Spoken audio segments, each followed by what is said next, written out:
Hello everyone and welcome back to another live stream. So first of all, thank you guys for 200 subscribers. Uh, yeah, it is really cool to have 200 now. So yeah, thank you. So yeah, it is going to be a 200 days special stream today, and today we are going to fly to Bangkok from Oslo in Thailand. Problem is this is an 11-hour flight.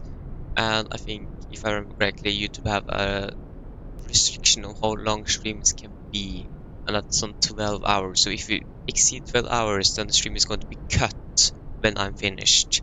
So we need to be pretty quick to get up in the air, and we need to take some directs in airspaces to get quickly down. So we need to get us, or yeah, so average flight time is like 11 hours, so yeah, it's going to be really tight, but we're going to try our best. So, Emil, I haven't answered your question yet, but the reason why is because I was scheduled to go to my grandparents yesterday, so I couldn't, and I can't interrupt my sleeping schedule because I do have school tomorrow, and I do have some mock exams that is coming pretty soon, and some other things, so I can't interrupt my sleeping schedule, so I can't like go to sleep before in the night. That is going to be pretty late, so that is basically the reason why. But if I could, I definitely would have flown live with the real flight, so yeah, I couldn't because of the timing, like 3 in the night. That is pretty it's pretty late, so yeah. But we're going to fly to Bangkok, and flight time should be around 11 hours ish, so that is going to be really nice. So yes, then you can actually check on the flight plan what the flight time is scheduled to be. So trip time is going to be 10:45. Okay, so that's a little bit shorter, but the block time is something else. But the trip time is going to be like 10 hours and 45. A little bit shorter than the real flight, and that's pretty nice. I took the shortest route I could. The shortest would obviously be over Russia, but we are not allowed to fly over the Russian airspace, so yeah, that's why the flight is so long, because we need to fly around. But yes, we are in the aircraft, we have got everything on board, and then we can pretty much start up the 787-9. So yeah, this is the 787-9 from Horizon Sim. If you have a PC, definitely recommends this, but the catch is you need to premium deluxe version of the simulator. And if you're going to buy Microsoft Flight Simulator, definitely buy the premium deluxe version right off and not afterwards, because that's pretty expensive. I did that, and I'm not very happy with that decision, but yeah. So if we can find the battery, then the battery should be there. Oh, there is the battery. So some good old lighting. We have external power, so we can turn that on immediately. Towards the top light. Some lighting in here. Nice. So park brake is set. First levers at the idle, speed brakes slow down, flaps up. The starter is cut off, and the wiper is in the park position. Turn on the nav light, the logo light, and we can begin up here. So this is good. We can turn on the IRS. Yes. We go on RVU. We can go on. Here's what it should be. I think we should. I think that's after engine start. Those. Yeah, we pretty much need to go there. So the instruments are starting at 7+ minutes, so then we can begin to set up the aircraft. So we are a 787-9. We are 21,000 engines, and you have the active nav data. And yes, so we are currently parked in Oslo, Gardermoen, and we can take GPS position. So we're going to fly from Oslo today to Thailand or Bangkok, and that is going to be is that Victor Tango Bravo Sierra? Yes, Victor Tango Bravo Sierra. Victor Tango Bravo Sierra. One thing we can do first is actually to request a refueling service, but I think we might have to run refueling this aircraft first. So settings, weight and balance. We can just say set 8,000 fuel and 0 and 0. Good. I want to do that before. So then we can request refueling request. That's going to take some time. So call sign is November Bravo Tango 92.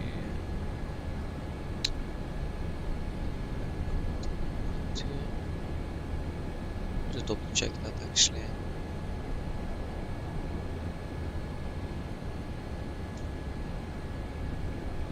So I'm sure that this is actually the correct flight. No, this is from. Is that flight from Bangkok? Yeah, it seems like that is from Bangkok. And not. Then it's going to be 1 then. 91. Wait, have I actually done this incorrectly?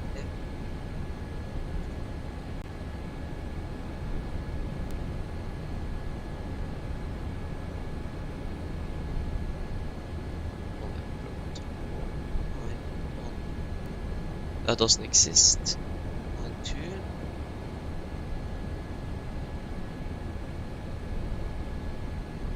Route.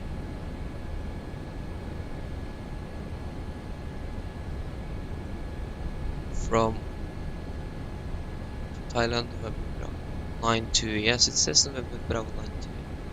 Or November Bravo Tango 92. From, but that is from Bangkok.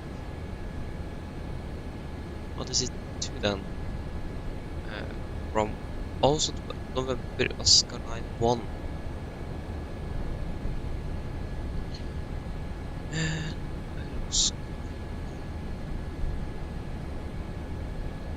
Yeah, that's also going to be 91. Okay, so I have the incorrect flight number. That's really nice.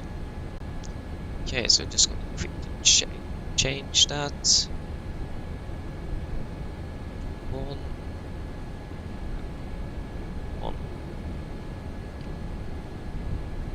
We still have the fastest route. Yeah.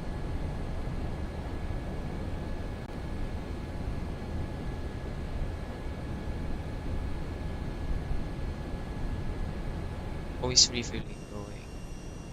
Okay, the truck is there.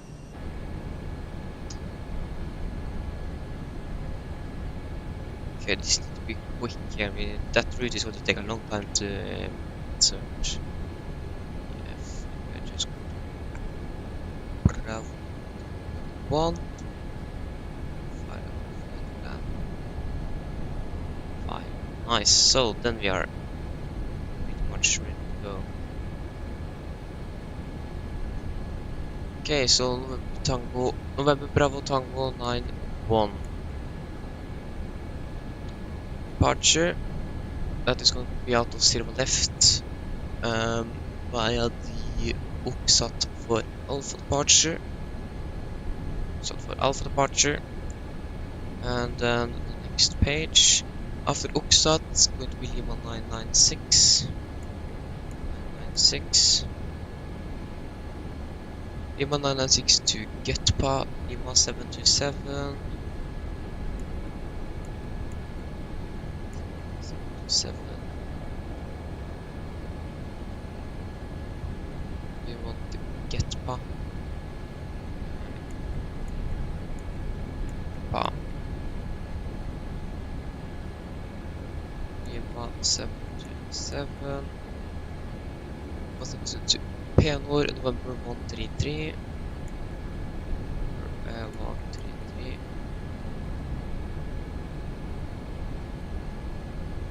To KCAD. Penor, yes, KCAD.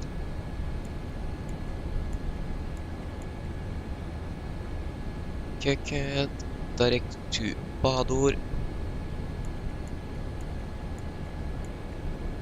Bador. Direct to Rumbu.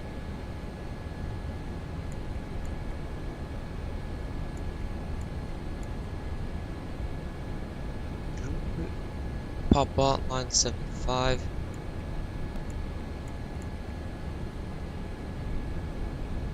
Airway not found. Papa 975.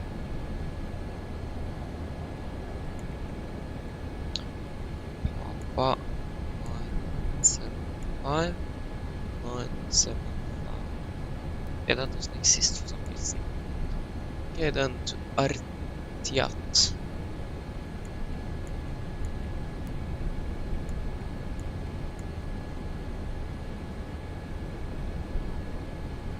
What? No, sorry, Artat. Artat.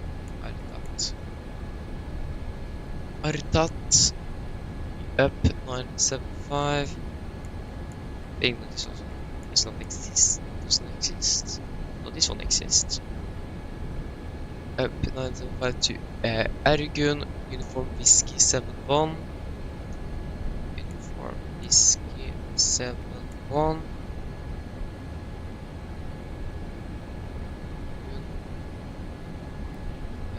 Ergun, yes. Tango Bravo November. Uniform Mike 11. Uniform Mike.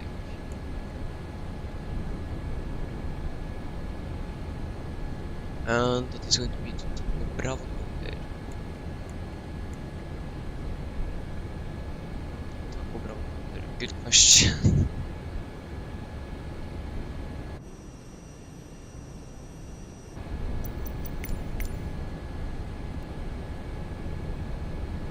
In position, but nothing is happening.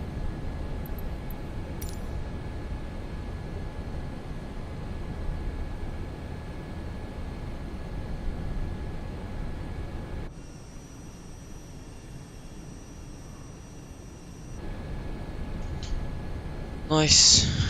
Tango Bravo November.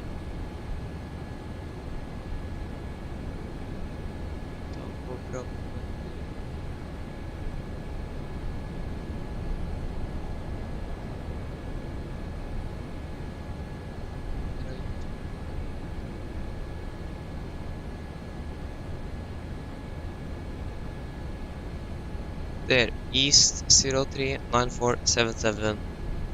East. Yeah, that one.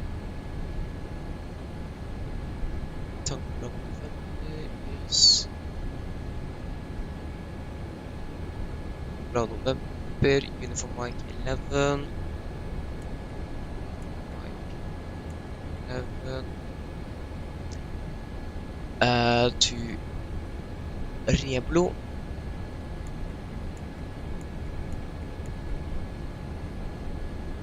Going to be recording now. It's going to take minutes.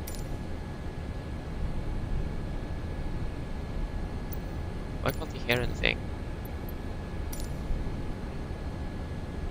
Audio.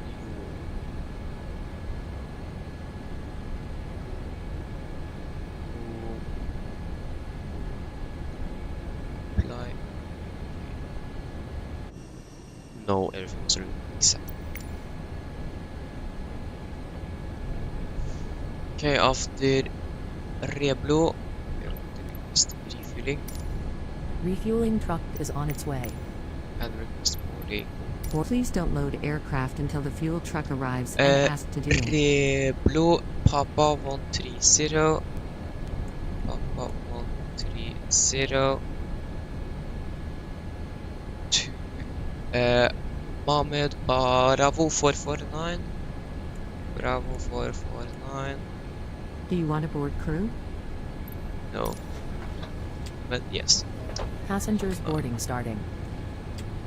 Toulouse, Bravo 475.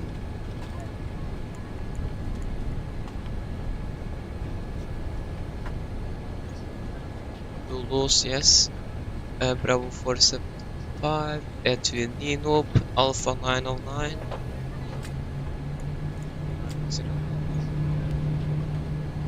Ninob, yes. To Lemod, November 644.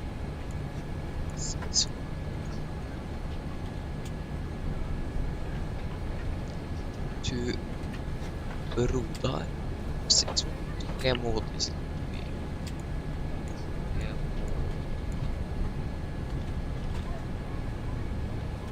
Mike 644. And no, that doesn't exist. Fuel truck is in position. November 644, that's why Please it was don't load incorrect. aircraft until the fuel truck arrives and ask to do it. 644 to Delta India, Mike 875. Mike 875. Delta India, yes. 75 to Laban, Bravo 209. 209. Laban, yes. To Julia Chulacera, Papa 646. 646. To Papa Tango November 895. 95. Papa Tango November. Yes. To Beto Golf 463.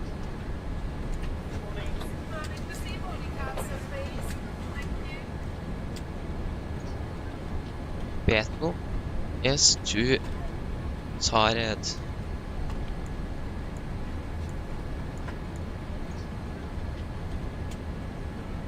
And that is basically the route.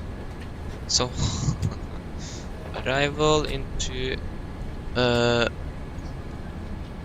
into Bangkok, still on right. I went Villa 3 Delta. Villa 3 Delta. I'm not sure about any transitions. Got to open Navigraph though, so should probably do that. That's probably a good idea. So, unload and depart from Zimbabwe. Arrival. Maybe it's just gonna be a final. Risse. Check on the arrival meeting here. Down via Mopar. Well,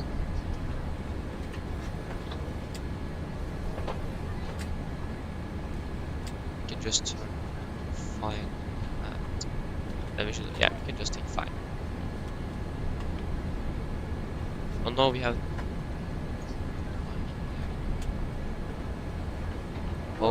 via a Tared transition. That's for the arrival route here. Tared. There. So, there you go. Activate. Pref init. So, pref init. Have begun refueling.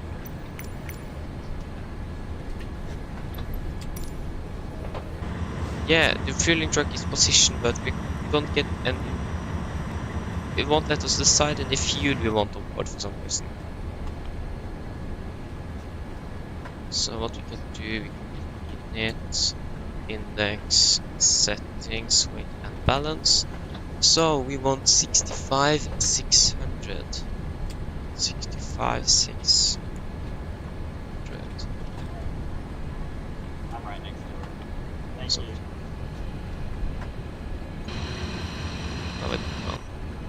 That was pretty strange because it actually did that pretty well when I tried this, when I flew yesterday with this just to Copenhagen to practice a little bit. then GSX did everything, refilling the aircraft nicely, but okay. Well, I don't know what the problem was, but yeah. So final reserves is 9,500, 9.5 tons. Cruising altitude, we are going to begin at 37. Probably going to climb much higher later on. Then we're going to descend to 23 for some reason. 37, 39, and then 41. We're not going to descend though. What's the next of 160? 160.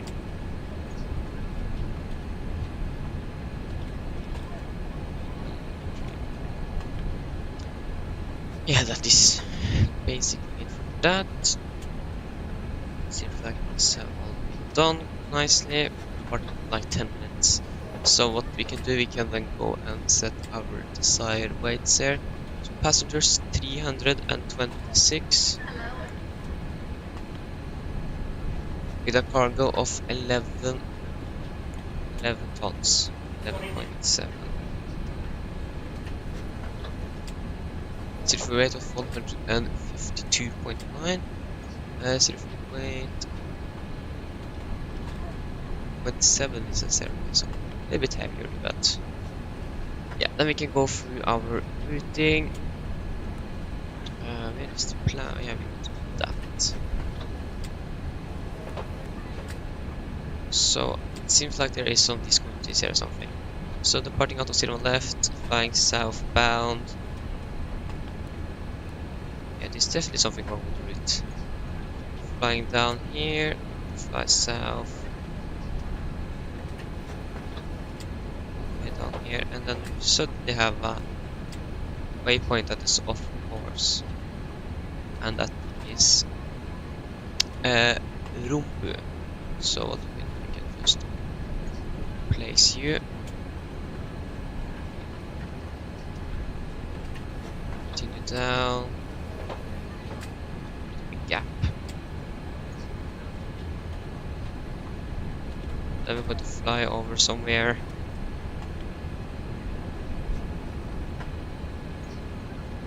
And then we are closing in for arrival into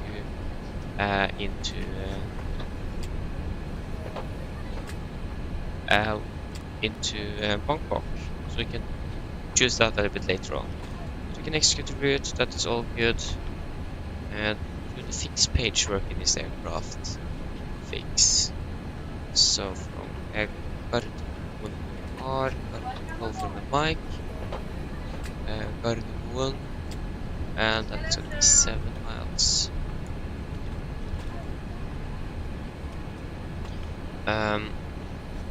So we book.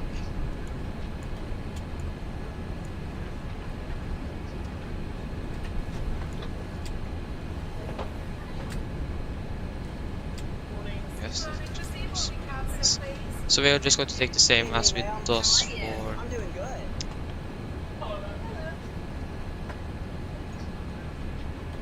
Install same engine outfit for that we use on the 737. That should probably work nicely. So we book.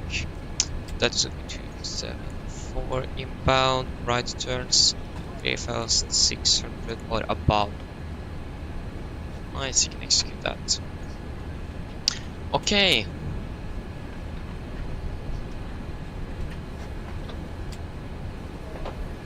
So then we can do our departure briefing. So, it's a long time since I used the Navigraph chart app. So we can begin with weather in Oslo if I can just find that. So the weather in Oslo currently, we have that was recorded at 0520 Zulu, that is half an hour, actually 33 minutes ago. So it should be updated now pretty soon. And there is a follow soon, so 030 to 11 knots. Visibility 10 kilometers more, light snow rain. Or light snow, sorry. A few clouds at 900, broken at 1800, temperature -0, dew point -1, vintage 1008, and nosing. So we can begin with our taxi. This is taxi chart 10-9, effective 7th of September. So parked down here at our parking stand, don't remember what that is. That is stand 51. Good split a straight push, facing, most likely facing to the east. the taxi down via Lima, Sierra and Papa November to de-icing area Alpha South. We need to de-ice the aircraft before takeoff. Then after that, finish the de-icing to taxi November 1 Alpha 1 and depart after 0 left. So we have one hotspot. That is on angle on 0 left there, Alpha 1, angle taxiway, difficult to see traffic on final. So otherwise we do not have any hotspots or any taxi restrictions for our taxi route. So then, for any emergencies under 80 knots, we are going to reject for every normal things. Above 80 knots, we are only going to reject for any failures, fires, winch warning, or the aircraft is unsafe to fly. If I call reject takeoff, I'm going to close the first levers, raise the speed brake manual, plan maximum reverse. If the brake is not braking properly, go to full manual braking off the aircraft. So when we stop, we're going to set the park brake, stall on the speed brake, identify the problem, carry it in the memorize command and our checklist, and then decide further what we're going to do. So, if any warnings go after V1, we're just going to continue to take off, basically have a positive rate and no further actions under 400 feet. After that, we're going to identify the problem, carry it in the memorize command and our checklist, and then return for landing here in Oslo. So we're definitely going to depart above our maximum landing weight. So if you need to return, and if it is necessary to return immediately, we're going to hold and dump some fuel over somewhere to get us lighter for our arrival into Oslo. So yes, for our engine outside then, that is just going to be straight ahead, 6 miles for Gardermoen VR, right turn 27 for inbound, ebook, right turns 3,600 feet or above. So for departure, this is on chart 10-3 hotel, effective 17th of June. So this is also for Alpha departure, it is an departure, so no VR service are required. MC at Oslo is 3,900 feet, maximum 250 below 10,000 feet. Initial clearance is 7,000 feet, we are going to do snow commitment number 2, that means after takeoff. After passing 1,500 feet, we are going to set speed intervent and flaps up speed. Continue straight, continue passing 3,700, cancel speed event, continue on VNAV. And we have no threats for our arrival, correction departure for today. So then guys, are there any questions? Probably not in our departure if it is complete. So, 1008, set you to Pascals. I'm right next to her. Thank you.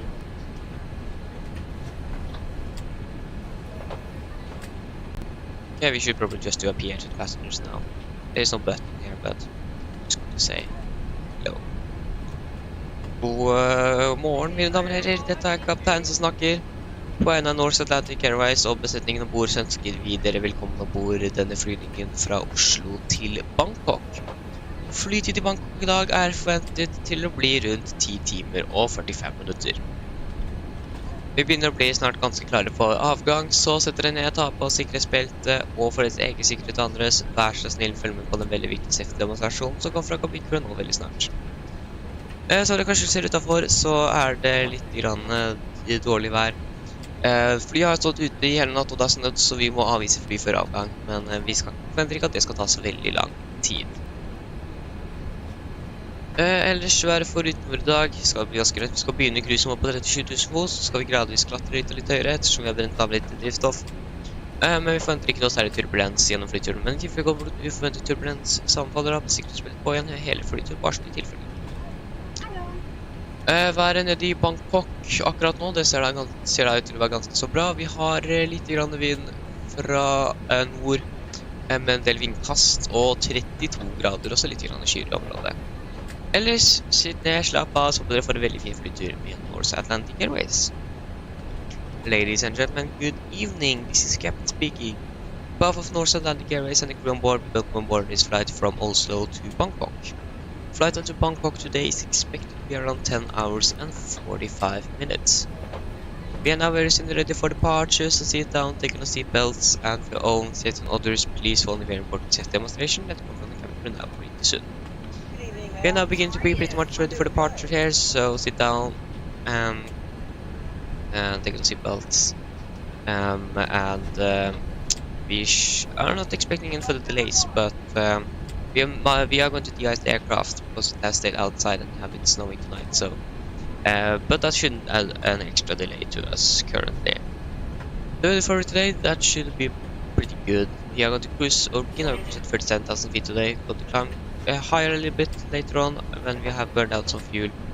And but don't expect any turbulence, but we still recommend to have a seatbelt on for the entire flight, just in case encountering some unexpected turbulence. The weather down in Bangkok seems to be pretty good. We have a little bit wind from the north with some gusts, but 32 degrees and a little bit of clouds. Otherwise, sit down, relax, and we hope that you're going to enjoy this flight with Norse Atlantic Airways. Nice. So we can take a pre-flight checklist. Pre-flight checklist. Complete. Think.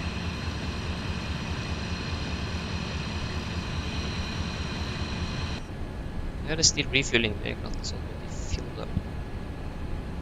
So, set it to RT. Oh, we can turn on seatbelts then.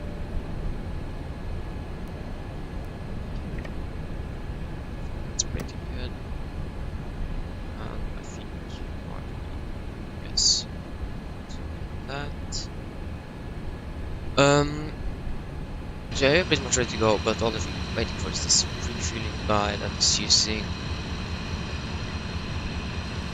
I have to check. Oh, this one is my god. So we can check how much shall we actually fuel now.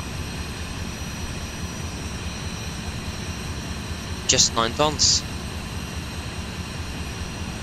Definitely going to research GSX and begin pushback.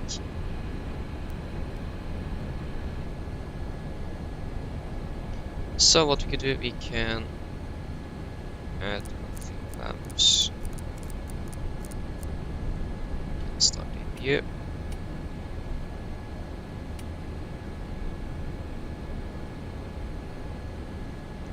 And we can check check the air. So we have set 24, but for some reason it's 14 degrees. That's not a lot.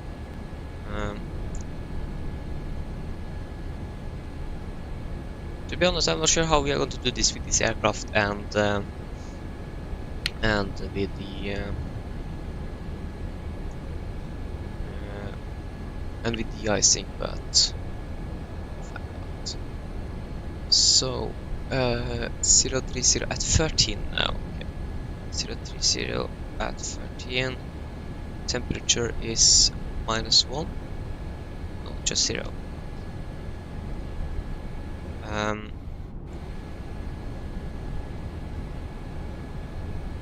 So 2185.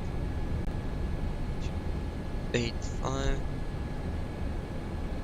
Zero fuel weight is 1529.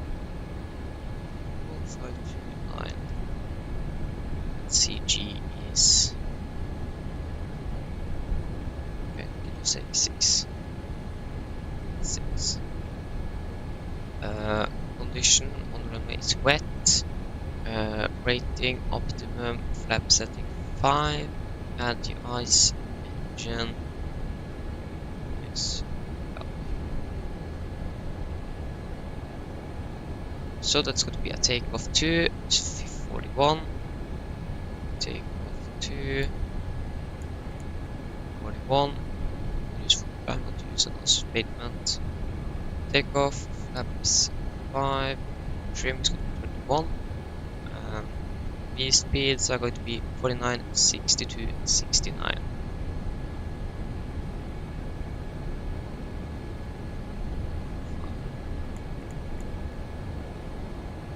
Currently 145.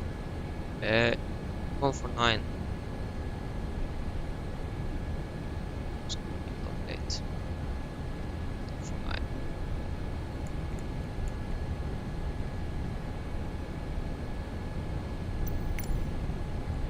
Prepare for pushback departure, please. 169. 169, 7000 and 012 degrees. Flight directors, nav can be activated. first. API now started up. Yep, first tries. Control X. Good day, sir. Just waiting for some apron traffic while the tug's positioning. Be pushing back in a couple of minutes. Parking brake on, please. Yep, brake set. We actually need to turn on the pumps to get it to work properly. There you go. Now the hydraulics is flowing around. 5,000 psi. That's probably for the parking brake. Tug is in position. Bypass pin is inserted. Apron's now clear, ready to push.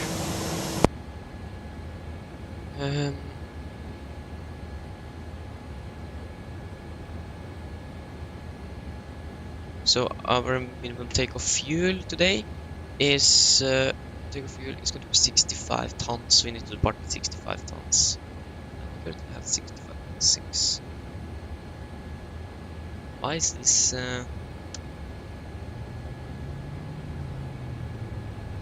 Yellow. Lock in the gear.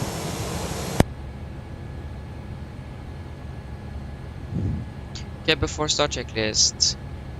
Passenger signs set V2, MCP V2 169 heading 012 and 70 set. Vehicle speeds V1 149 rotor 162 V2 169. City preferred completed trim. It's actually going to be just set it here for now. 6. Takeoff tax complete and beacon on before start checklist complete. Ready for pushback, take a push code Delta Echo Foxtrot. Yes. Release parking brakes, please. Just wait. Okay, there you go. Brakes released. Clear behind. Commencing push.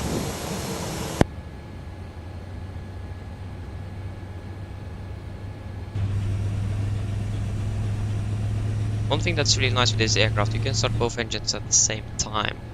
So what we're going to do, we're going to start engine number 1, 2.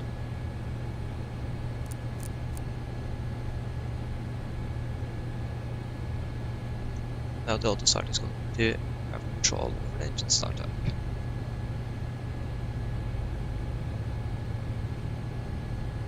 Set 700.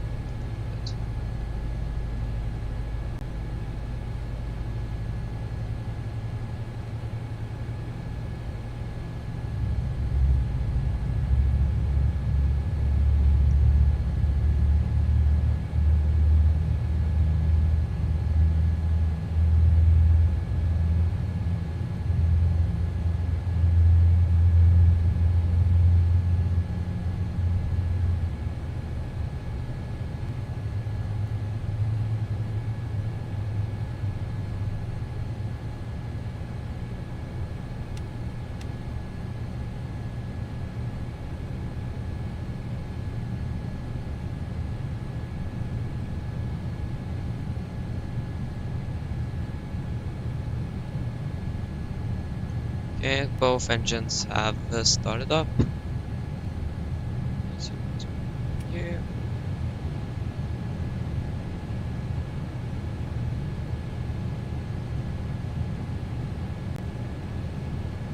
So,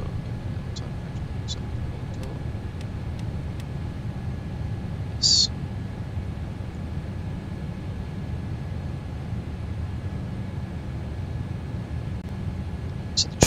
Push now complete. Set parking brakes, please. Brake set. Back to the ground. We had a good engine start. You can ignite handling on the left. They have a good morning. Bye bye. Baggage handling is complete and Why the is that- aircraft is clear, sir.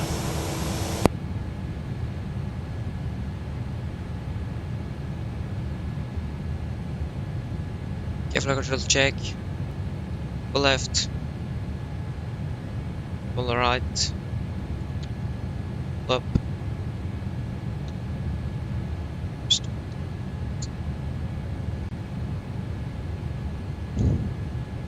Down. Full right. Full left. What transport? I forgot Unicom as well. I mean, I think about that. They are probably not on Unicom. So 1, 2, 2. This 8.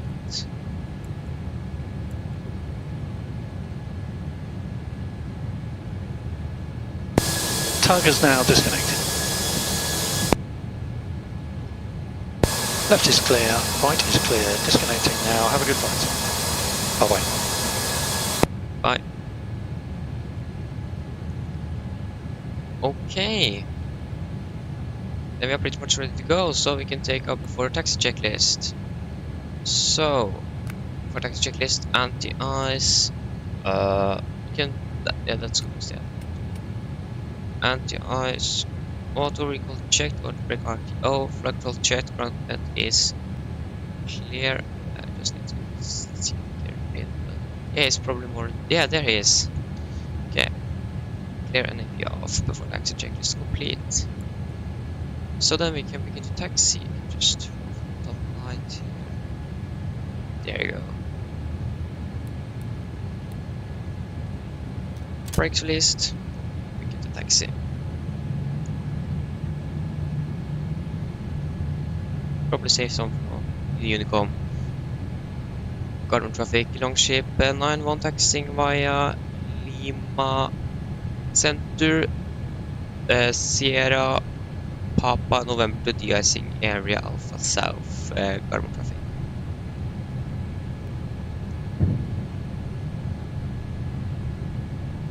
So we have 2 messages: insufficient fuel. That is probably because of our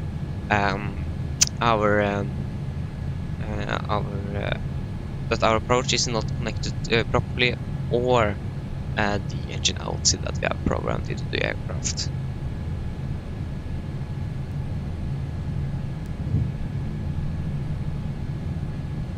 So put it down here. Too bright. Probably better. So that's going to be our first to the left.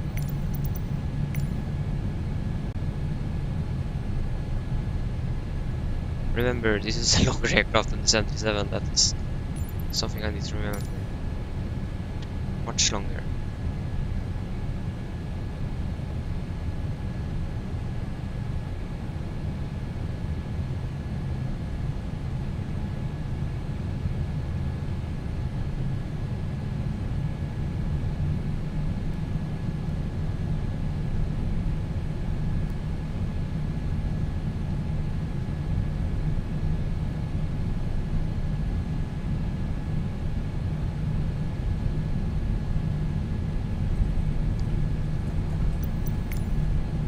Okay, so de-icing, 0 left 982. No.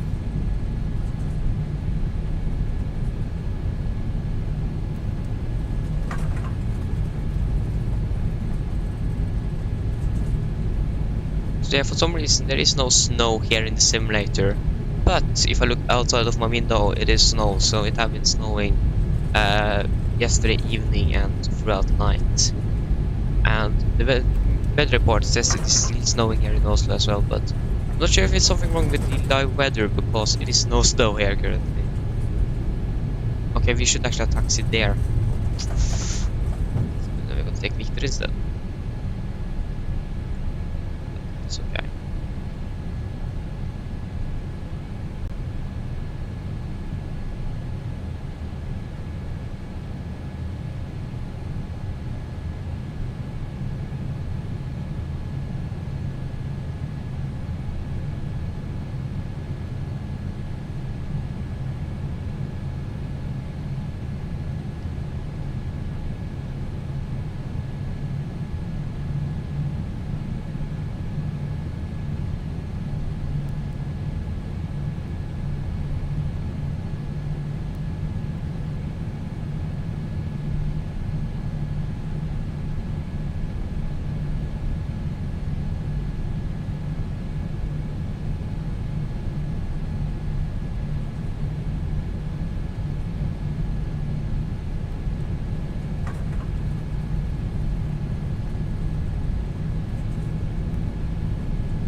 Yes, I'm going to taxi left on November. And yeah.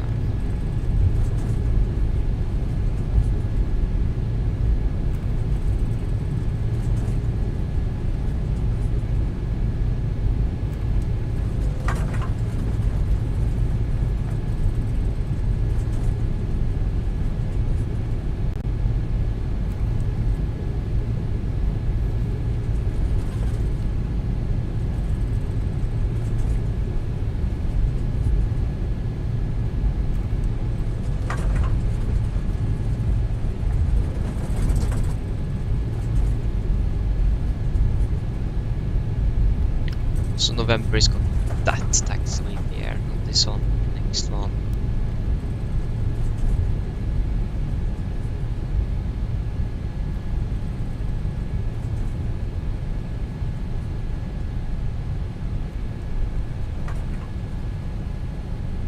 Yes, this is November.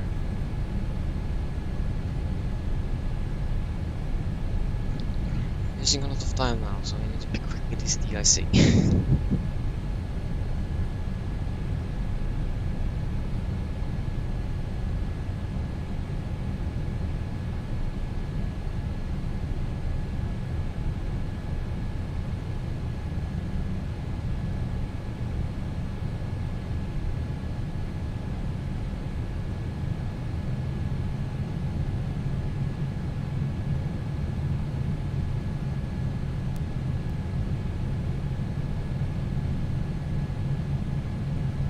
Yes, like I said, I don't have any checklist or anything for de-icing this aircraft, so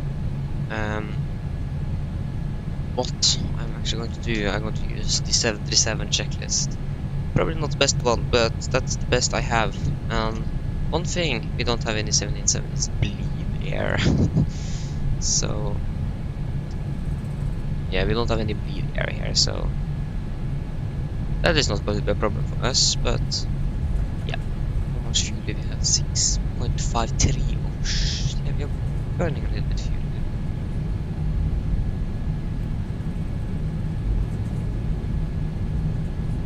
This aircraft is really quiet.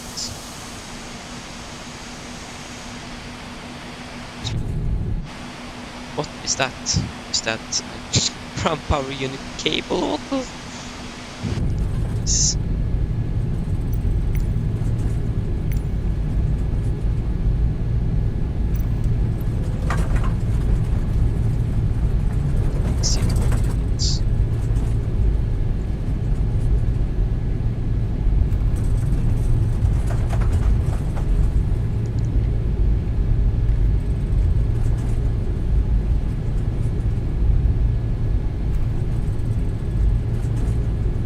Seems like the cabin temperature is a little bit better now. If we go to here,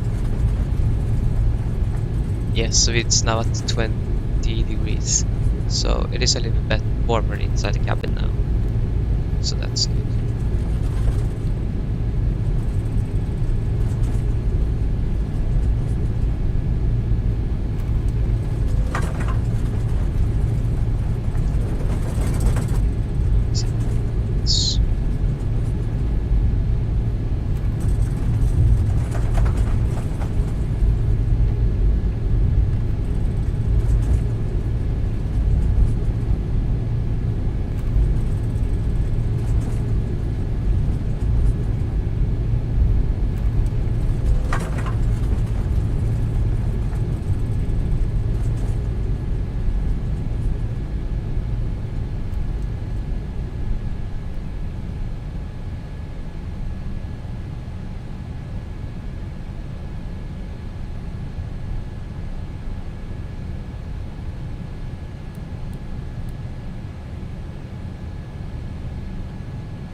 Okay, so set parking brake. Check. No. So we can just go through the checklist. There's APU is off, flaps up, stabilizer tree fully nose down, engine air bleed don't have, APU bleed don't have, log light can go off, and row 44 if installed off. I'm not sure if this aircraft has one, but don't think so. So then we can request the ice. The icing vehicles are coming now. So we have 6.2 tons. We have turned off the APU, I really hope. Yes, we have. Why is external power available? Oh yeah, that's because of this cable. What is this cable? That's my question. What is that? Confirm aircraft is ready for treatment. Yes. Fluid type 2, concentration 50%. We begin treatment now and observe. Fluid type 2, concentration at 50%. I will call you back when ready. I hope GSX is going to use this correctly. Yeah.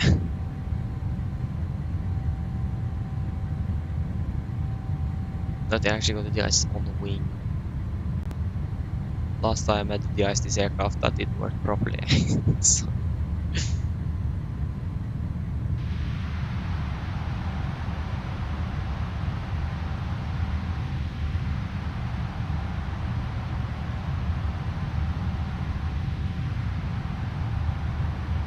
Yeah.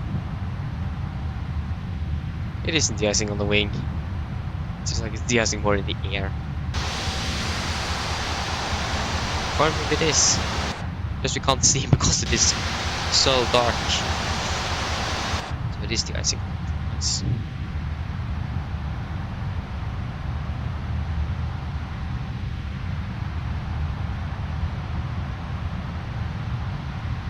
So the only thing is to bleed the air system that we need to wait with. We have a holdover time of at least 30 minutes or 15 minutes, so this shouldn't be a problem at all.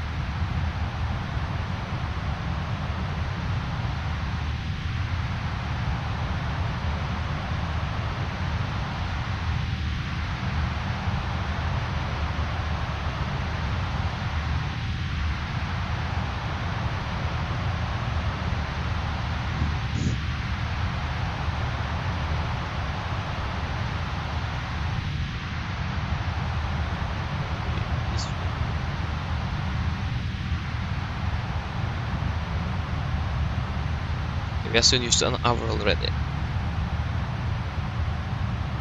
Flight time is 10 hours and 45, so we definitely need to take some directs to get down there in time. If there were no restrictions, then no problem, but there are restrictions on YouTube on my life. So it's sad. I can't see a reason why they need it, to be honest.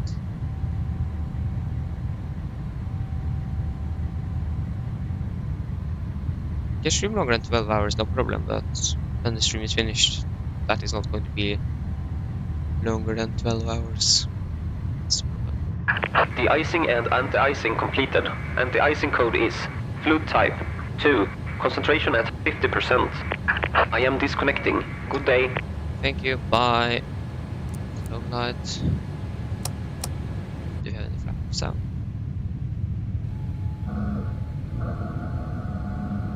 Oh yes, we have.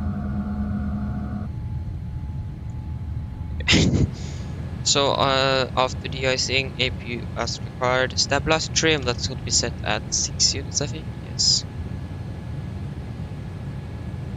6 units. 3, 4, 5, 6. 6 units. Row 44 installed. Engine bleed and exterior lights as required.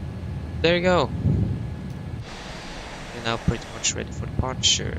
So let's go on again and we can get to taxi. How much fuel do we have? Still 6.2, so should be up.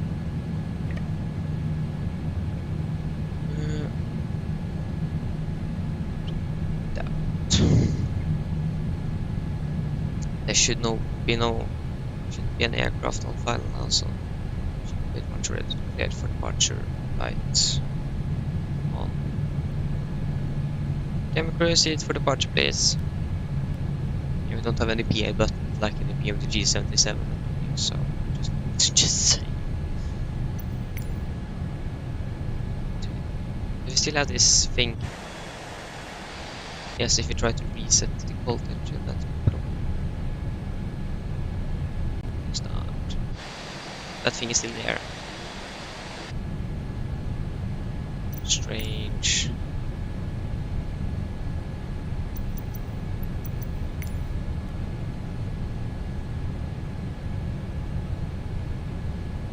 Okay, before deco checklist. That's after deco checklist. What is this? Why is it too far? Before deco checklist? Complete. Can't be easier than that. Cardinal traffic, long ship, 9-1, landing up and departing out of 01 left. Cardinal traffic. So let's keep on strong. Not sure if they use slide.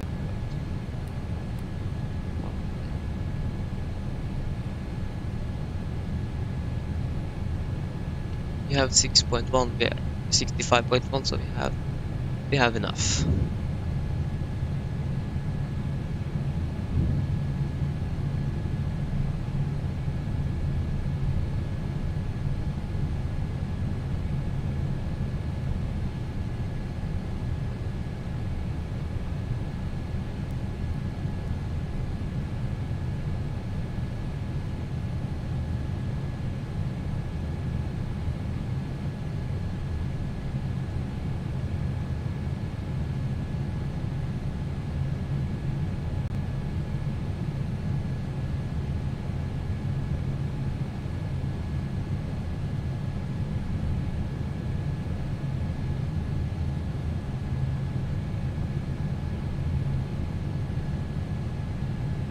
Okay, there you go.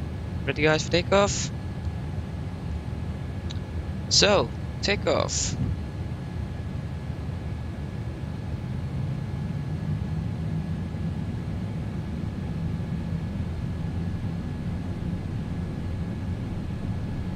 $20.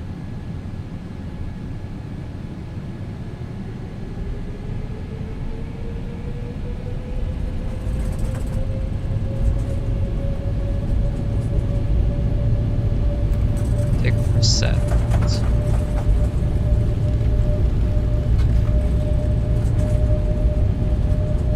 80 knots.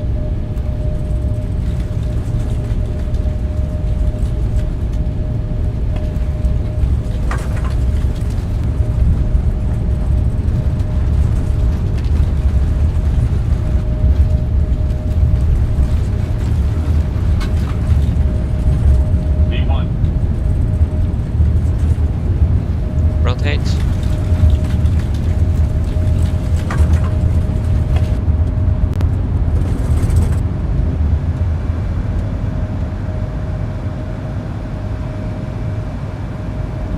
Positive rate.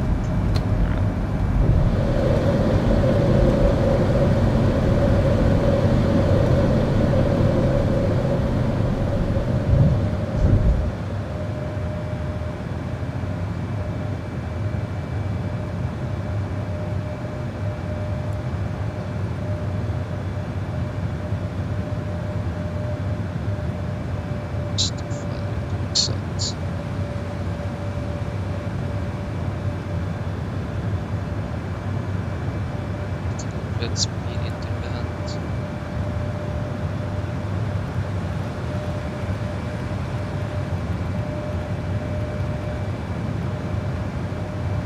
Flaps on.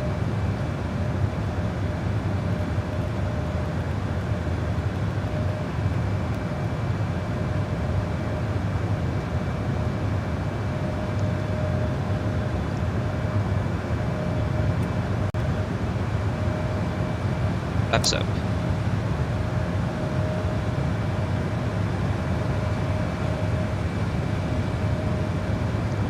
That's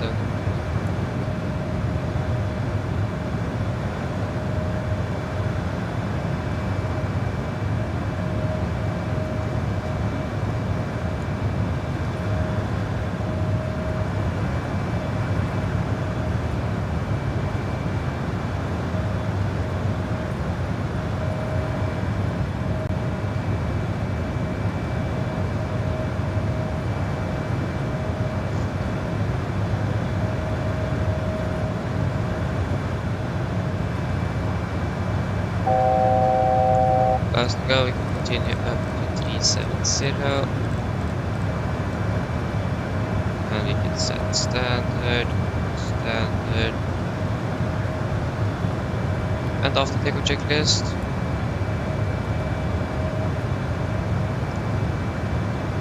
So, gonna get up, flaps up after takeoff checklist complete.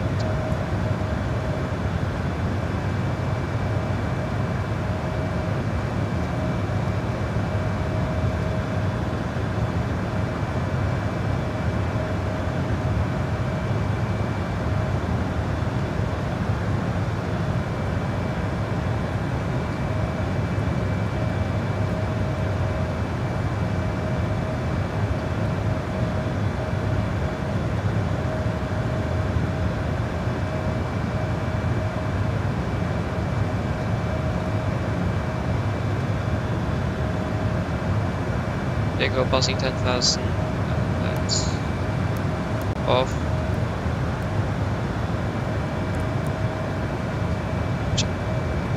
Off, there we go. We made a little bit more long with the seat belts, just in case. Defense display.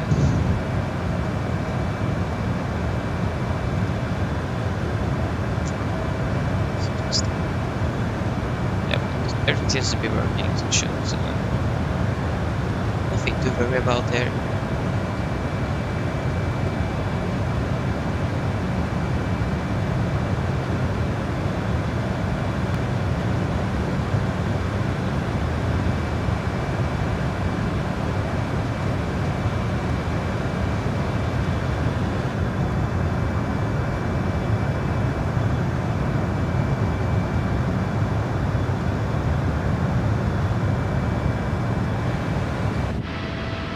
Still have this weird thing connected to the aircraft for some reason. Can't do anything with that, unfortunately, so just leave it at all.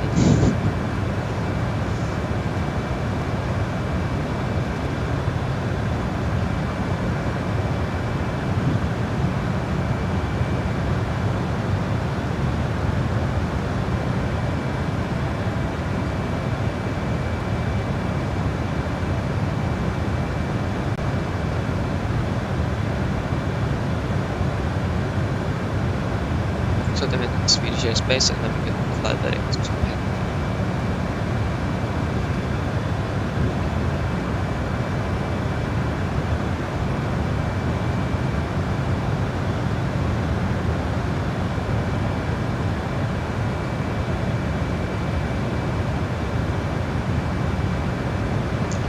It's really nice though, the sunset, so we managed to get that one. Still a little bit worried about the time. Sequence now.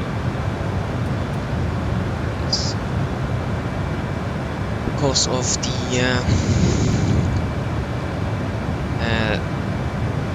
limitation of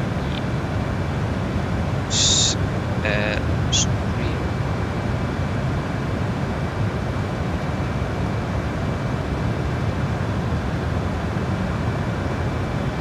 Like I said, you have to pass a restriction of 12 hours, so just doing for a little bit over an hour or so. So if you take enough directs, then it should go really well.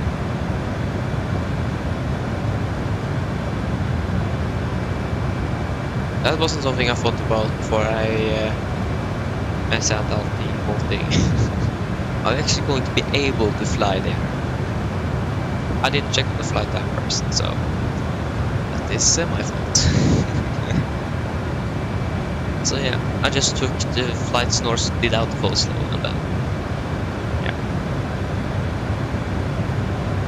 that is basically all that is. But I'm not sure about the flight home again, because, like I said, we are not allowed to fly over Russian airspace. So that is, our flight is extended with around almost 1,000 nautical miles, just because we can't fly over that airspace. That is going to be maybe 1.5 to 2 hours. So the problem is, the flight time back again is going to be over 12 hours. So I think the flight back I'm going to do myself alone, to be honest, because I don't have time for it. The restriction is, I hate that restriction of 12 hours. I really hate it. I'm not sure why. I don't need it.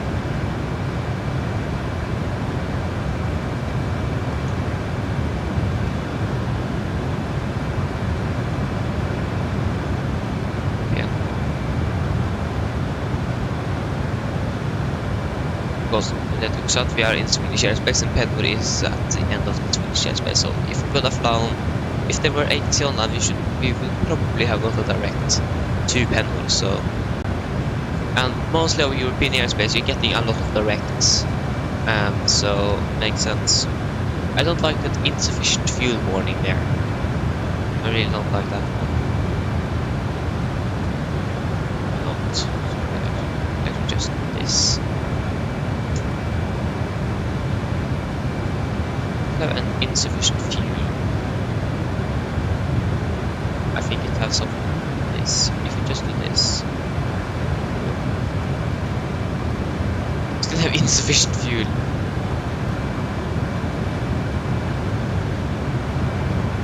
Yeah, that's because as of now we are going to land with 9.1 tons in the final reserves. It's like 9.2 or something.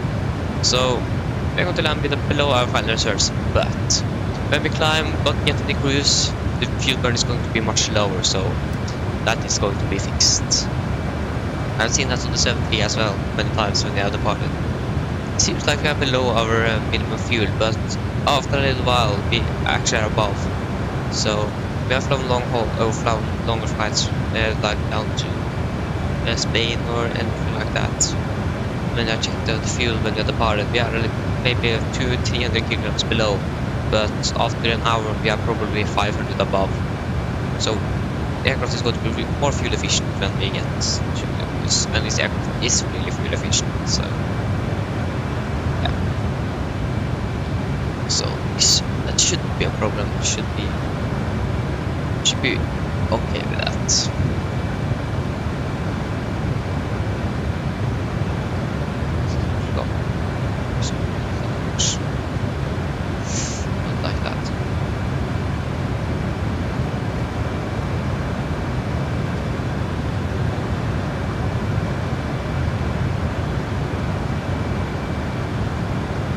A little while before we get to the orbitals, but we are pretty heavy, but the aircraft is able to fly very high. Think about the 737, you can just fly to maybe 30, 31, 32,000 feet with, yeah, not even this load. You can't fly with this load. So this aircraft is a really nice aircraft. It is really nice to fly. So we can actually double check our final reserves. So index. Check climb on. We're using climb, nice. Perf 9.5. Okay, so we are below with 400 kilograms. So that's not good. But like I said, we are probably going to catch that up.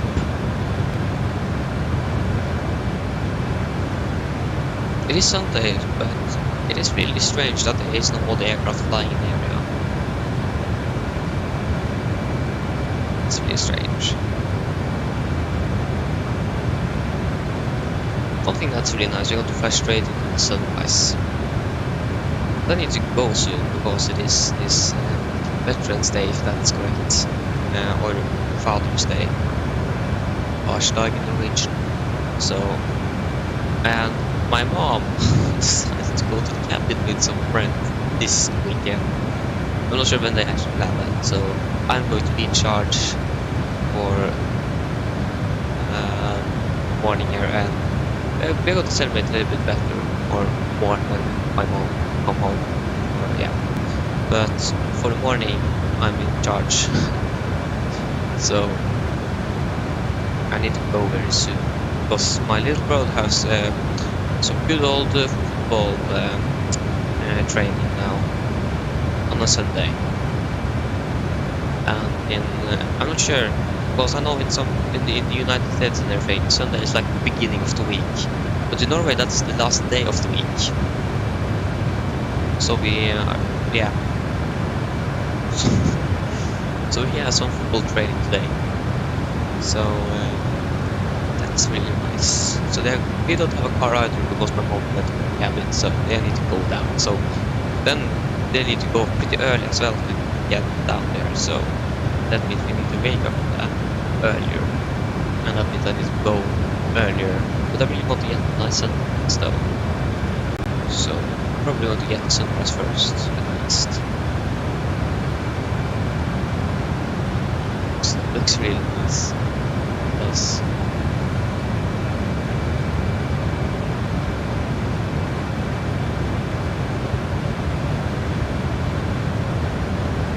I wonder how that is going to be in real life.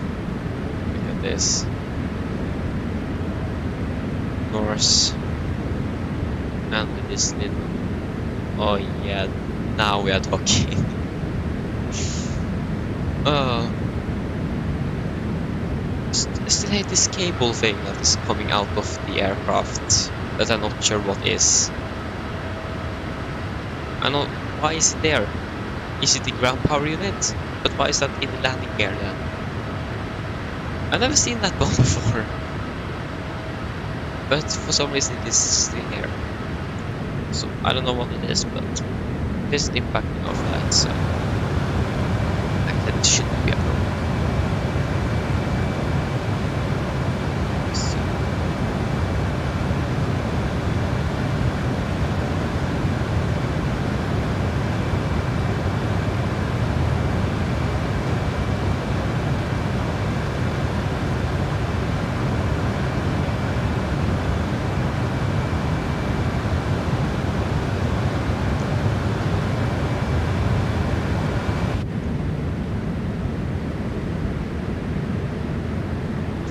If for example I haven't sent this picture to my class, I think one person, but I said I have flown with this airline before. Only my class flew with this airline to New York once. I think that was last year actually, so over a year ago actually. Yeah.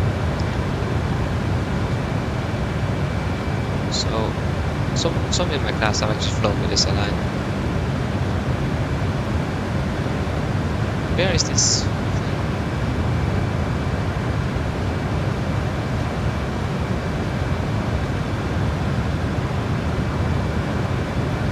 I can just think Oslo. I'm not sure. But we have for some reason we don't have anything to mark. Oh yeah, there it is. That was really hard to see. 10 degrees week. That was really hard to see.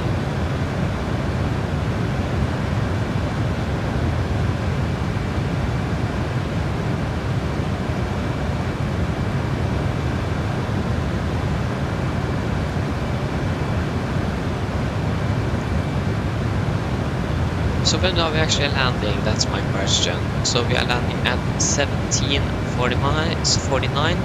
So 17:49. That's going to be 18:49 local time.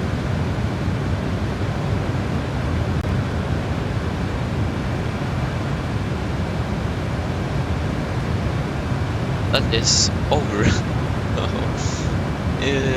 Nice. I hope that flight is going to be short.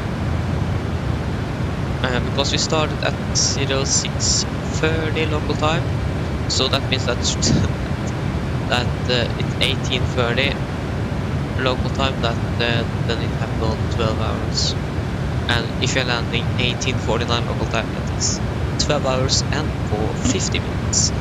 And we still need to taxi to the gate. So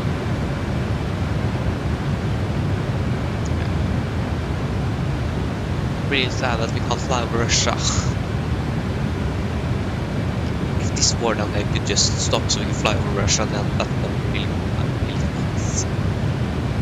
That, yeah, but if something happens and we can fly over Russia again, then we're going to stream on our I thought flying back again at 250 subs, but like I said, the flight time is too long.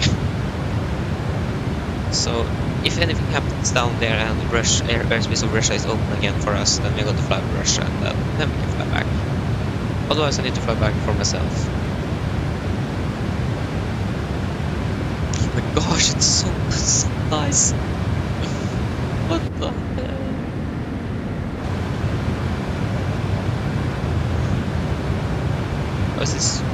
How is this even possible? I do really like this mod add-on thing that changed the atmospheric colors.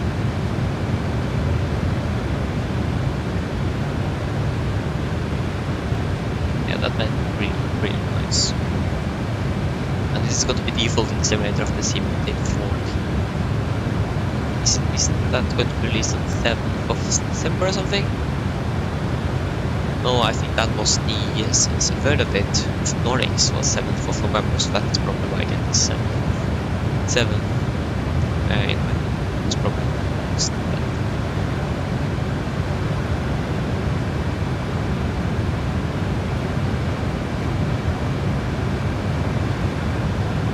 Still a little bit worried about this fuel warning here. Insufficient fuel.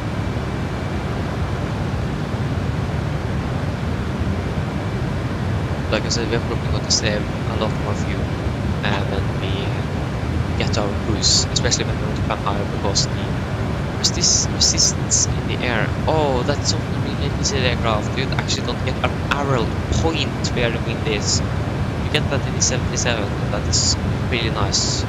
You get the direction and an arrow point where it is. So, but we are flying at heading 137 minus 2, you can say 260. So 260 minus 137, that is going to be 130 degrees. So that is more like down here, so you're probably getting more of a tailwind. So that's really cool. But when we're going to turn a little bit to the right here, down here over Central Eastern Europe, then we're going to get more up across. I think that's probably over Poland, because the Swedish border with Poland is at 10.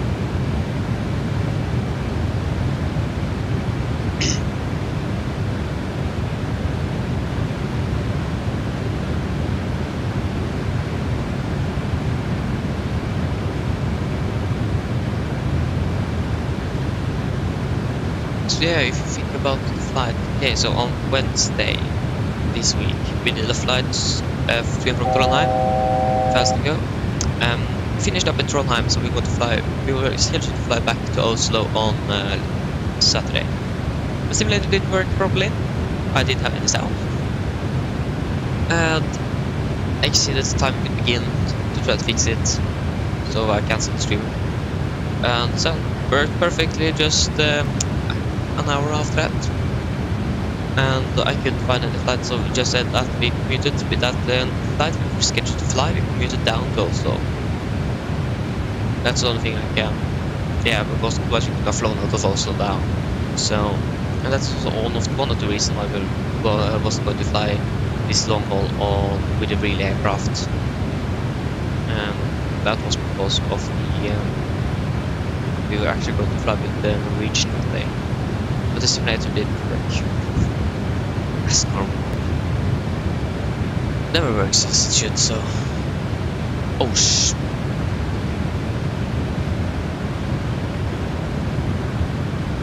Oh shit, that's not good.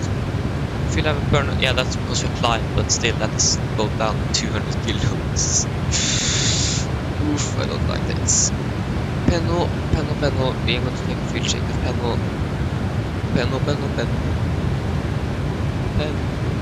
Penno, sorry. And that is 58.2 tons. We have now 61.1, so we still have enough.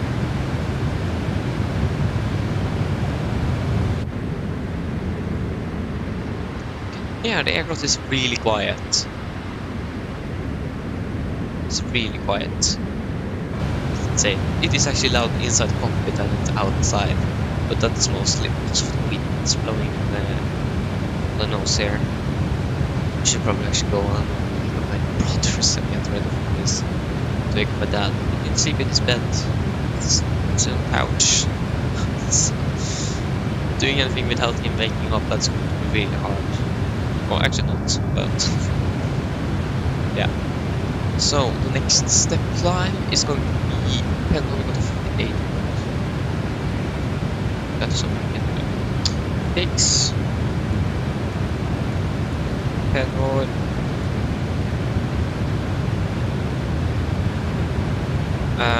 Slash 58.2. Let me remember our fuel.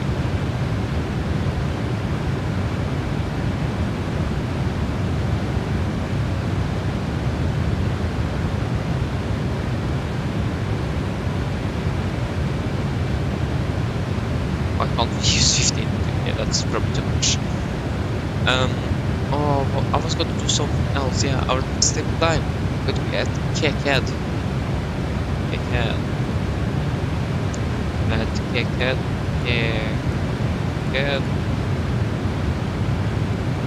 Takeoff is out there.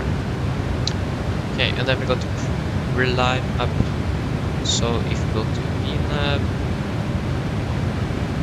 step Takeoff.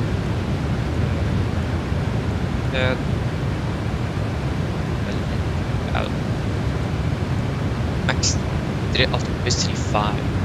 Step 241. That's correct. Not to plan on 241, but not now.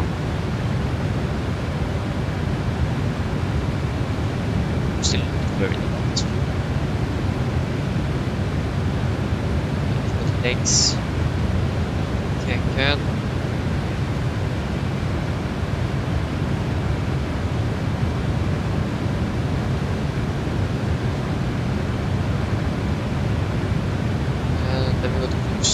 Up. Oh no, sorry, the next climb is going to be 39 at knots.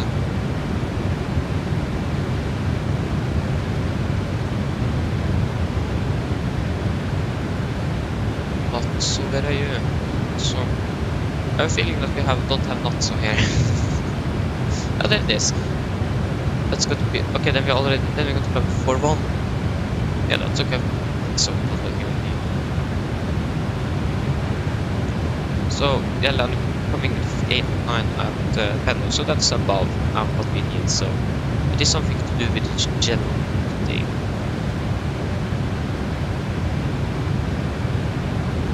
Yeah, but guys, I'm not sure when I'm back, but I'm just going to go now for a couple of minutes, maybe 15, maybe 20, I'm not sure yet, but see you then later.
Okay guys, I'm back.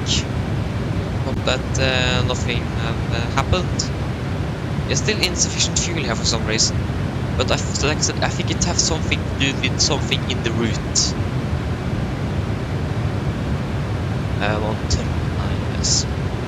So, we haven't even passed Penor. Nice. So when we're passing Penor, we are actually in international airspace. And then we have passed Swedish. No, we are still controlled by Sweden control, because the Sweden control and the Warsaw control is right in the middle there. And then we are flying into Poland, and then next we need to find a border so we can fly direct to a waypoint in the Polish airspace. And I think that might be Eleanor, but you can see here a little bit easier probably, because we are now here. We are soon passing the Swedish border into Penor, then we're going to fly into Polish airspace. But the border, yeah, it's probably at the good view. We have this line here, that is probably down to Austria. So Leonov, sorry, is going to be the next waypoint to fly to after Penor. And then you can just fly down there. Then we are flying over another country and nothing special there. And then all the way over, this is Romania. I'm not sure. Yeah, that's Romania. Then we got to fly to Bulgaria. We got to fly. I'm not sure if I was a real pilot, I really wanted to fly over here, but okay. I like this. What's the point of this? You're flying down and then you're flying up again. So when we are entering Artat, we can probably fly direct to Sierra Leone Mike, and then continue down, and then there's probably no more directs we actually could fly to get down faster. Yeah, like I said, if we would have flown over Russia, we would have probably have flown like this. Like you can see here, it is much easier. It is much quicker to fly down here and over there, or flying around like this. I'm not sure. You can actually check the sim brief what that route could have been. Just gonna get the sim brief. So if we edit flight plan. So as you can see here, this was the shortest route we took, and this was at 5,482 miles. We take view all and we take this one. Oh, not this one, that one. But that's on 4,736, so that is significantly shorter. This is a direct routing though, so this is not a correct route, but it would have been something like this, and that would have changed the flight time significantly. But since the airspace of Russia is closed, we don't have any actual flight plans currently over Russia. This one, for example, then that would have been 6,126 nautical miles, so that we want to have flown over almost of Israel. That is also not an option, to be honest. So yeah, 5,757, and then we have 5,714, and then we have 5,482, and what Simmer suggested was this one at 5,825. So I took the shortest route I could. So, but the question is, are we actually flying on Iran?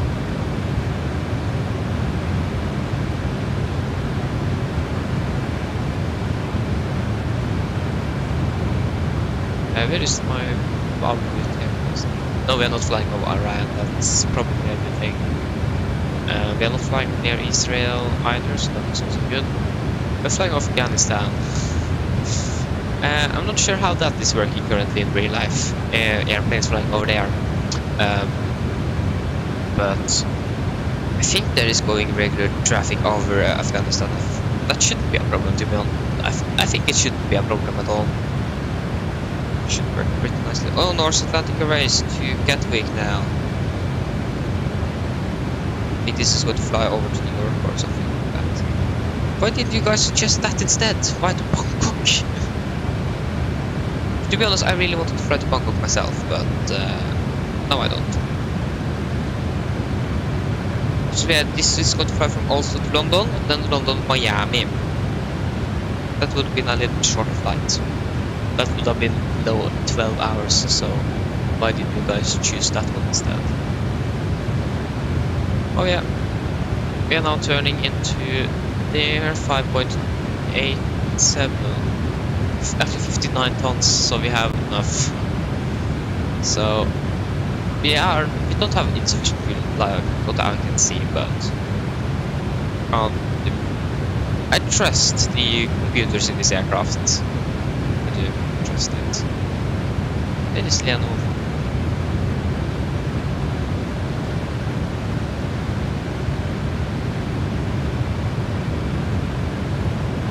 Can't find it. Leonov.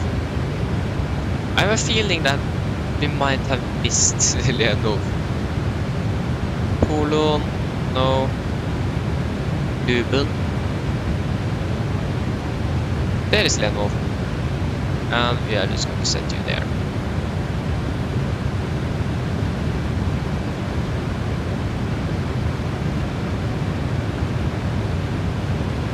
So there is a cruise nice and fast over Poland. And yeah, now as you see, we are now saving up more fuel here, so it is going forward. We are using less and less fuel, especially now as we are at our cruising altitude. Yeah, so to be honest, yes, I wanted to fly to Bangkok myself. I couldn't vote, but I did want to fly to Bangkok. But like I said, I didn't check the flight time. And one of the reasons why I didn't want to fly to Bangkok is that I don't know how to fly over these ocean things with the ATC, because boom, ATC could be online oceanic control, and I don't know how to do that properly. Be honest, I don't know how to do that properly. But you can see the reason on my channel. I fly the 77 out of Norway. Norwegian did fly with the Max over the Atlantic, maybe for 1 year, from Ireland, not from Oslo, from Ireland. So yeah, so I don't have any reasons for learning it. I'm not flying that much long haul anymore. When I did, I departed in the evening, went to sleep, woke up 3 hours, 2 hours before landing, landed the aircraft. That was what I did. I did that. That was pretty chill. So I had a habit of waking up 3 in the morning to land a 747 in JFK, for example, or New York Liberty Airport. New York Liberty Airport. And so on. And many times when I did this, when I woke up, the aircraft was like boom in the ocean or in a neighborhood because they have run out of fuel. One example of that is the Captain 777. I do own 2 of them. I haven't used it for a long time, but when I actually used it, I really enjoyed it, especially with the Master of Mode that changed the fuel system and everything before that fuel mod went live. You had a default 747 fuel system board, so it ended up with my aircraft crashing in the ground because I didn't have enough fuel. Yes, it was 2-engine aircraft, but it burned the fuel like 4 engines. So when this Master of mod came out, then that aircraft actually got really enjoyable to fly. The only thing I hate with it is the flight mode.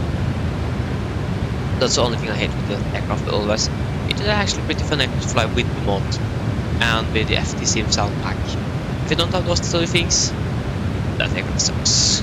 to say it mildly. It is really bad.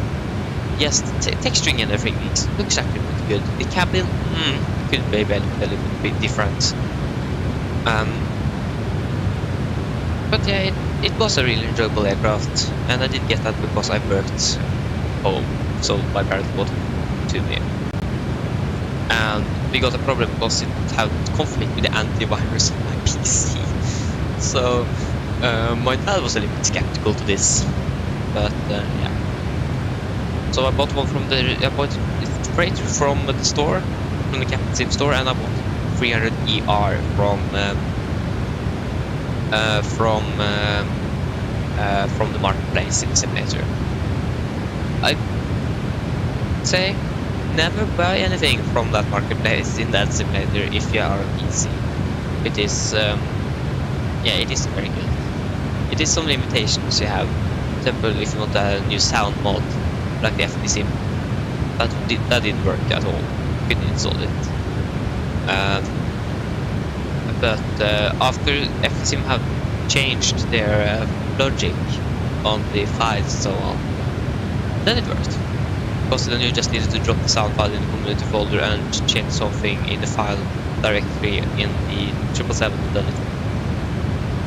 But before you needed to change or replace the sound file in the 777 folder, and that didn't work. Then the aircraft just was broken.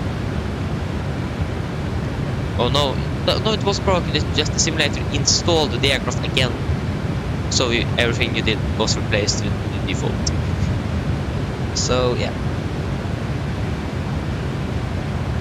So, like I said, the aircraft was actually really enjoyable to fly, but I haven't flown it for a while, and my longest ever flight I have done was 14 hours from New Zealand to Mumbai. That's the longest flight I've ever done, and that was on the Captain 777. So, yeah, but the PNG 777, really looking forward for that. That should be really enjoyable. We are probably not going to fly it on a live stream though, but looking forward to try it. Really get a really nice, good 777 for the simulator. I think many are excited for that.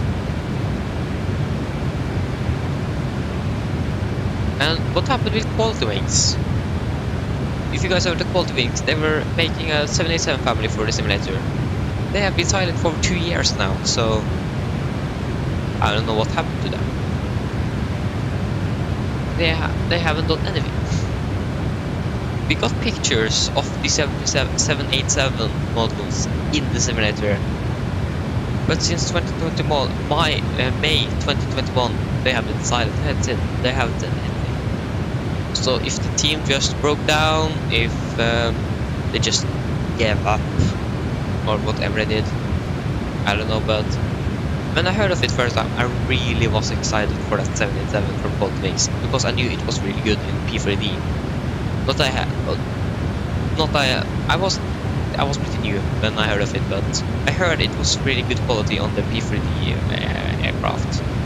So yes, I did really was excited for that aircraft, but that never got. But we got the AU update, and that made this aircraft much better. We have the heavy division, but that aircraft is now actually not really good. If you think about the AH2 update, the AH2 update is much better than the heavy division. But what a heavy division now can do is to implement all the new AH2 updates and improve that from there. And a new heavy division have had problems with integrating systems and everything, because it is a so locked aircraft, because you need a premium deluxe version for this aircraft to work, and so Microsoft have pretty much restricted what you can do on it. But I think that was locked in Simulator 10 or something, so we got more freedom to actually mod this aircraft. And Salty Simulation as well, what happened to them? They have been silent for a long time as well. After the AH2 update, I haven't heard anything.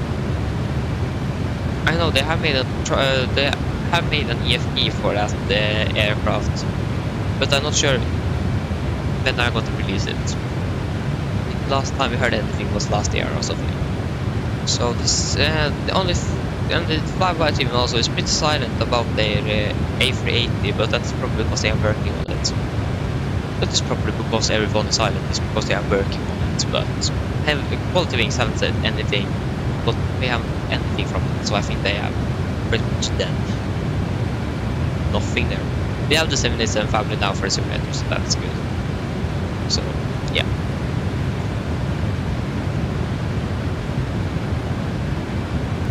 United! Hello, welcome! Hope you're doing well.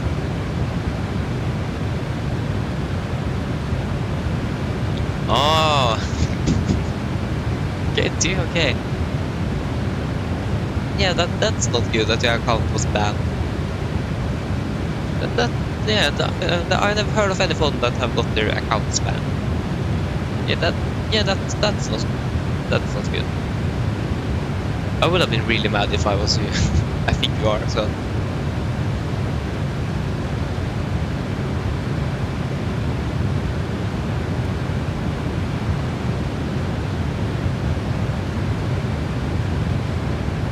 Yeah, that's really strange.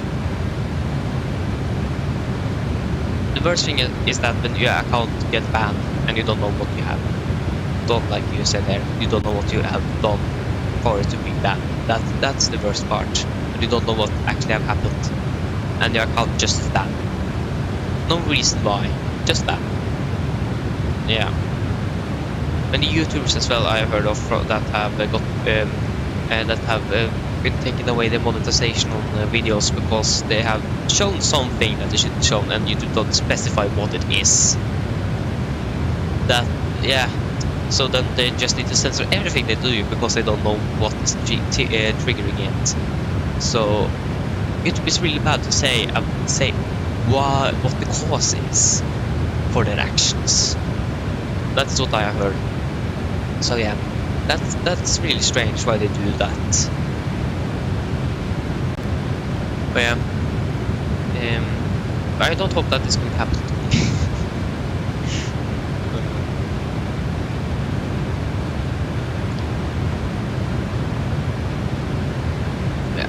I can't think of anything I have done, so I don't think that's going to happen to me. But yeah, you also probably done something you don't know you have done, and YouTube have banned your account and they didn't specify why. That's probably what have happened.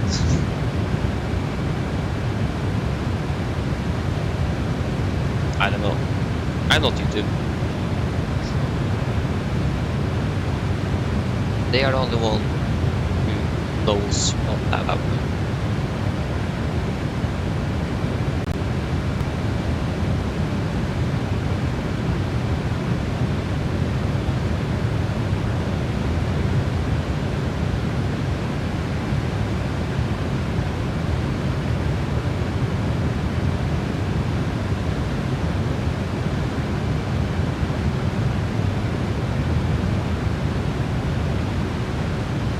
So we've flown for an hour already, and we are over Poland and good there. Doing pretty good though.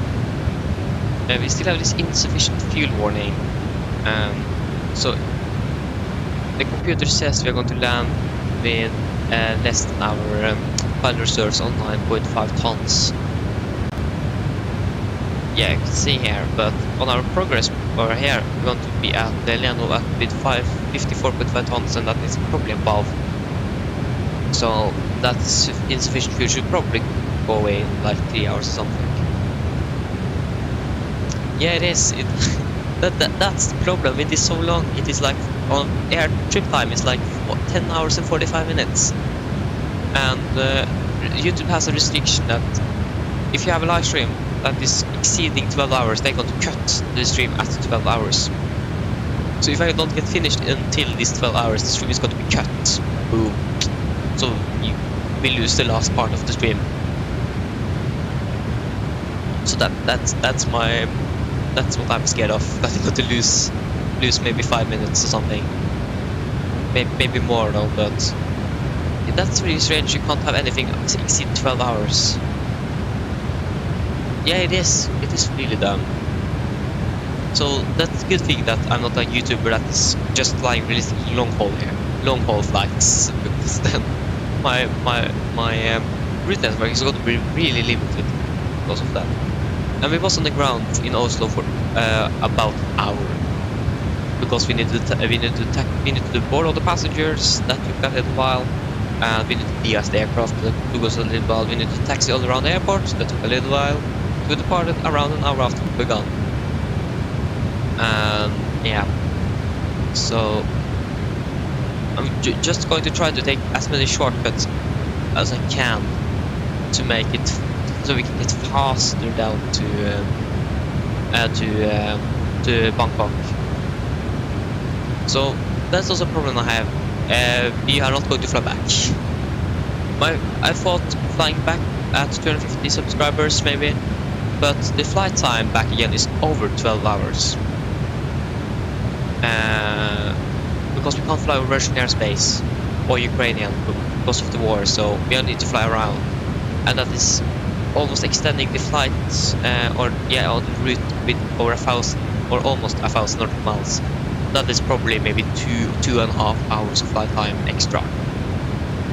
So I can't stream and fly back. I need to fly back myself because of this thing. So yeah, that's really don't like that. So yeah, it is a really strange rule they have. If you see someone that has streamed over 12 hours, the stream goes just to 12 hours. If you stream for 15, it just stops at 12. So that's my concern for these flights, is are we going to land be able to land as we need to land as quickly as possible. If there were no restrictions, then I could just sit up and relax and just enjoy the flight, and no worries when in the part, landing, everything. We could just do it for 15 hours without problem, but with this restriction, that's what's causing the problems. So yeah, they might have a reason why, but I don't know why they have done it. Should probably search up, but I just know there is a restriction there of 12 hours. That's the only thing I know. So we got to land at 17:49 Zulu. That is 18:49 Zulu, and that is 6 in the evening. Almost 7 in the evening, and it's scheduled to depart at 7 in the morning. We started then 6:30, so yeah, that's going to be 12 hours and 30 minutes. So we need to take as many directions as we can, and I try to limit this to country borders, to make it realistic as well, because you are not going to take a direct through 5 countries, for example. That is probably not how things are done. So we have a little tweaky flight plan here. So as you can see here, down in Turkey, flying down, and we're going to turn and fly up again, and then turn and fly straight. So here we are just going to skip all of this, and that's probably going to save us hopefully 10 minutes at least, maybe more, I'm not sure. But and after that, it is like really hard to get any directions that is going to change the flight.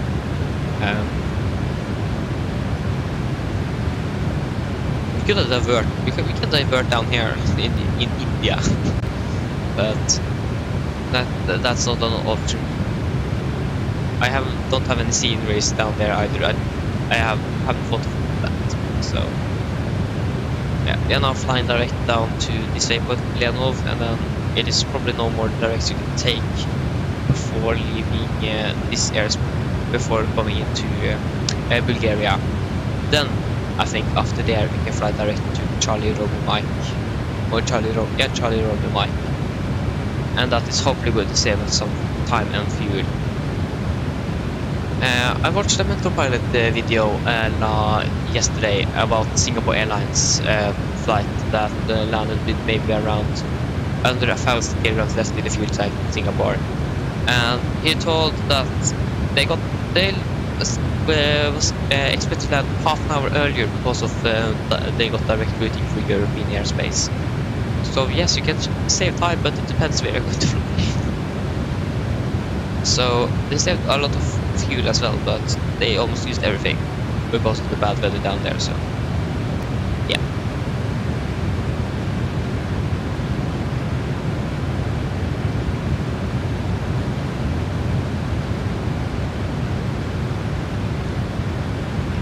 I'm actually not sure. Like, I have been taking hours or counting flight hours through when I have been flying real world routes like this, and I have actually completed them. So then I have got over 1100 hours maybe on that through 1 year, a little bit 1.5 year maybe years, and in my logbook in simulator it's 250 hours or something like that. So I think what 5,000, that's a lot. So then yeah, that's a lot of flying hours in the simulator. But that is probably more correct. If you know you have flown a lot in the simulator, then that's probably more correct than in the sim. Because if you know you're flying a lot and you just have 592 hours, then that is probably correct. Like I said, I do have more flight hours outside of the simulators I less than I actually have. So I think, yeah, then probably 5,000, still a lot, but that's probably the most correct one.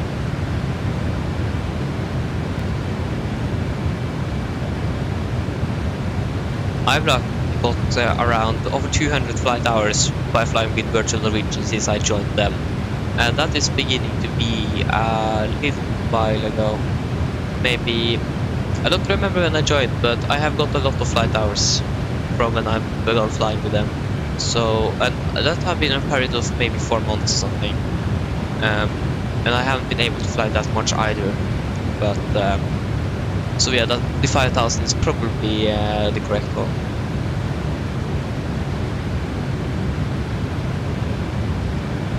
Yeah, the 5,000 is probably not correct. I don't have anything like that. I didn't buy it in Steam, so I don't have anything there. But I'm not sure where I can look up and see actually how many hours I have, because I do also fly a little bit like fun around flying with a fighter jet or doing a little bit of fun flying sometimes as well. So I'm actually not sure how many hours I do have in the simulator, but completed real world flights, that is above 1,000. Let me check. It wasn't long ago since I did my last calculation. Yeah, almost. Yeah, we are past 1,200. At least 1,200 flight hours. And that's why I need to fly back as well. If I'm going to count this as flight hours, I need to fly back again. So I'm not sure when I'm going to do that, but yeah, I need to find a day I can fly back again. So Friday this week we have free from school because of some planning things the teachers are going to have. So we are free there. Then we're going to take a fly with Norwegian.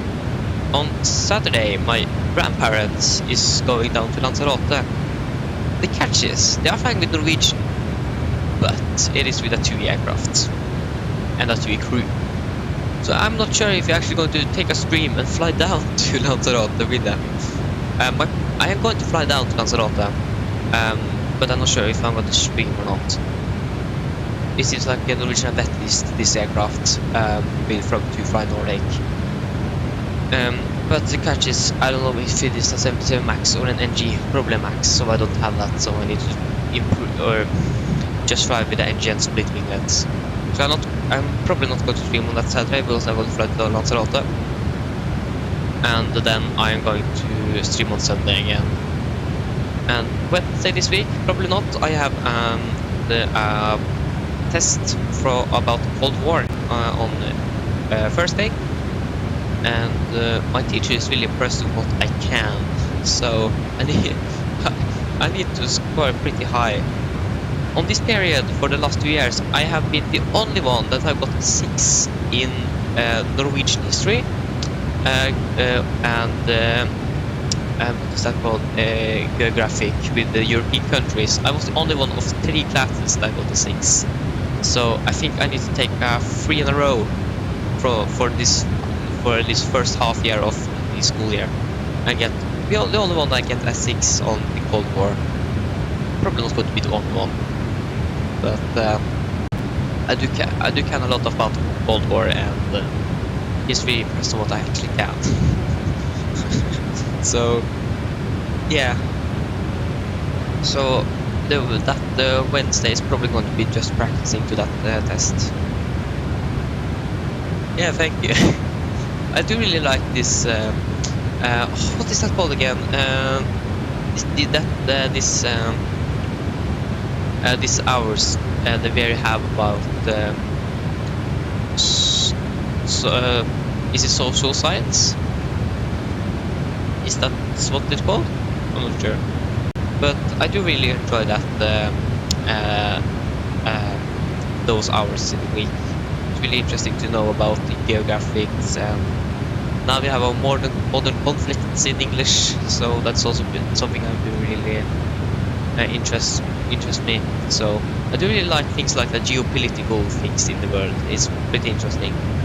So yeah, it is. It's really fun to learn. The only thing I do miss from school is that we haven't learned anything about the U-2 scandal that happened in the 60s. With the American spy plane U-2 that was shot down on the Soviet Union. That's the only thing I miss. So, yeah.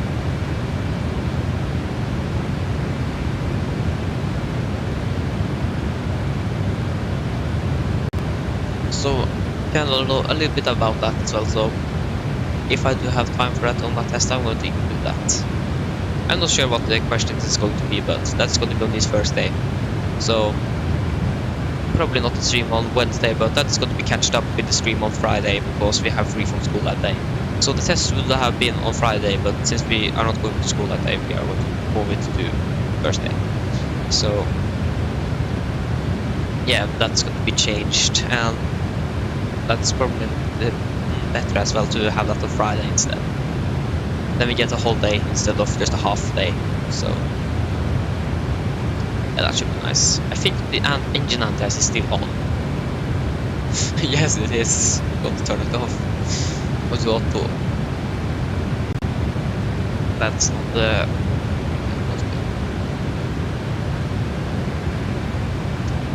It wasn't much to look at currently. Where did all of these clouds come from?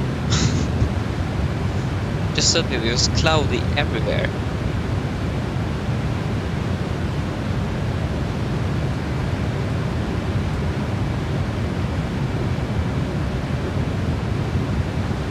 I wonder if you had flown to Artat, if we fly to Artat now, how much are we actually going to save? Artat. Check. So currently we're going to then land at 17:48 now, so we are 1 minute better. If you take direct Artat, we're going to land. Are we still going to land 17:48? I mean,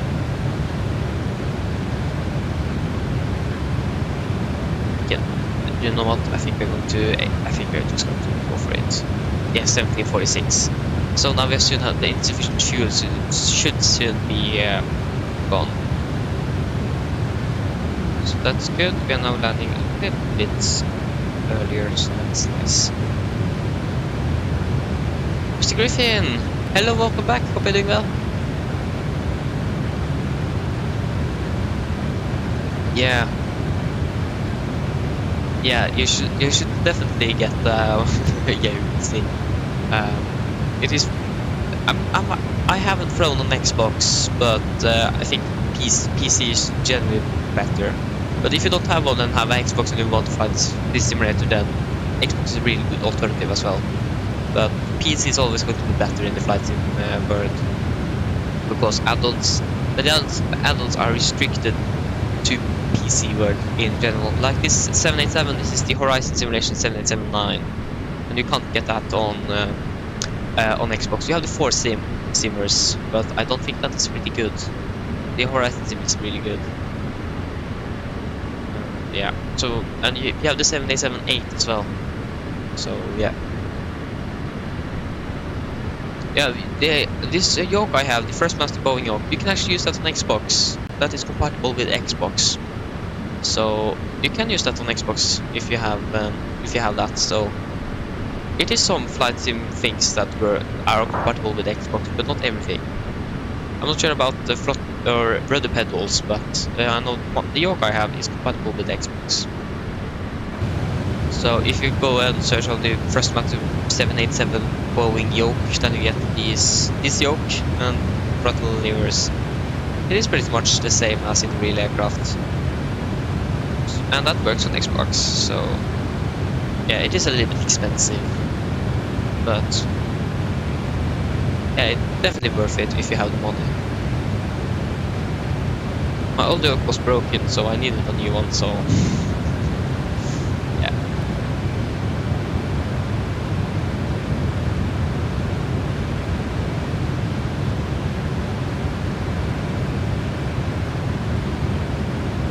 Only question I have now, when I'm going to climb higher. Okay, now we are improving.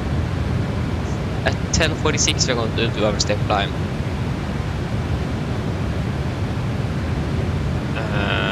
10:46. That's still 3 hours. Yes.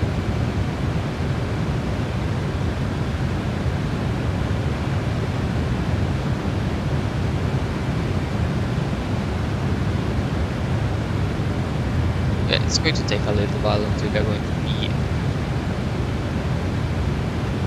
be there, but like I said, as long as we park the gate and finish the trip before 12 hours have gone, then I'm okay.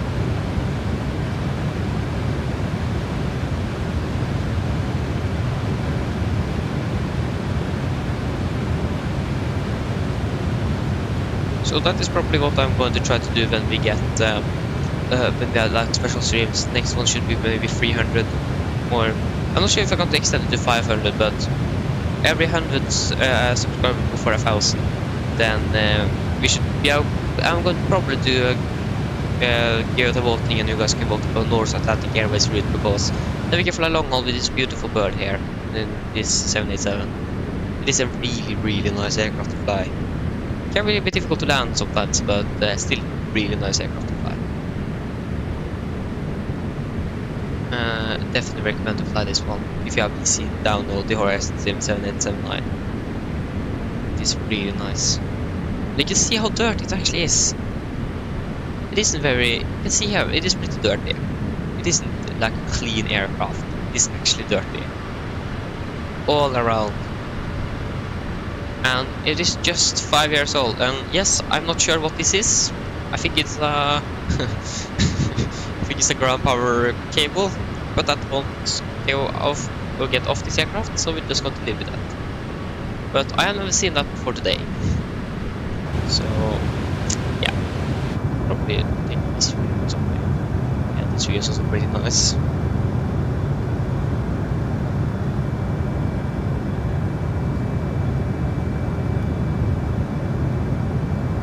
Or if anything happens down in Ukraine, or suddenly boom is finished and we can fly over Russia again, boom, we're going to fly back on another live stream. But that is probably not going to happen, so yeah.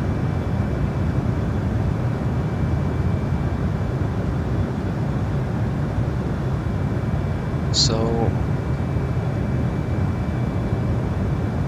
yeah, I need to fly back alone. Unfortunately, but that is what I need to do to be able to count this as flying hours. Can't fly down. I think I have a 747 from Cargolux that have been in Chicago for over a year now, that I haven't flown back yet. I tried 2 times, and both times the simulator have said.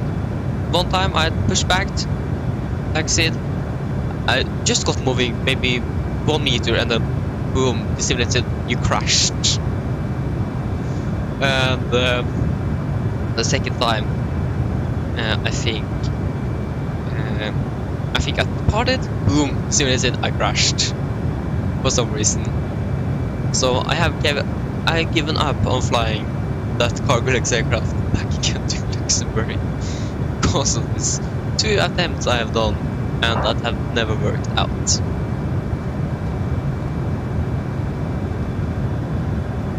Oh yeah.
Okay.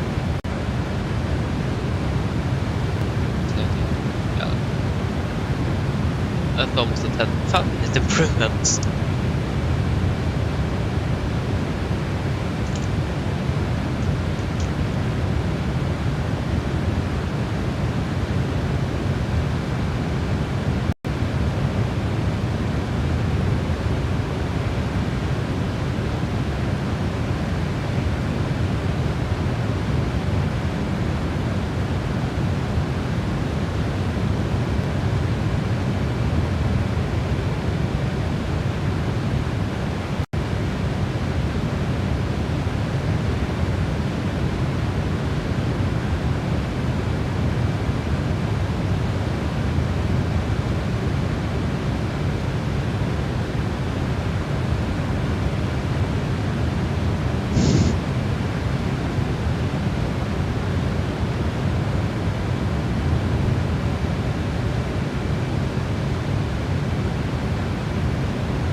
This cloud series is ruining everything.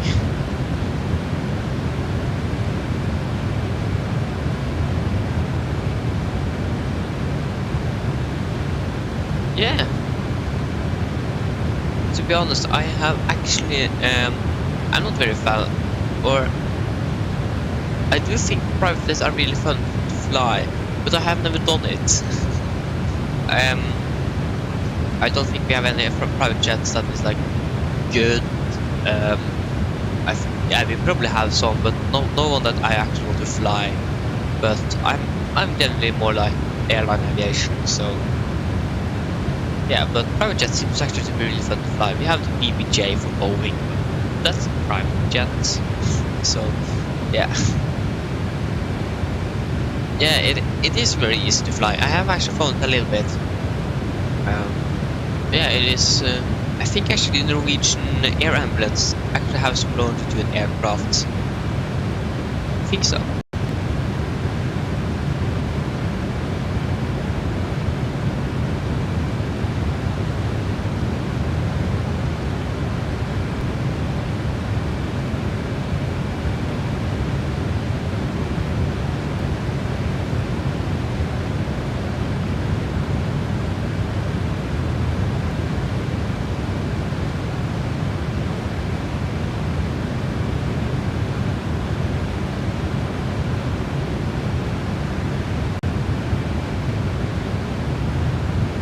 Yeah, I think a Gulfstream would have been really nice to fly. Cool to fly.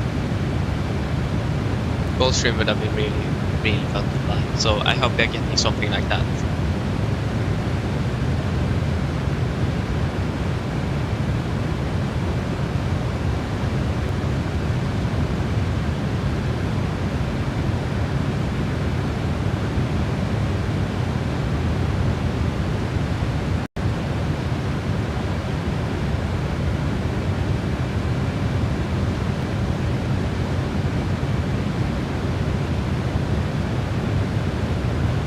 Yeah.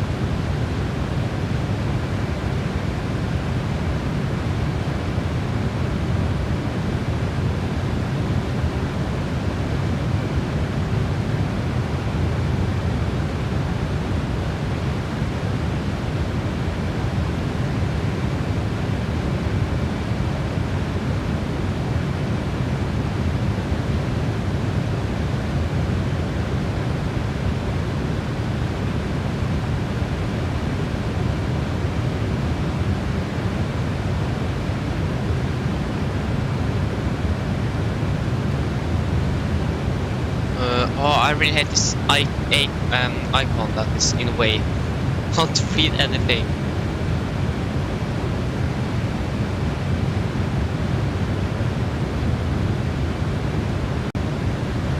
Yeah, it can.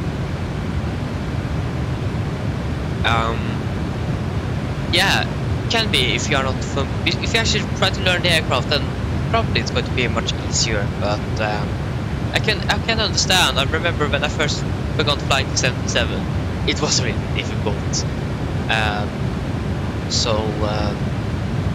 Yeah, so I do understand. Private jets generally are much easier to fly. But when you first have learned it, it is actually pretty easy. And that is personal preference.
Okay, that have now gone down. That's all.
If you could climb a little bit higher earlier, then yes, please.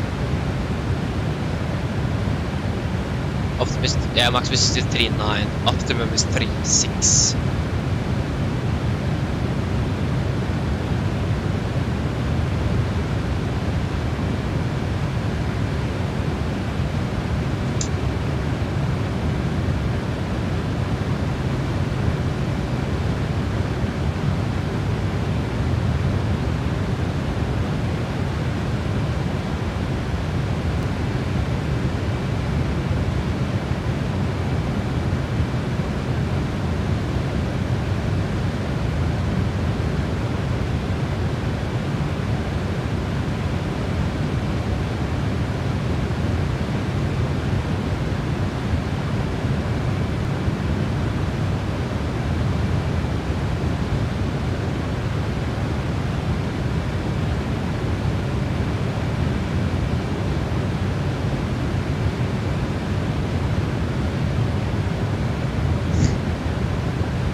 Good question, actually.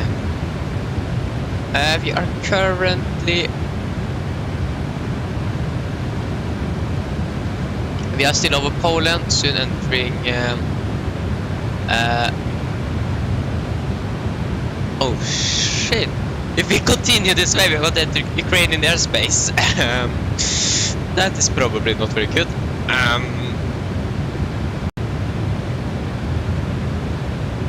So if we try fly heading 140 degrees, we can't fly Ukraine in airspace. That's not working.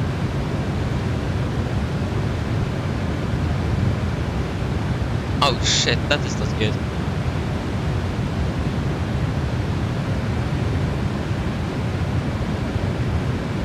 On 50. We need to turn.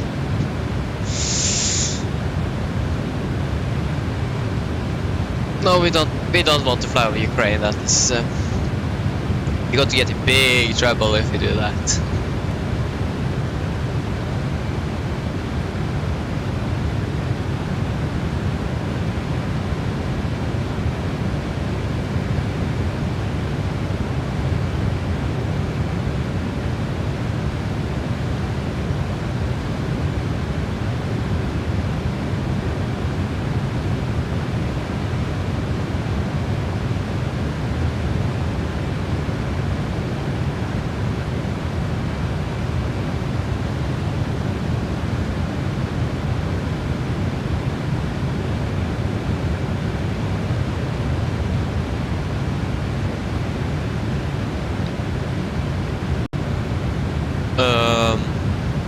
this is not enough.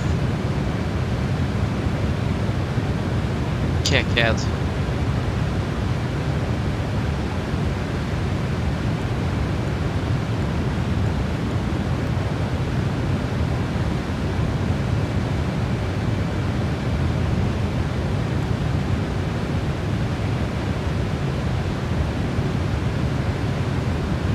Shit, this is not good.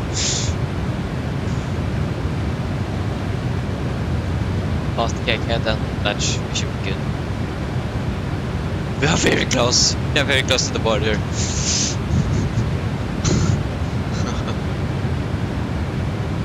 Yeah, yeah, really nice that you actually asked if everywhere. Otherwise, we would just fly straight over Ukraine. And now we need to fly back, so yeah, nice.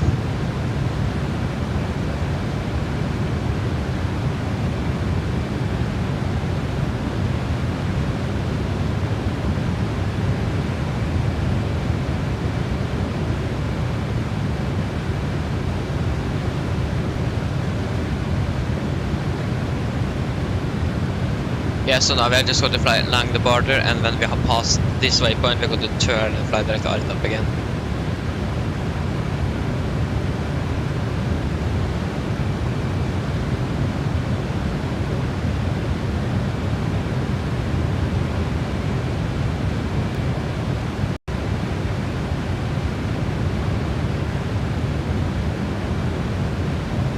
Yeah.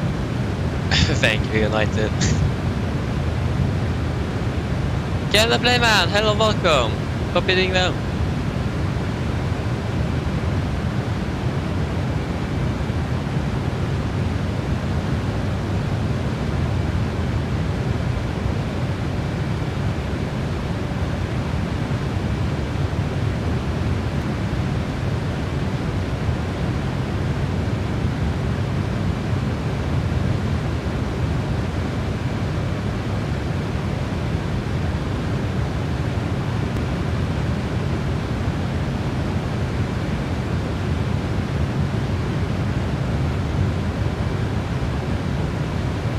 Yes, it is. It actually flew this night.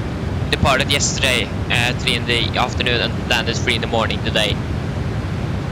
So yeah, it is a really well flight.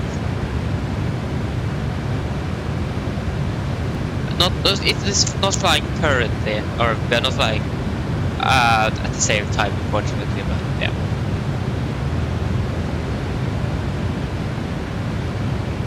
Yeah, really nice that you actually made it, Canada Play, man.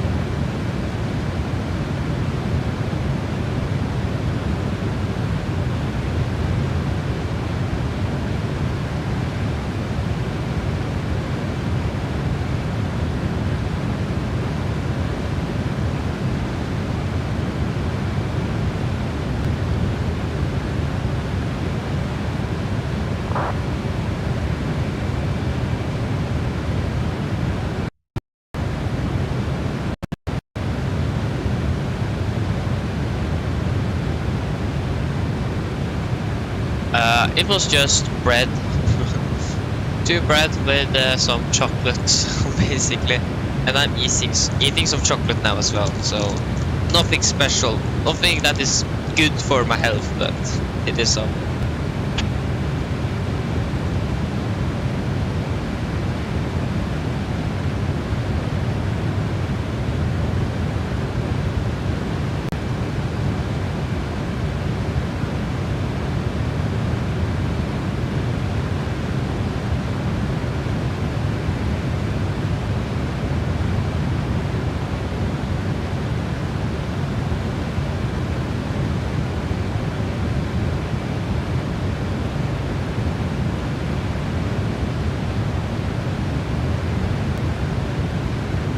Oh, we haven't eaten breakfast yet.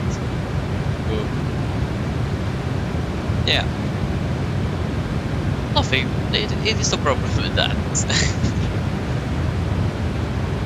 Yeah.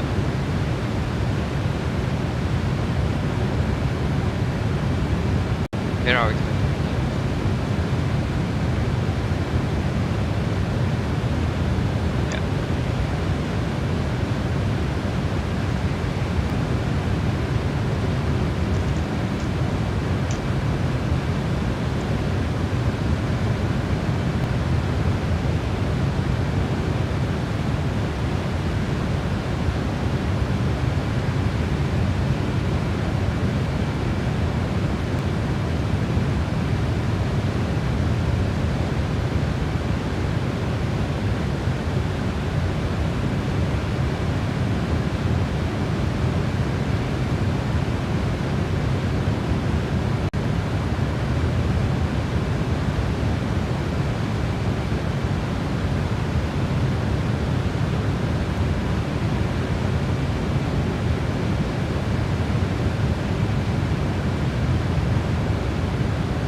do you mean with CNP on the plane?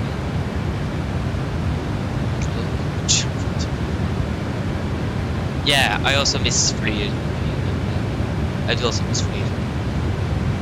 I haven't actually been able. I wasn't able to fly with them once. I have an uncle and friend at least that have flown with them, and they said the service was really nice. So it seems like Flyr was a really good airline.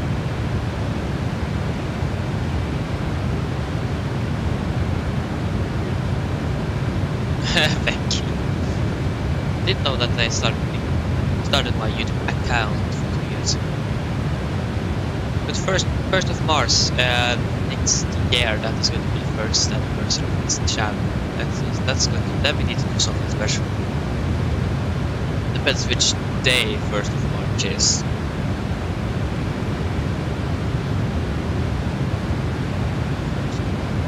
February. It is on a Friday. Nice. It is not. It is the weekend, but I have school. So that's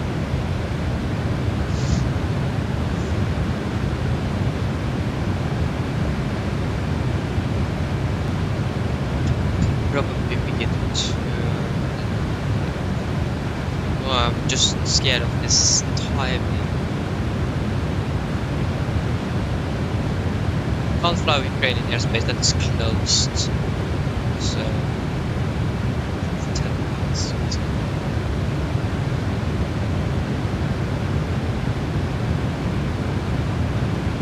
Yeah, but that added another extra.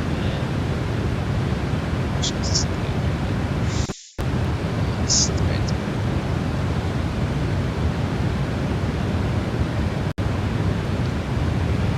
Anniversary is that a year?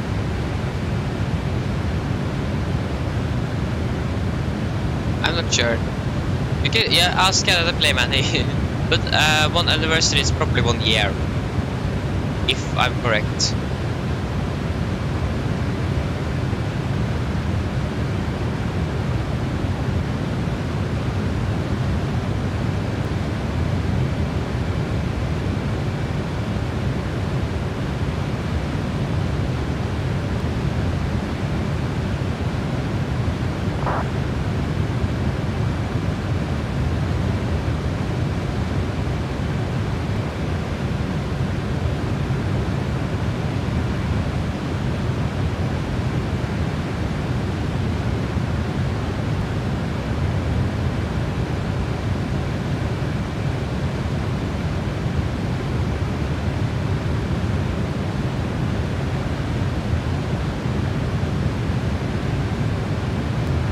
There you go, we are now turning.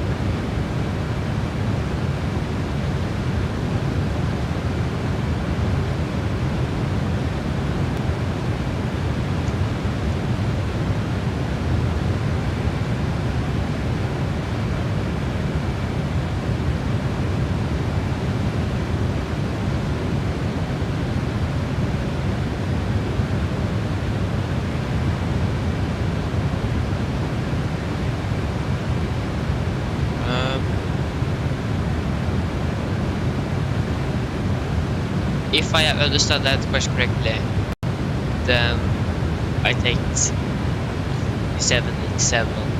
I hope I understood that question correctly.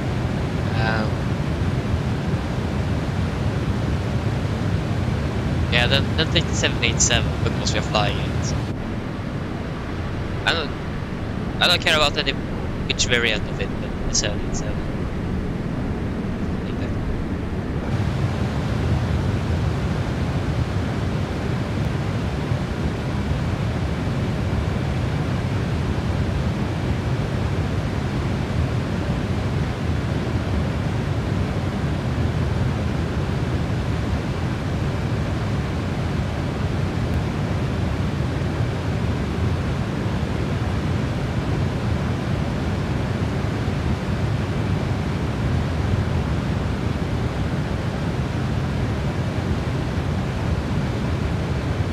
Yeah, I'm happy that I could help.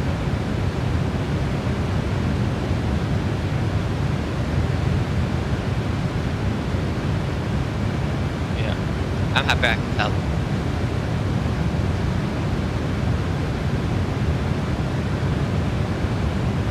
Yeah, that's also one thing. They fly much faster than. They fly much faster than. Yeah, they fly much faster. They can fly also much higher as well. So that's the good thing for private jets. I can agree with that.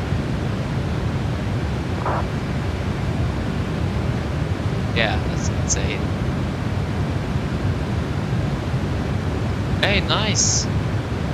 F-22. That's really cool plane. I look forward to seeing anything on that one.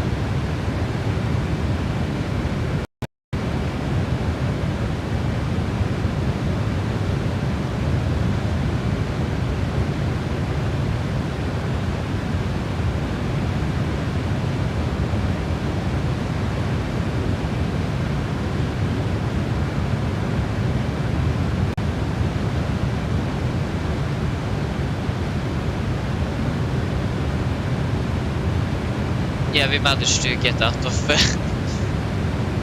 Ukrainian space. I know it was a Freebird Airlines, a Turkish airline, that flew from Oslo to Istanbul. That actually that flew into Ukrainian airspace. I'm not sure why. Maybe it was because you can see it had seems like that vectored itself into that. So I'm not sure, but it was an airline that flew into Ukrainian airspace. I think it was an accident. It wasn't much though, and it wasn't too low.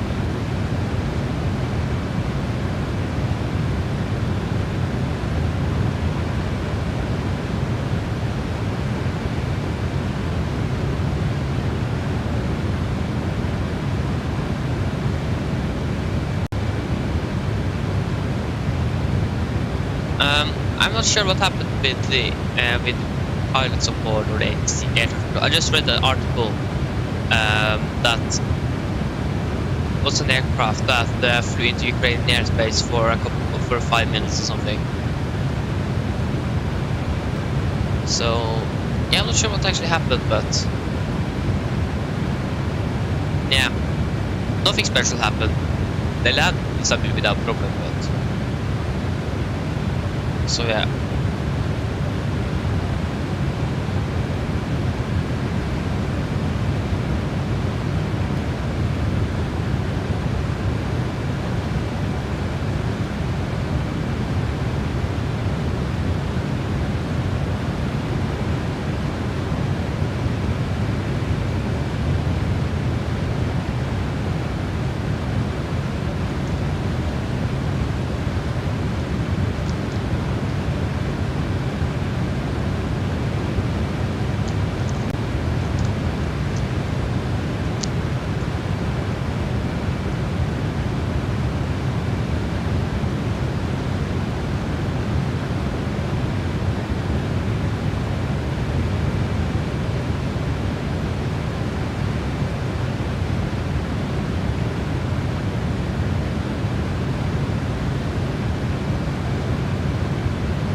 We should be pretty much, yeah, we are clear of Ukrainian airspace. The only thing is that we are going to fly over the blacks, but that is also not going to be a problem.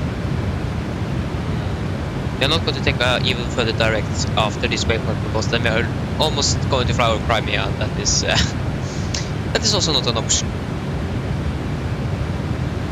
So yeah, this geopolitical things that is happening down there is pretty intense. It is ruining the aviation industry.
we have a good, almost level, so that's nice.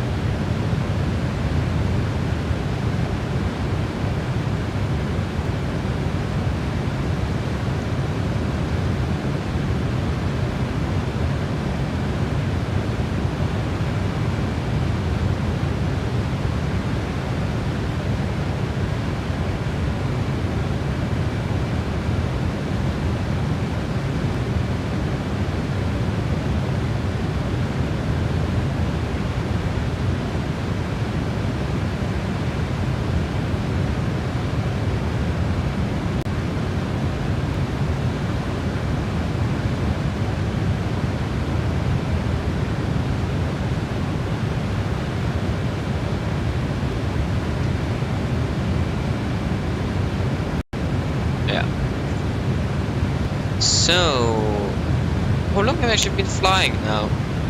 1.5 hours-ish? No, almost 2 hours already.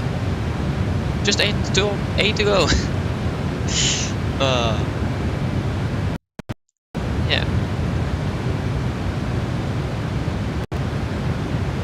Well, time is flying away. So yeah, that's really nice. So yeah, we still have this insufficient fuel. Just got to double check that our final set is 9.451.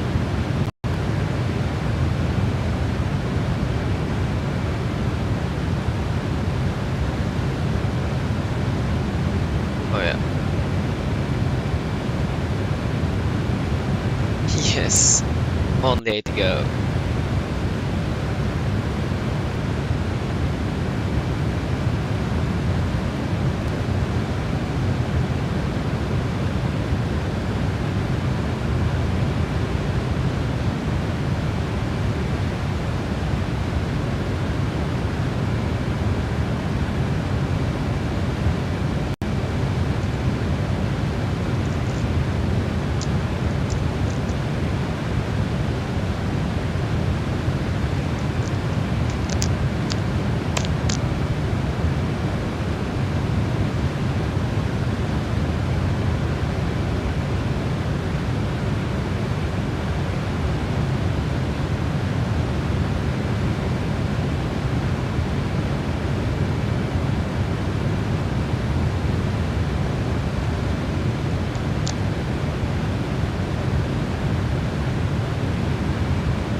Oh shit.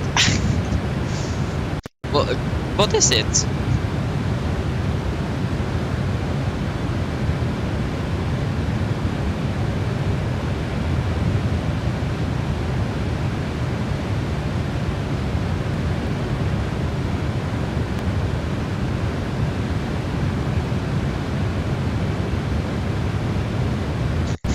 Please help me, what happened?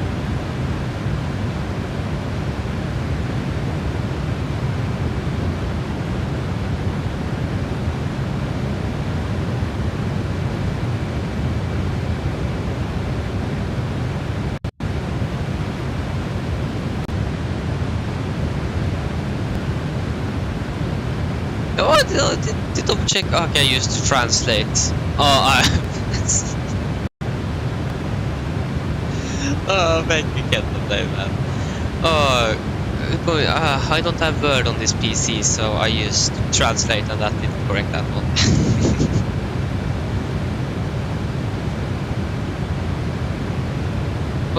What have I done here? Was I so...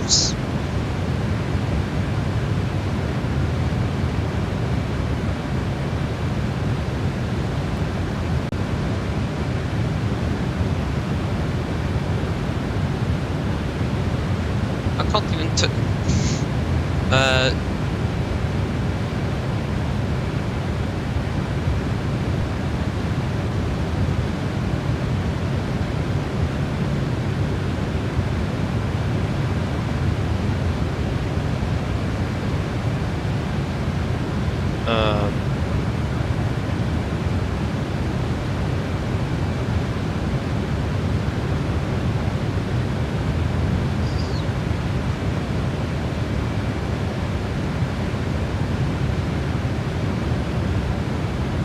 Okay, I think I have corrected that now.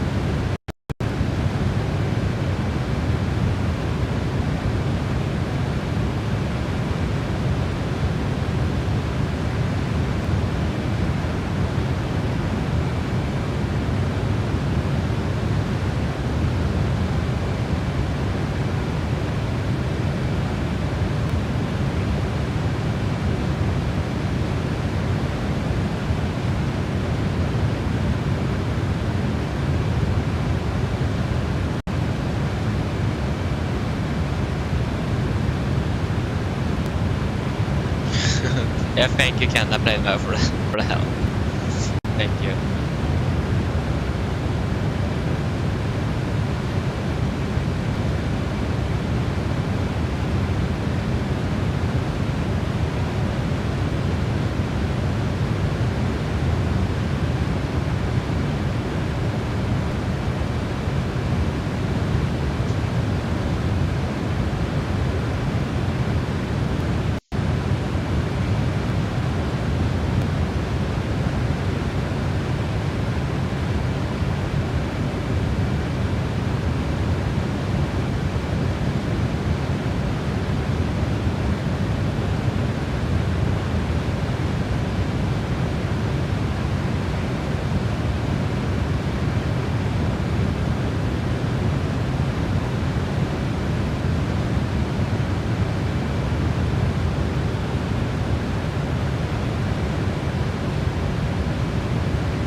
My call sign is Longship 91.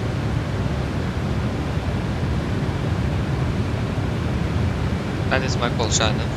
Flight number is, I think it's November 0 or November Oscar 09.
Yeah, that's typical that the phone dies. I think we're flying over Bulgaria right now. No, I think yeah, we are flying over Romania, and then we're going to fly over Bulgaria very soon.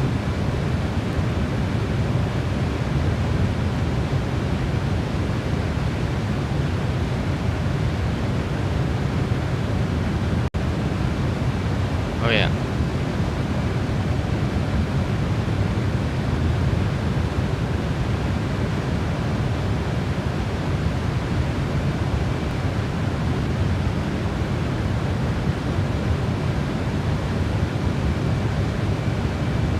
we are flying over Romania.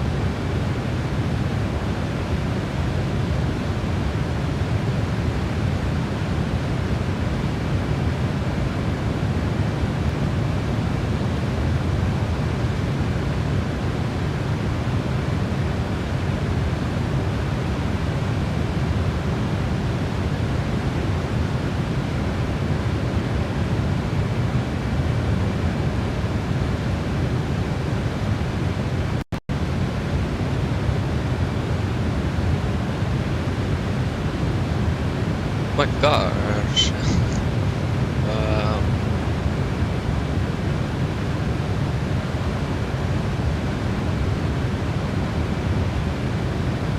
Yeah, I agree with that. It is much to look at, but if you see the clouds here, it is much to look at here either because of all the clouds. So, yeah.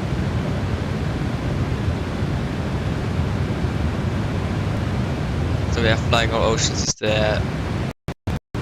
Yeah. Flying with land is much nicer.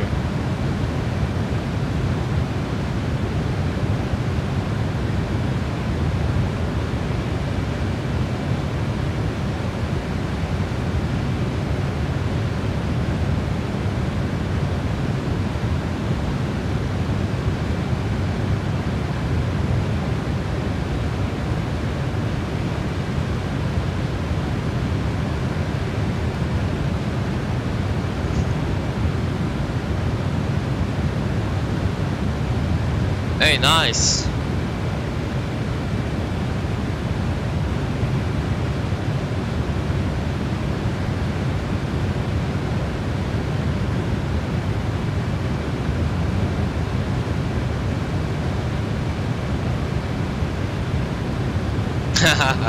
Yeah. I've been for 2 hours and 6 minutes now, and it feels like we're at 1.5 to be honest. Maybe 1. Yeah.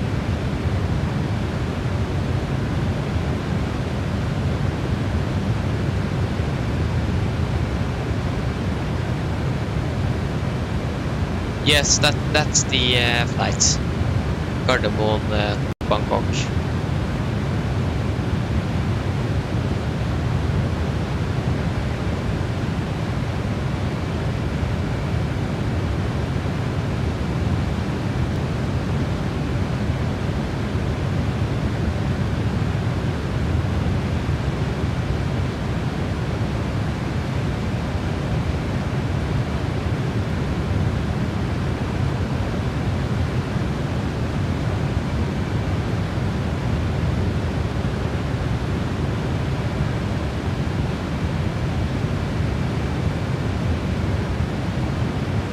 Yeah. That's probably correct, Gentlemen.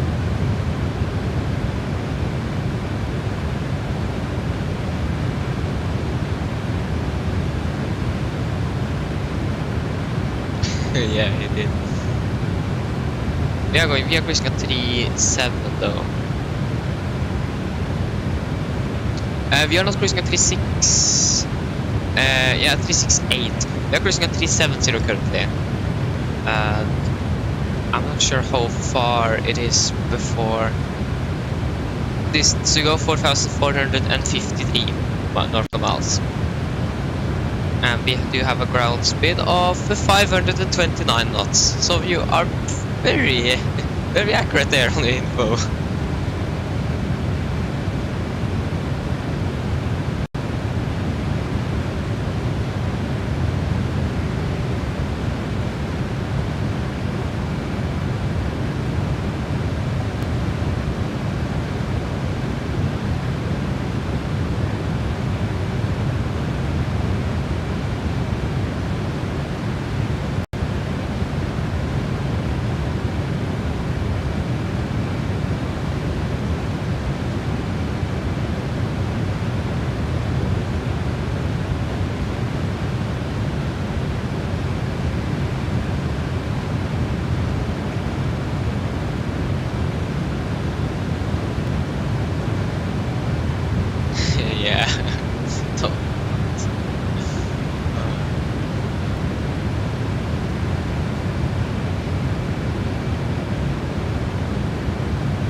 Yes, I do. Like this. Yeah, now the clouds have been a little bit more separated, so you can actually see something.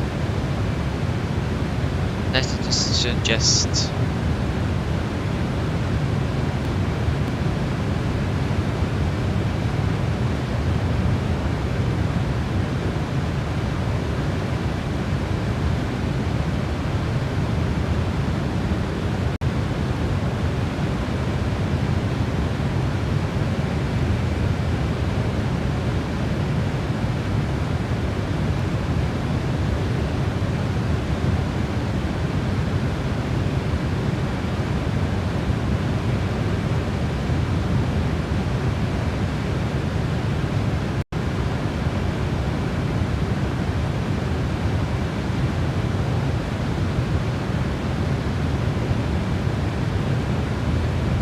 I actually do like it, but I just didn't do it because of all the clouds. Yeah, I do really like the this camera. So if you guys have any suggestions of camera views, then ask.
What?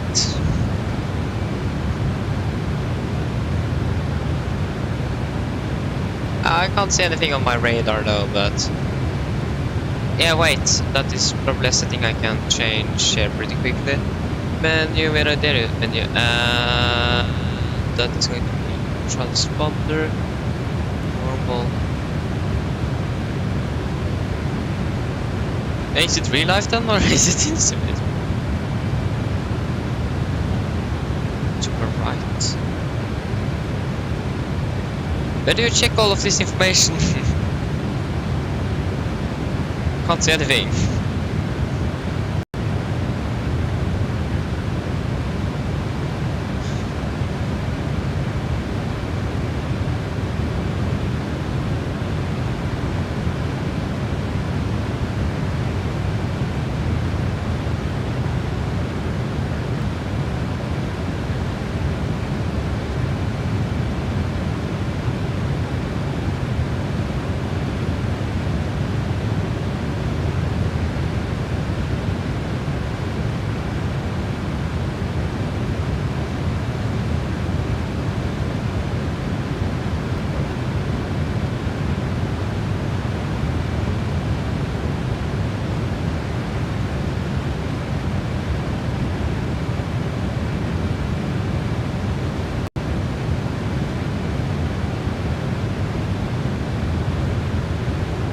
I can't find that traffic, so...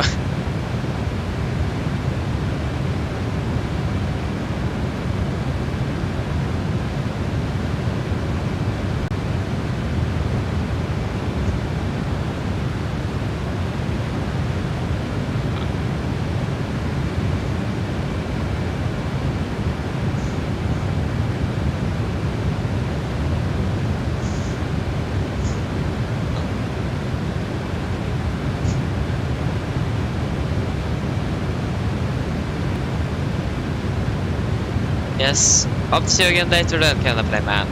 Thank you for tuning in. Bye.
I'm actually, that is probably true. I don't use Twitch, I just use YouTube. But it makes sense. So it makes sense that it can take a little. Yeah.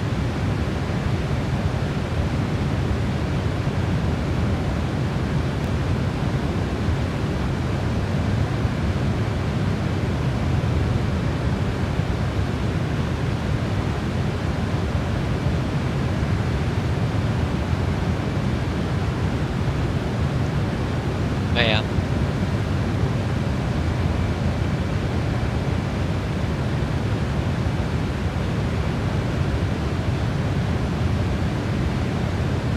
Well, that would be really. I think you can do that, but you need to.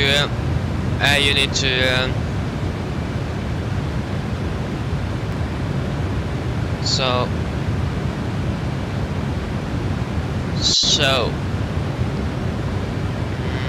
I think you can't switch. You can't stream from Xbox, but you need another. You need a PC and you need a capture card.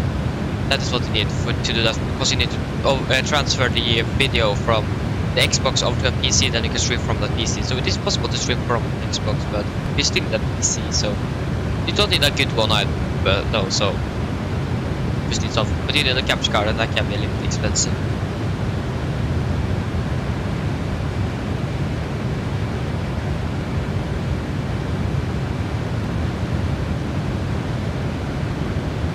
What are we doing?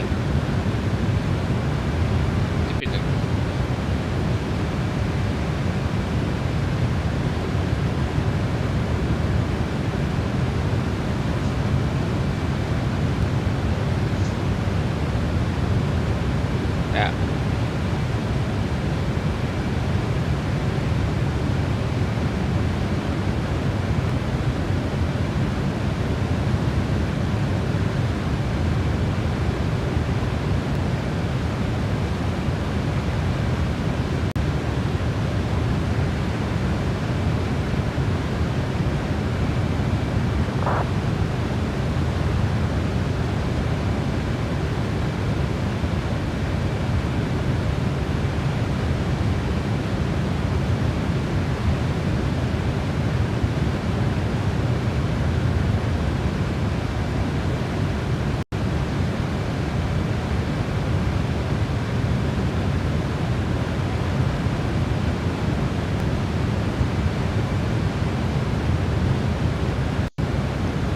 the weather was much better.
That's only for insane. But, yeah.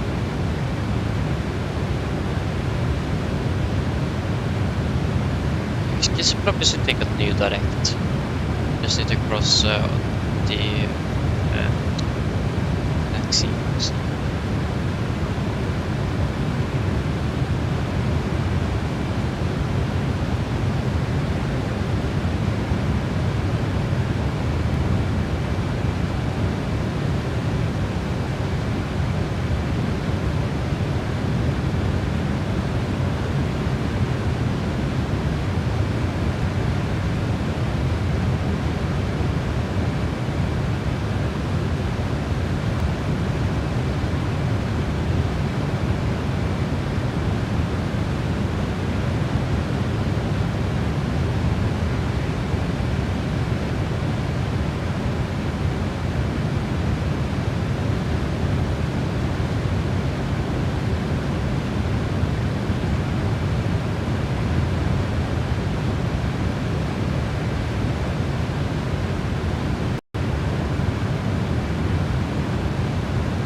actually going to be 18. Yeah, at 1849 Norwegian time. So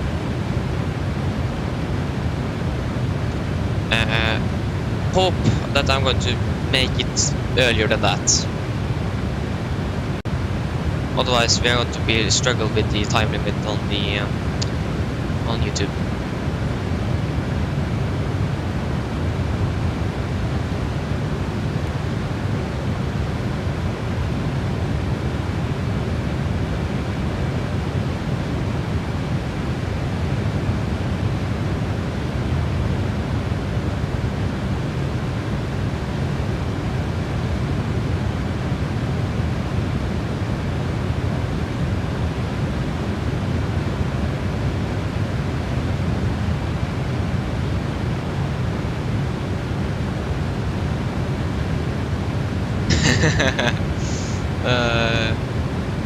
I'm okay with that. I do enjoy flying. I would have done this if I really hated it.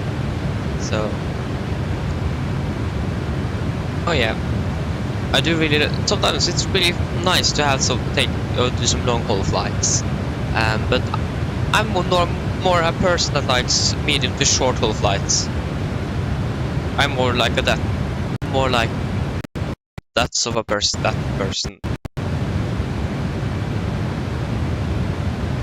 So yeah. So yeah, it's been a long time since last time did a long haul. The last time was to Gran Canaria, where the simulator froze and we didn't even land there. So yeah, but this is going to be great. The only thing is that I hope that I'm not going to mess up the landing, because I have struggled a little bit with landing this aircraft. Because if you think about the 787, that has a more direct flight control system, but the 787 have a fly-by-wire system, so it is a little bit different handling of this aircraft. So yeah, I have practiced a little bit the last week, so for this week, so should be an okay landing at least. Yeah. So, but sometimes it's really nice to do a long haul flight as well. It is to just sit down, relax, and you have time to eat dinner, lunch, or breakfast, or everything like that. If I for example have flown short haul flights on a Wednesday, like I did from Oslo to Trondheim this Wednesday, it was really hard to get to eat dinner in that period. So then a longer flight is a good one. So probably a flight where you have a cruising time of approximately 15 to 20 minutes is a really good flight, because then you have time to do approach briefing, set up the aircraft, and you're just not going to climb up and descend immediately after that. So flight, for example, to Copenhagen is a pretty nice route. Maybe a little bit too long, but around that flight hour, so maybe 1.5 hour flight is or 1 hour flight is probably a good flight. But yeah, short flights, you get more landings, or practice more landings at least. So yeah, it is really nice to do some short haul flights, or short flights as well.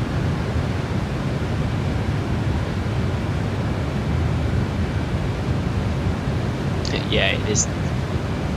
They both have fly-by-wire systems though, so I think if I have flown the A340 more, I would probably have been a little bit easier for me to land this aircraft. But like I said, I normally fly the 737, and that has a direct flight control system. So yeah, it is it's a little bit more responsive to the to corrections on the yoke than the 78.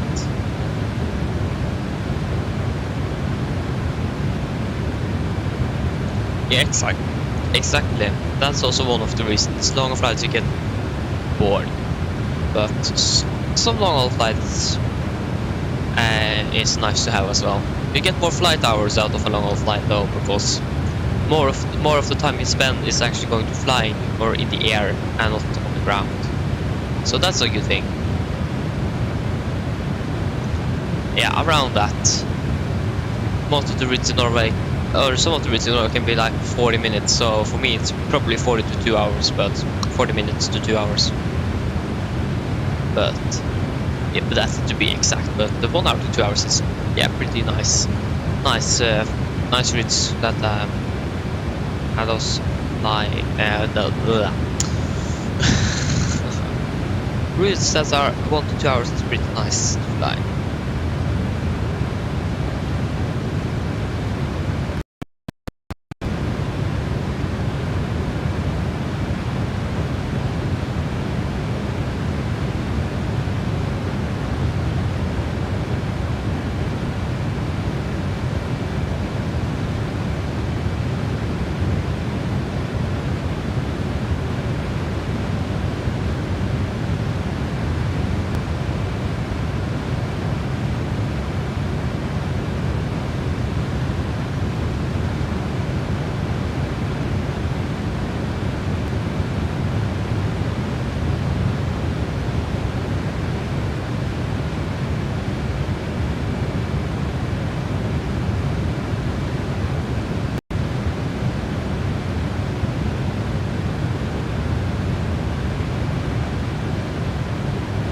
Just want to check ports. Så Reblo. Vi kan fly direkt till Reblo.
So now we are above, so now we have lost the insufficient fuel warning, and we are now landing at 43. And we're going to probably soon climb as well, so yeah, that's going to be great.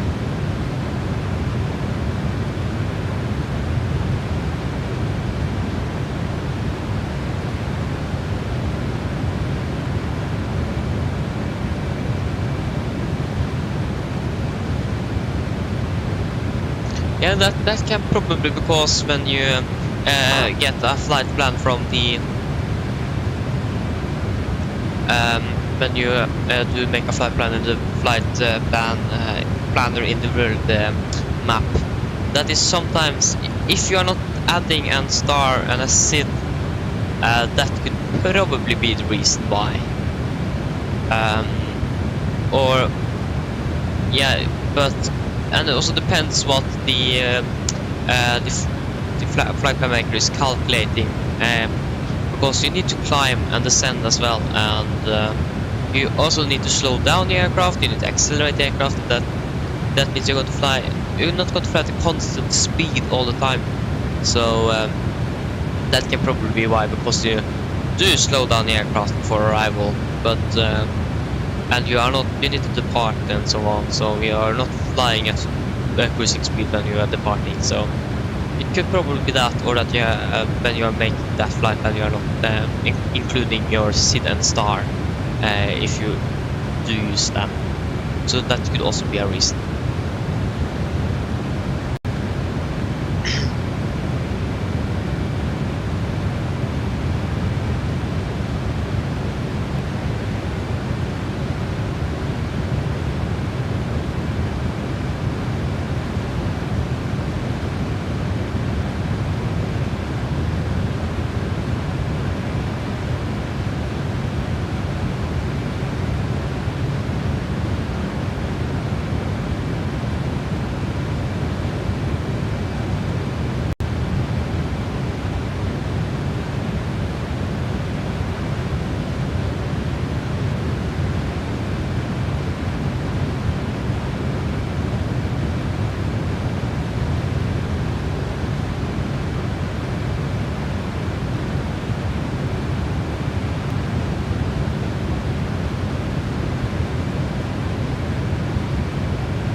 Yes, this is the Black Sea. That's correct.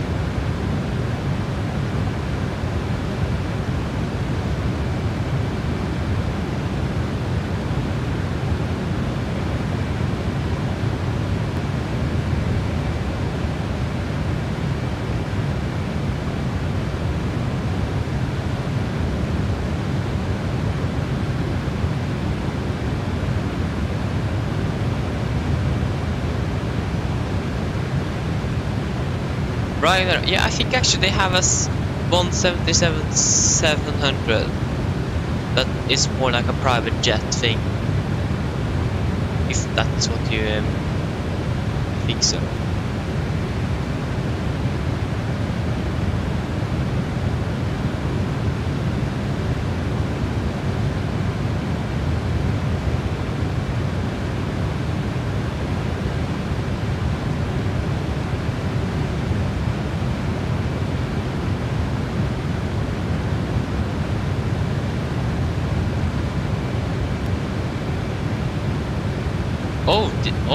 I didn't know that.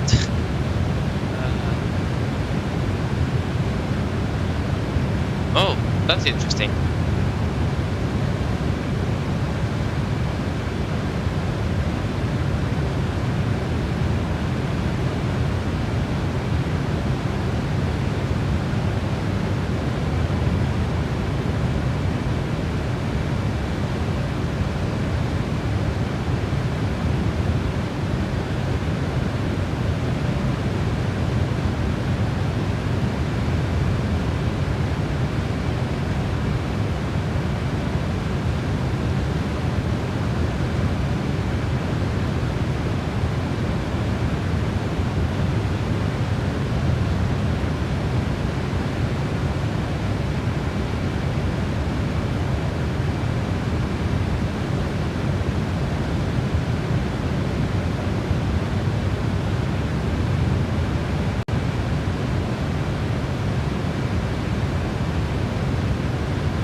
Check when I'm going to go step time. 800 miles.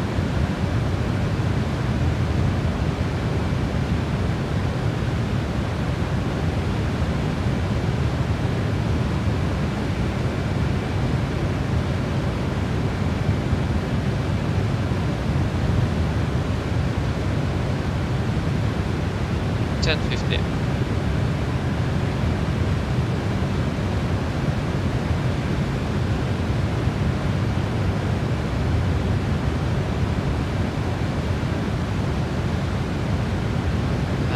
Zero 92.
long have we flown for now?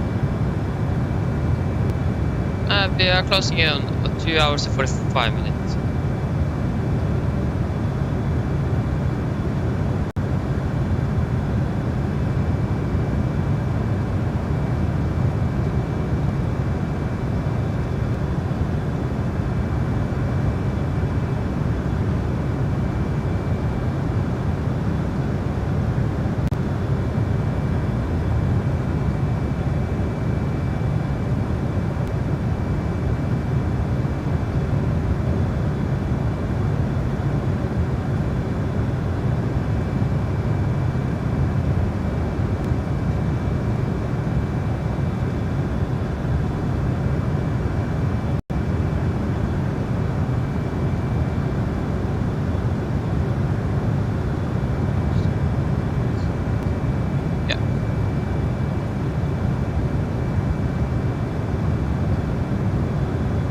Hey, nice though.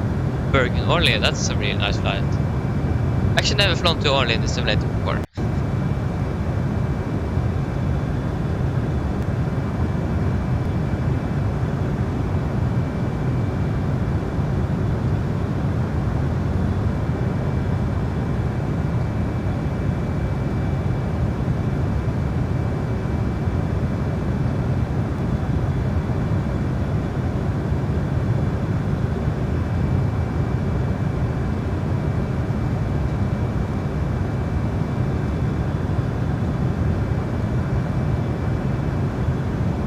Hey, nice though. Are you flying with a private jet then? I think you're flying a private jet. Which jet are you flying?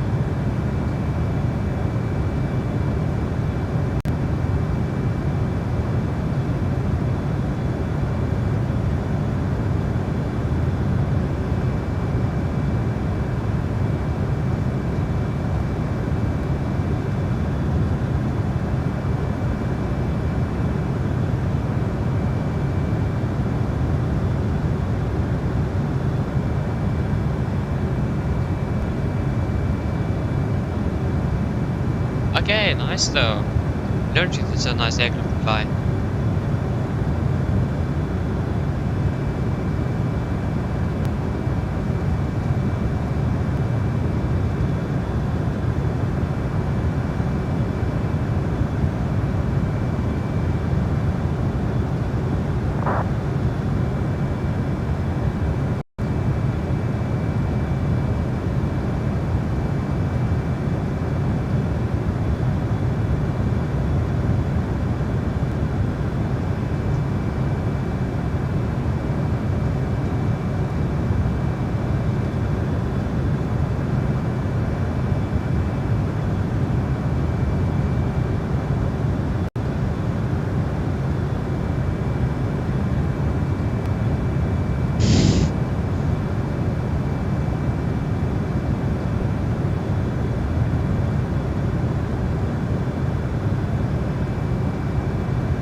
Yeah. I'm telling you.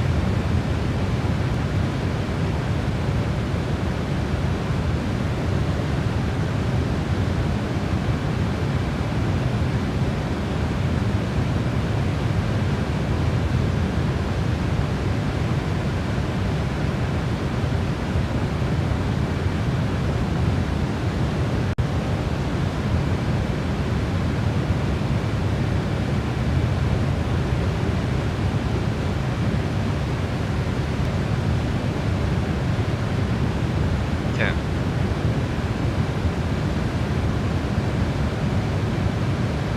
I don't see anything. I can't see it.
Eric Aviation. Oh, sorry, Eric Aviation. Hello, welcome. Hope you're doing well.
Okay, I'm just going to fill up my bottle of water, so I'm back very, very soon.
Hey guys, I'm back.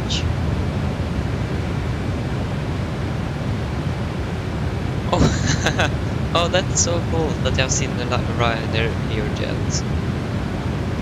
I didn't know that they own a Learjet. It's really interesting. You learn something new every day, so.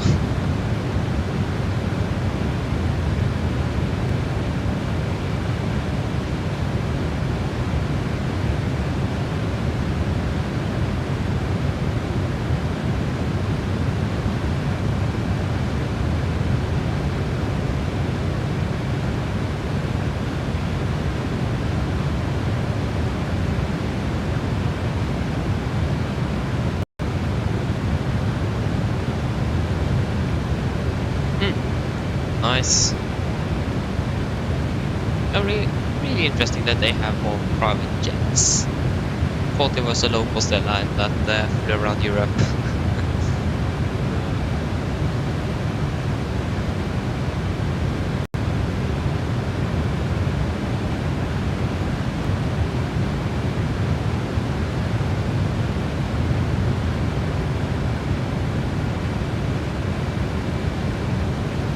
Yeah, it makes sense. Does. Yeah.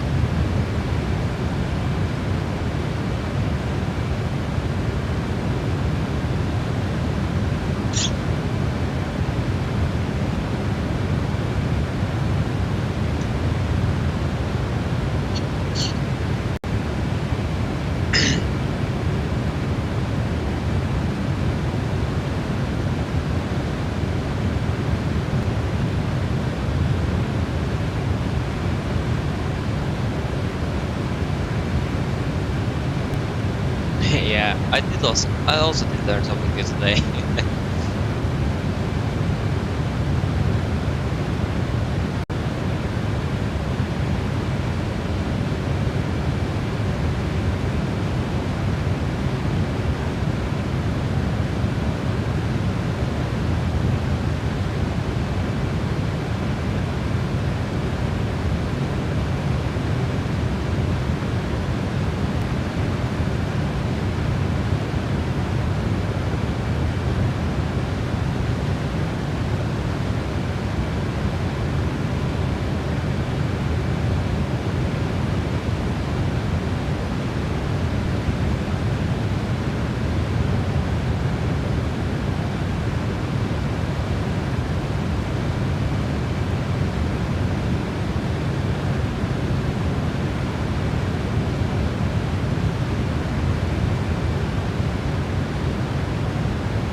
Okay.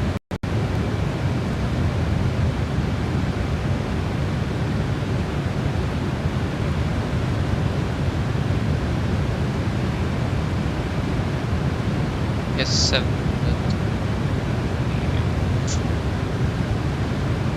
60 knots.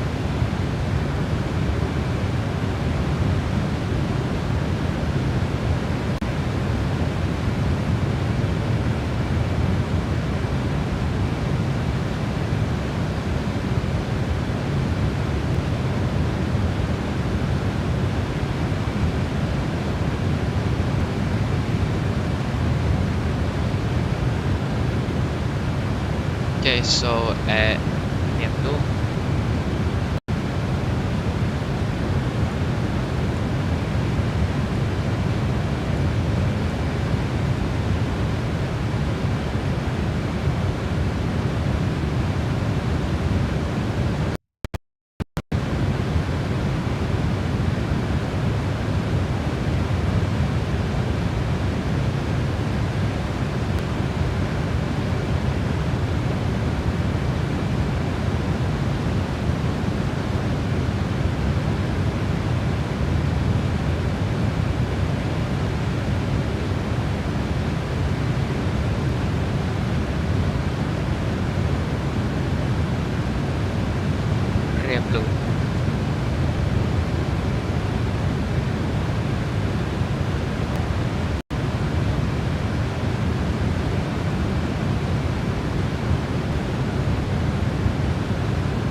Blå. Blå. 41.4. Oi, what happened here?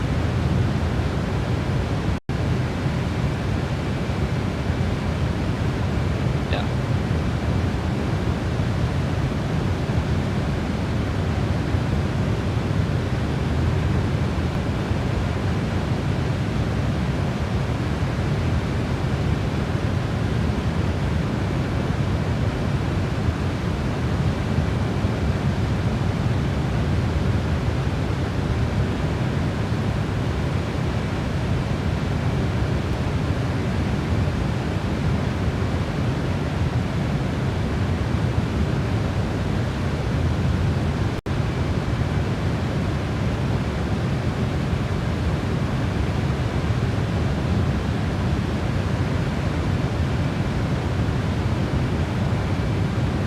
One thing I really want us of the animate is the VSD or vertical situation display. That would have been really cool. PMG has that on the 77. So 77 is really famous for it.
Yes. Yes, like Eric says, they are retiring it now.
Yeah, they are switching to the Airbus. So yeah, SAS is switching to the A320 family. I think it's more. Yes, they are all. They are going to fleet commonality. All is going to be the same aircraft. So yeah, that's probably why.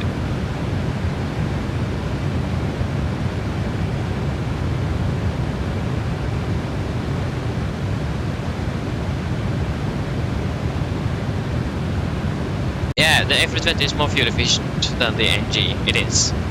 Or the Neo is.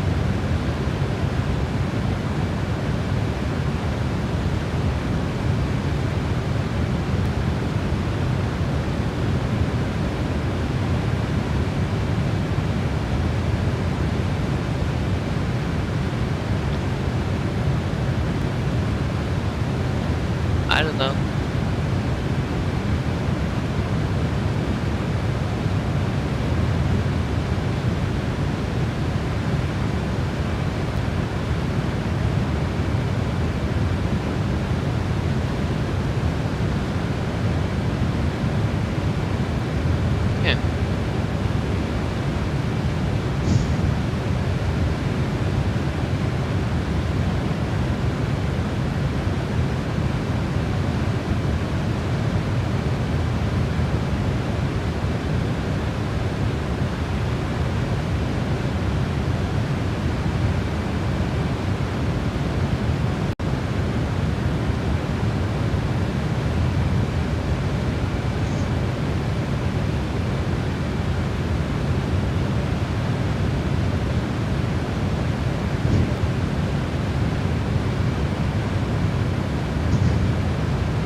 Yeah, that would have been really cool if they actually call it SK737.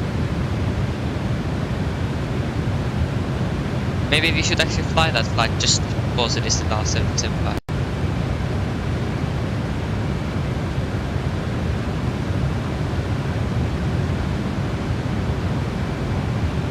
From Stockholm to Oslo,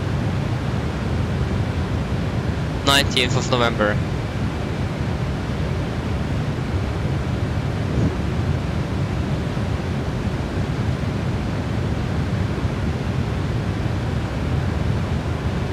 Yeah, that would have been really cool.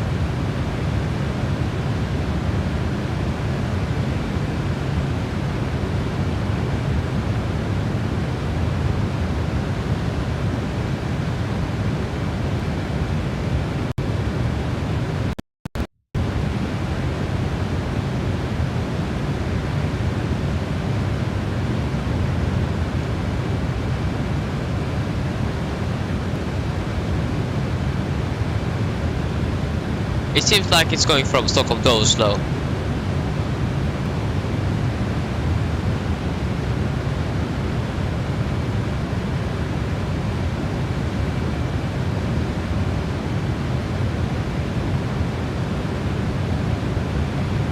Yeah.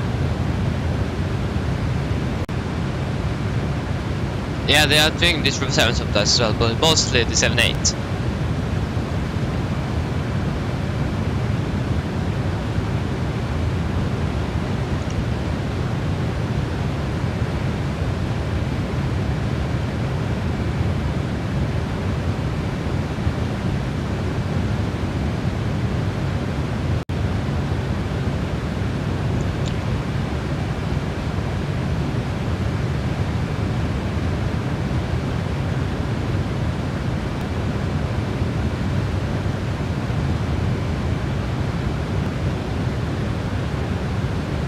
Yeah.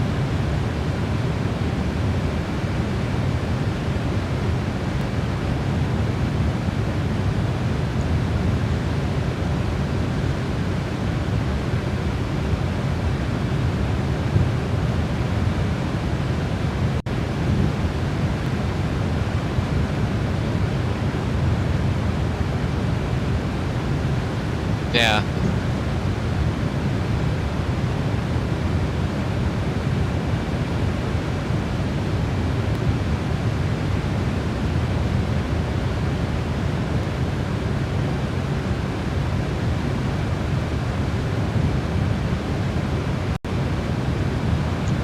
No, I don't think so.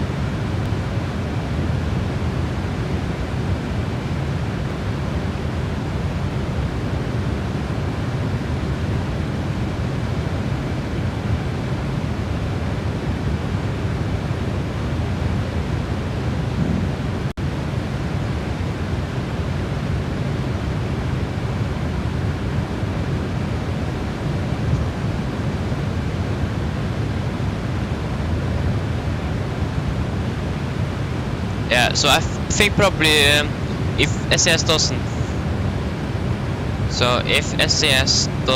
fly there,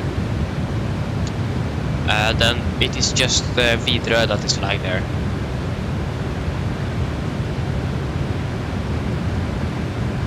So yeah, yeah, it's cool tomorrow.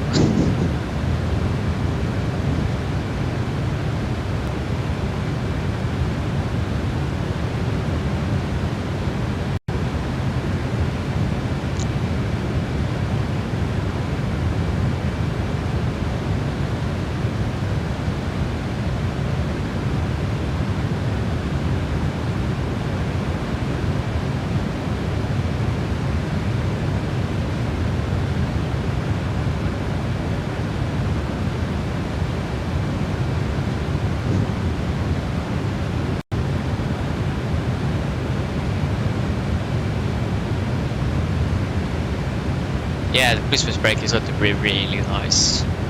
Really looking forward for that as well. Hey, that's really cool.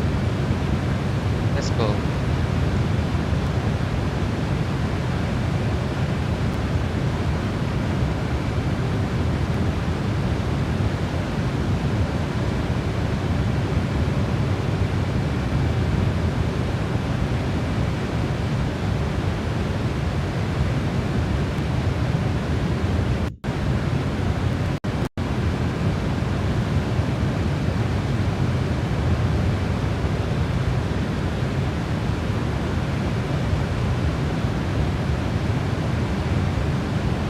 Yeah, that's a good question.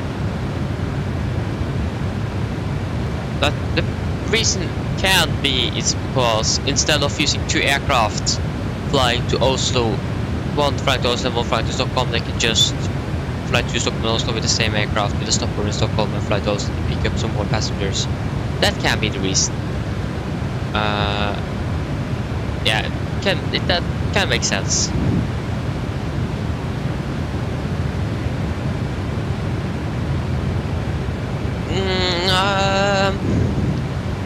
Try to fly to Balder, Ålesund. You can fly to Alta.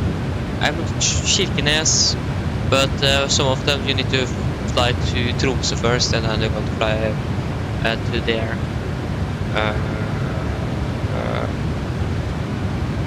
It's really hard to recommend anything. If you go to flight 24, then you can see all the routes they are flying, and flying a lot of. You can fly to Edinburgh. Yeah, it's really hard to recommend anything because it's many good routes. You just need to choose anything. Just choose something. Yeah, exactly.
Ten tons. Oh, we're landing now for 8. It's going faster and faster. That's good.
STD or standard is just setting the standard pressure we are using above the transition altitude of the airport.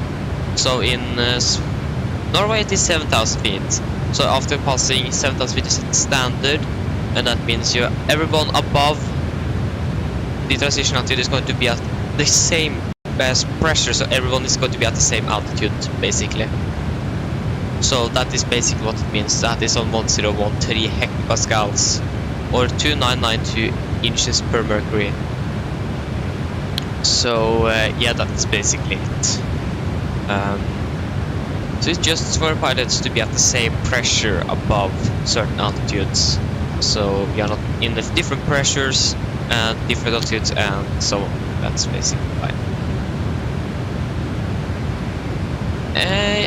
I'm actually not sure, United. That's a good question. I think it more depends on the airport, but I think normally they don't, because they don't need a jet bridge. They normally have stairs built into their door.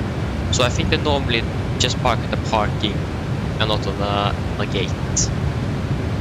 Because it is really expensive to park at the gate, so I think most private jets it's going to park on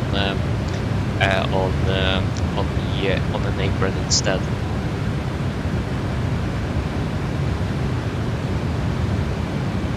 Yes, that is basically what to do, Eric Aviation. And then it's a little bit different when you're going, because when you're cleared from an altitude that is above the transition altitude, then you press standard. Not when you're passing it, but when you're cleared above that altitude. So in Oslo, the transition altitude is 7,000 feet and the initial climb clearance is 7,000 feet. So when I'm then, for example, cleared up to 21,000 feet and I am at 4,000 feet, then I press standard because I'm cleared above. And that is basically the same way the descending, but when you're on the descent, it is something else that is called transition level. That is basically an altitude that is probably sometimes a little bit higher, but that is mostly set by ATC, so that means that's going to be the transition altitude if there is no ATC online currently. So if you are then passing, so if you then are at 10,000 feet, transition altitude is 7,000 feet, and you're clear to descend at 3,000, then you set the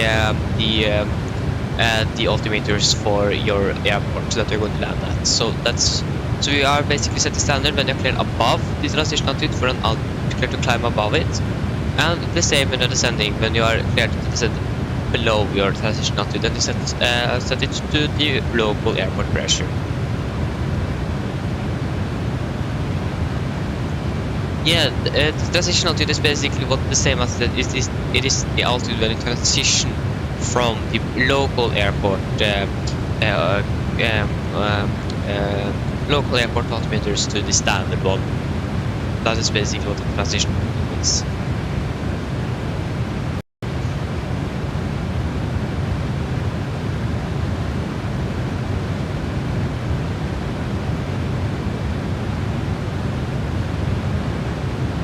I hope that wasn't too complicated to understand, but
anything else changed. Yeah, the fuel, we are burning less and less fuel, so that's pretty good. And the time is going down, but should be a little bit lower. But I think we might be able to get down for the 12-hour limit.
There's flying over Turkey again.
Yes, but we are now entering Turkish or the country Turkey again.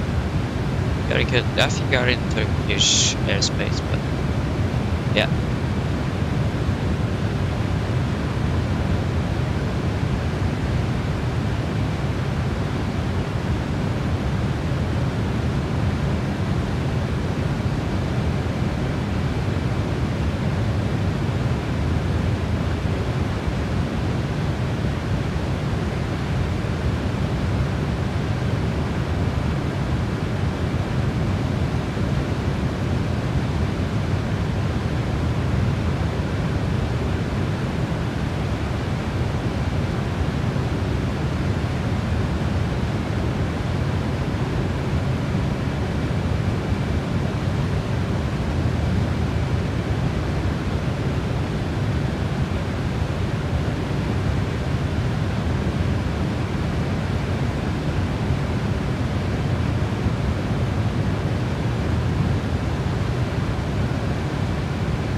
Have the time changed?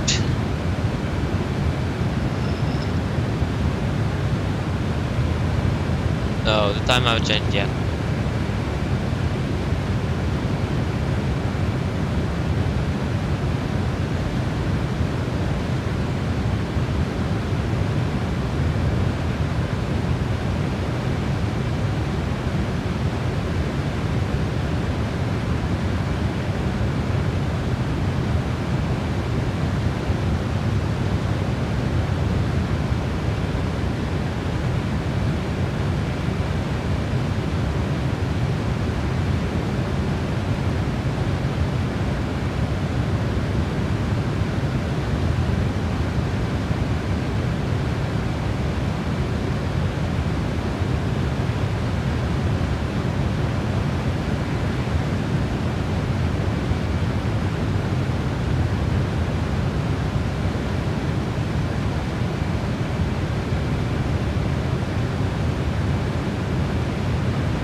Mountains.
Yeah, it is really nice to look at.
So we are soon arriving at this waypoint I don't remember the name of. Reblo should have 41.4 tons. We have 42.9, so we have definitely enough.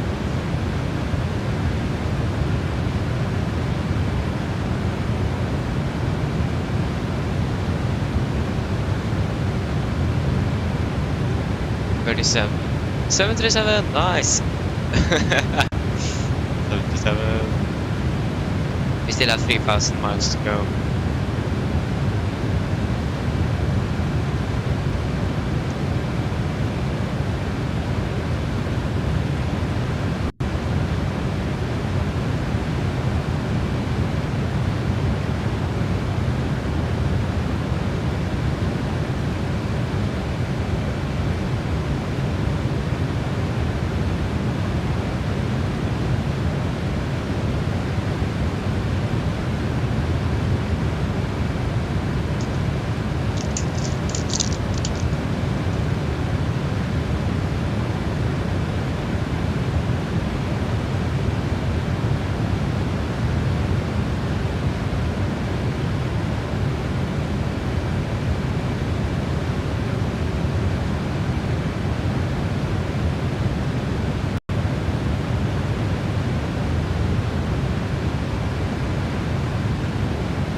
Ah, nice!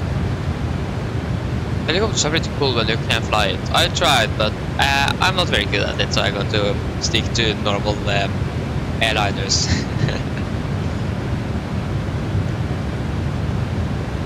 Yeah. But I think it's really cool to fly helicopters when you actually can fly it.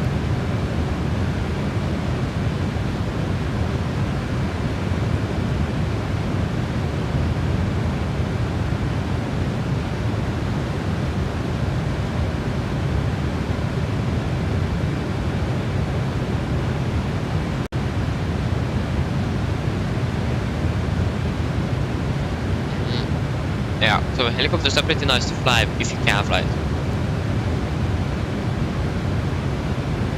Yeah.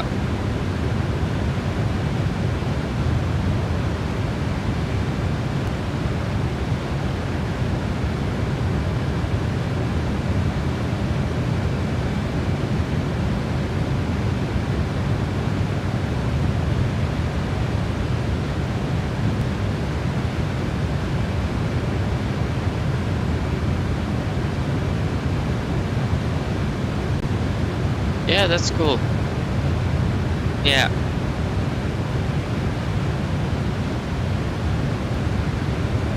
Yeah, that seems to be nice.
I think I might go get some food very soon.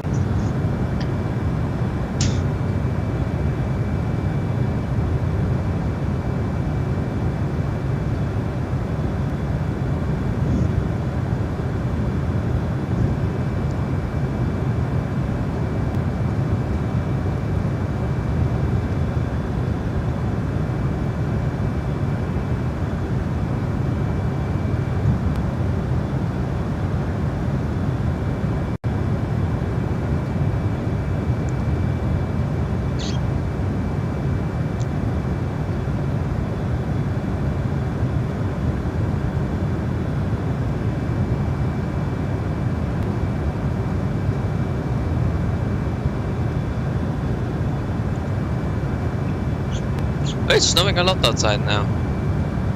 Full snowstorm.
So I wonder what I'm going to eat for lunch today.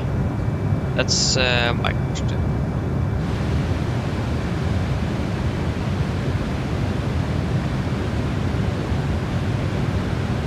It was 10:50 soon. We're going to begin our climb soon. Around half an hour.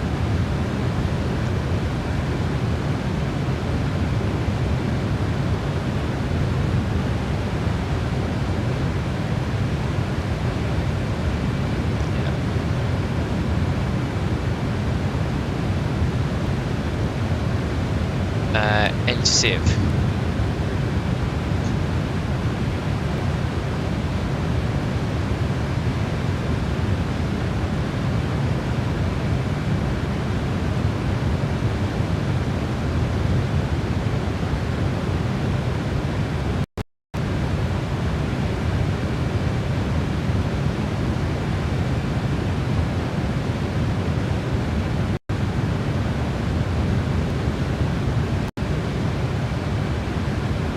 Let's see.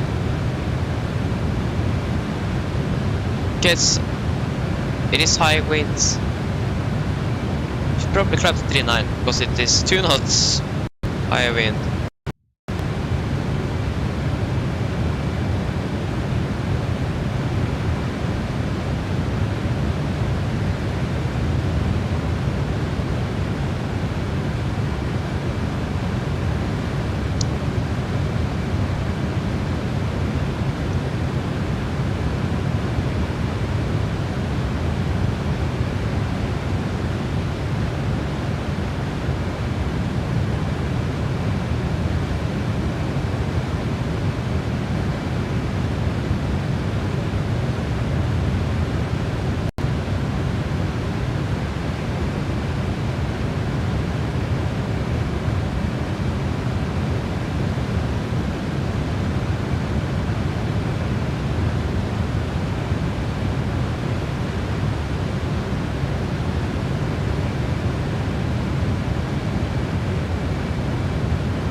You can actually look at the weather down in Bangkok now.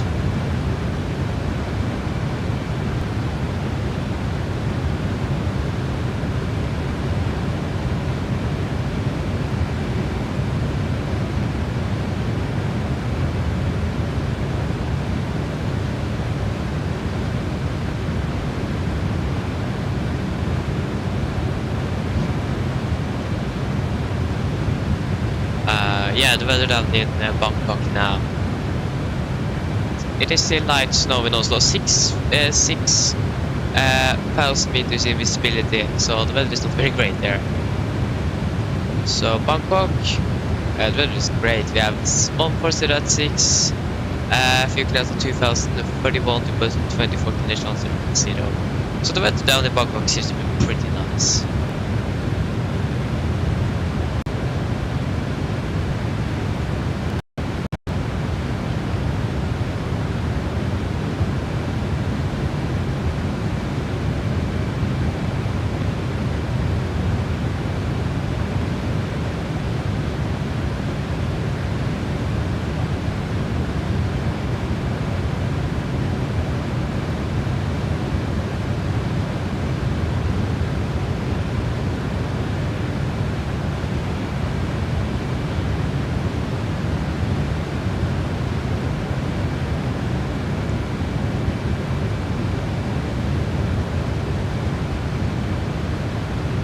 If you want the better wind, then definitely we will need to climb up.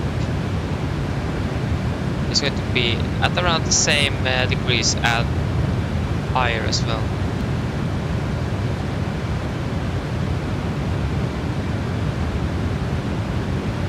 Optimus 8, maximum 4. Then now we actually go at 208. It isn't far until we got to come to 4-1.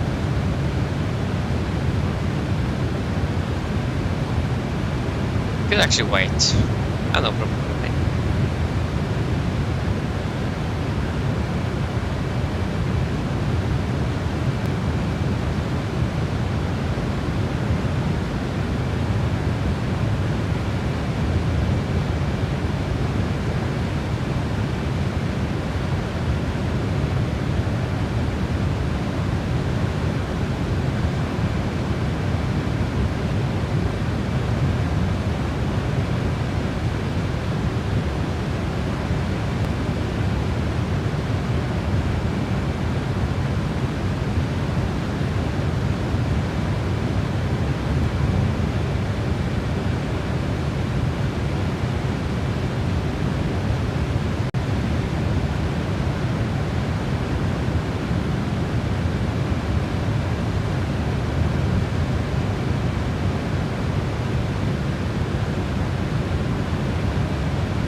So if I'm going to climb, let's turn around. I should probably get some food now. So then I'm back very soon.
Okay guys, I'm back. So how are we doing?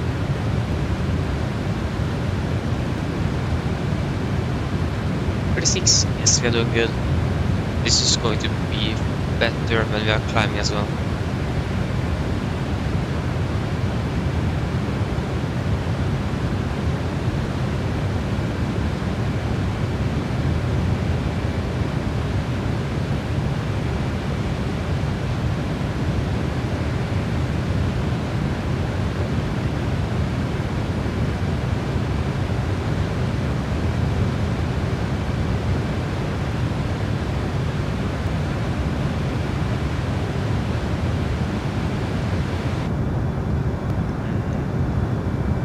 Which view are we going to take? I do like this one. This one is also great. Yeah, I'm gonna take views.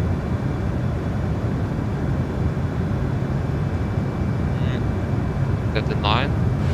Yeah. And now we have this one a little bit further back.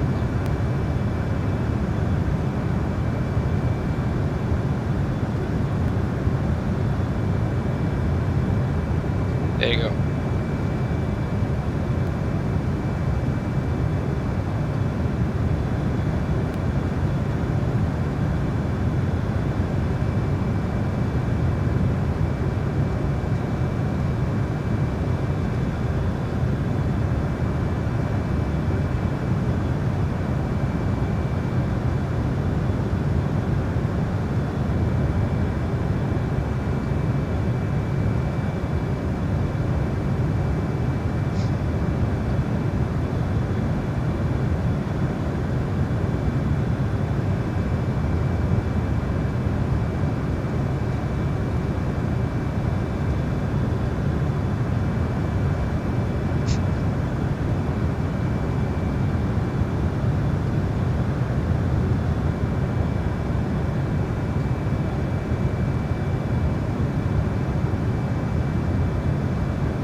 Yeah.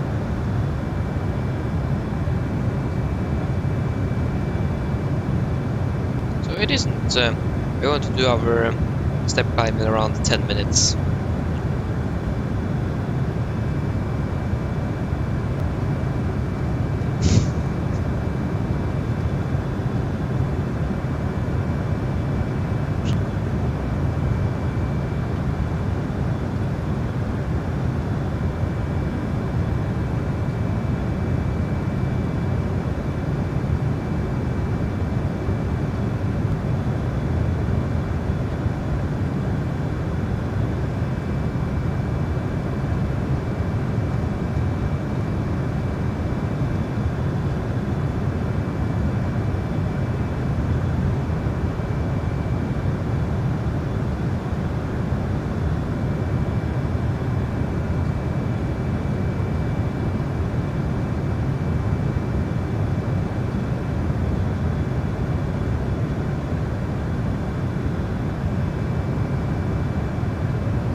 So.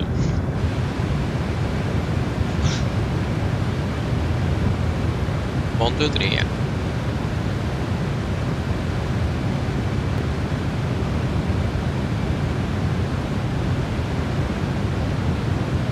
was a little bit quieter in the cabin, so.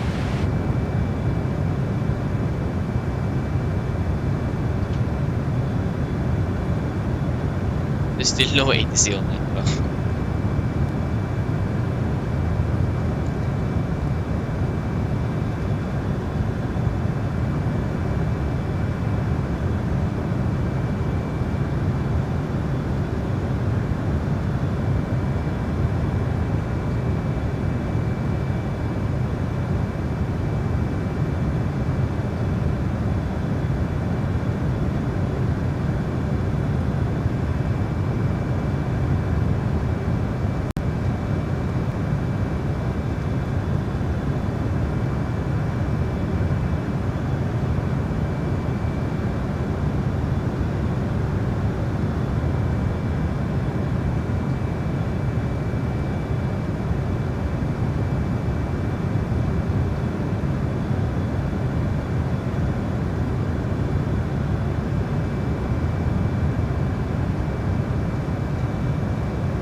Okay, so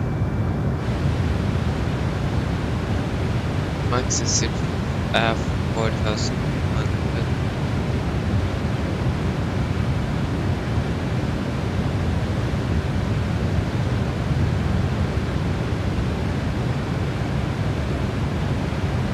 Like I said, it was much quieter in the cabin, so we can take this view then.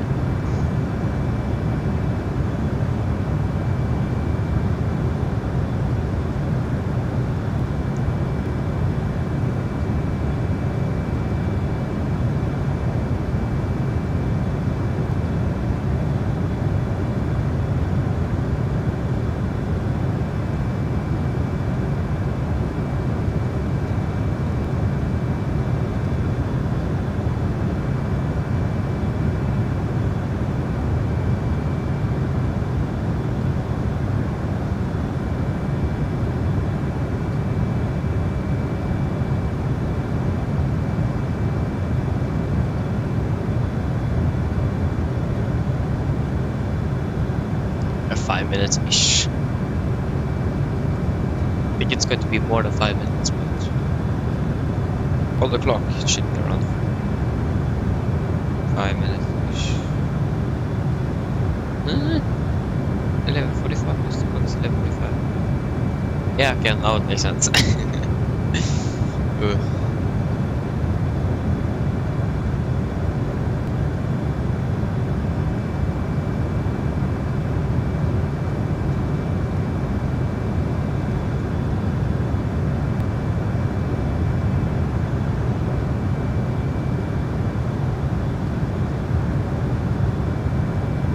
So 4:19. We've flown for actually soon 4.5 hours. That means we are soon halfway through. Just 40 minutes more to go, and we are halfway.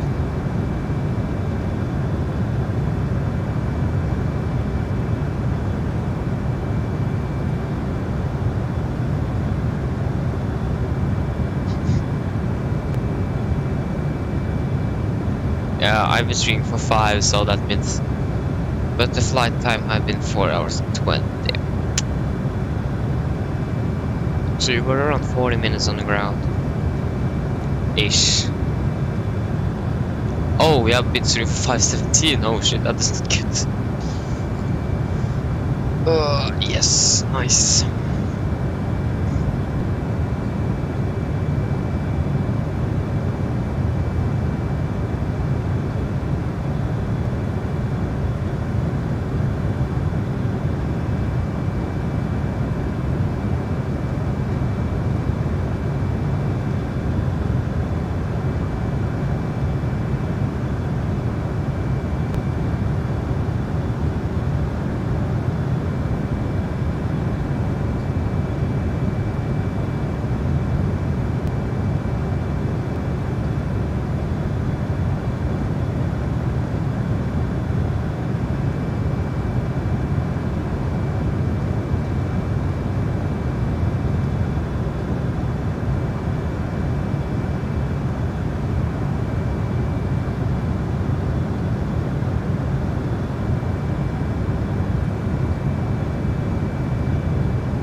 So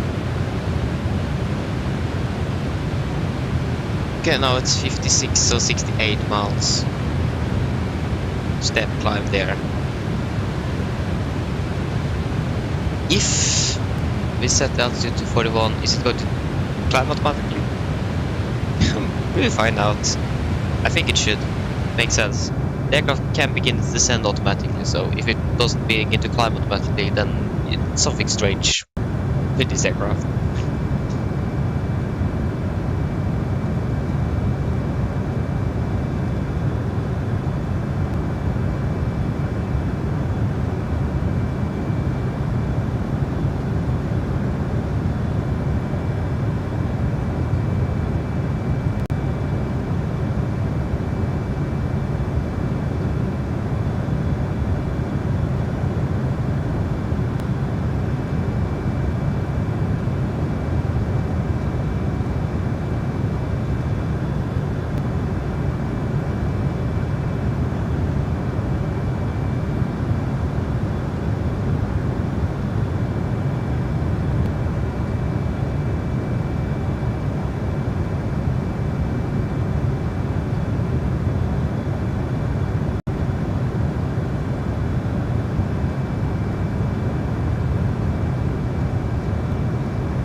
Okay, so in around 2 minutes we're going to be in our step climb.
Yes.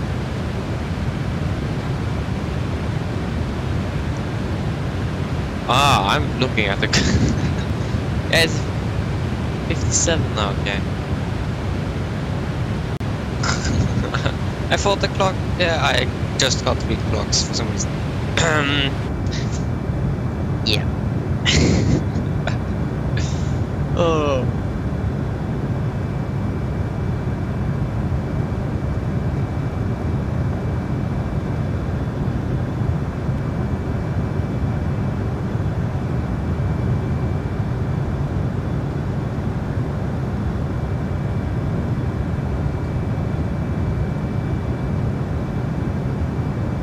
Yeah. I thought that 50 was 55, but that is not correct. I don't know how I could mistake in that, but I did. Gosh.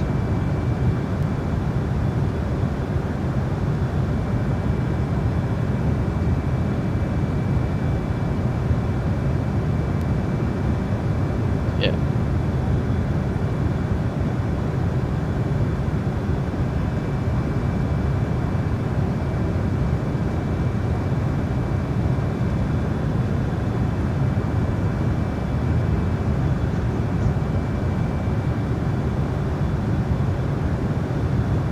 Oh yeah.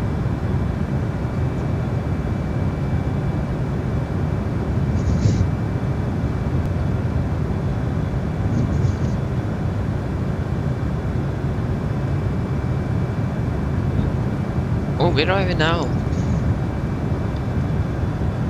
We are now currently over some sort of ocean. No, it isn't. It is on a big lake or something. Doesn't say anything what this lake is called. But it is a lake. It isn't any ocean, so.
Climb is now very soon. Still at now it is changing all the time to now at 10:59. Yeah. So.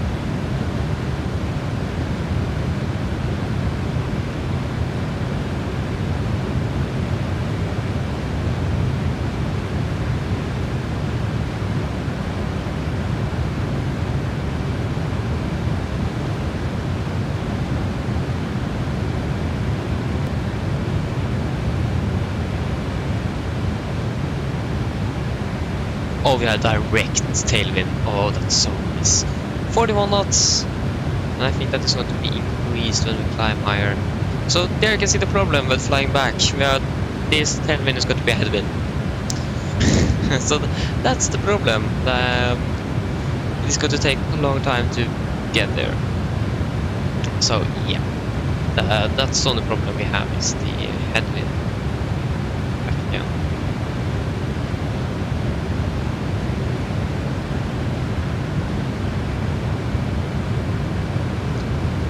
I don't think so, actually. I don't think so. I did have a medical emergency once, but I didn't squawk 700. I didn't squawk that. But yeah, I don't think so.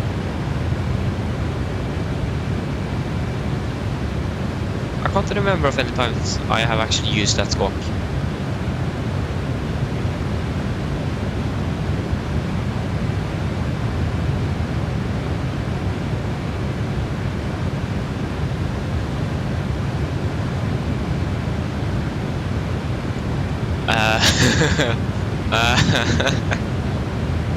It was just I'm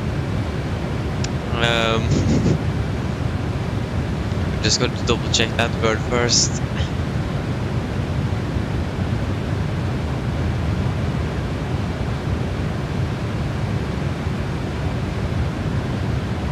It was. I flew from Stockholm to Oslo, and it was a woman on board that gave birth to a child.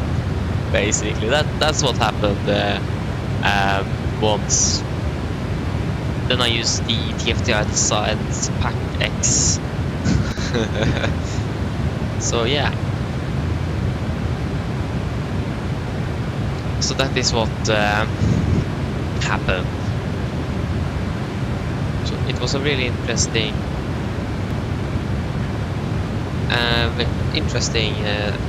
scenario there. I didn't declare a mayday though. I just said we had a medical emergency and we need to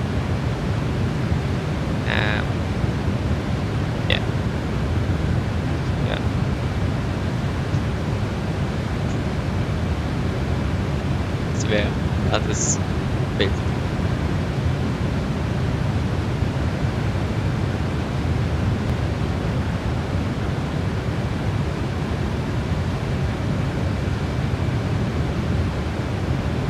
No, it isn't GSX. It was the TFDI designed Pack X. That is just an application that simulates passengers on board your aircraft, basically, and you can get emergencies.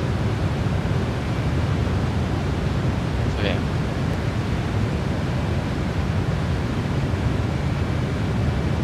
So yeah. I generally doesn't use it anymore. I did before.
The aircraft did not climb automatically. So yeah, then we're just going to click on you, mina path, mina speed, okay. And now the aircraft should begin to climb. There it is.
probably going to... Yeah.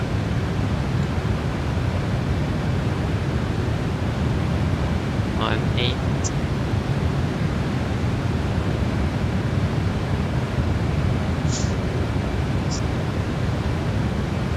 Is the range... What? When did the range go to 1280? That was new. I didn't know it could go so that far. Yeah, I learned 2 new things today. The range of the ND of this aircraft can go to 1280 nautical miles, and Ryanair have their own Learjet 45s.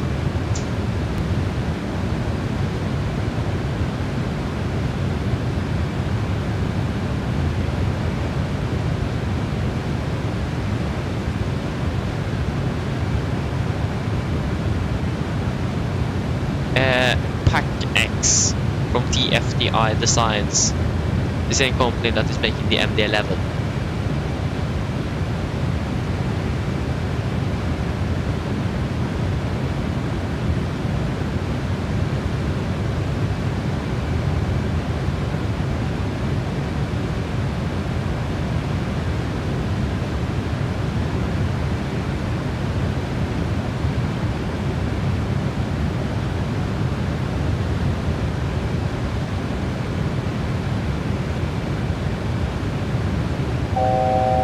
How's the go?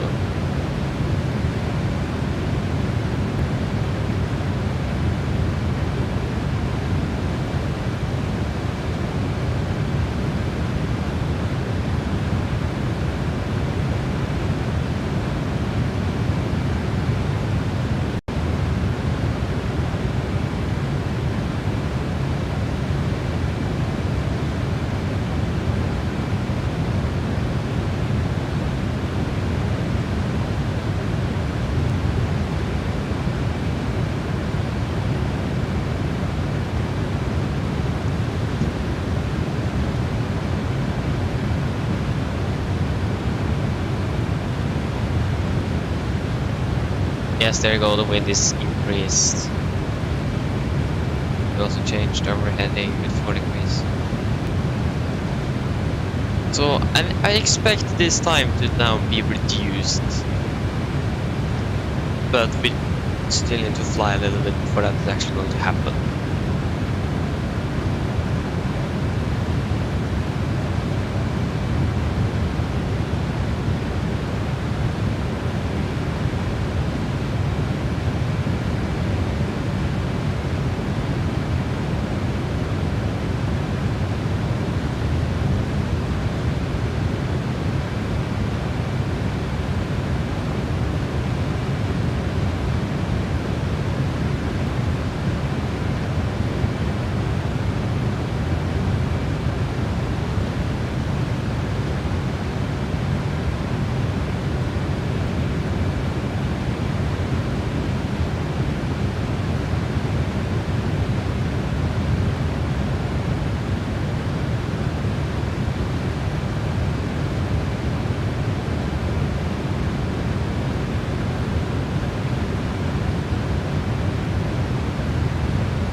do you mean?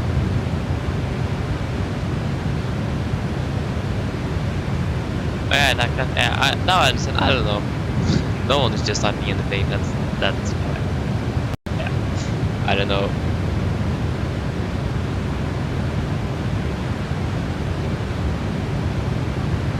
Yeah, you are.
Yeah, we would probably save some time flying direct like this, but the question is, we still have tailwind, so what is the fastest way to fly? Is it to fly the route or to take a direct?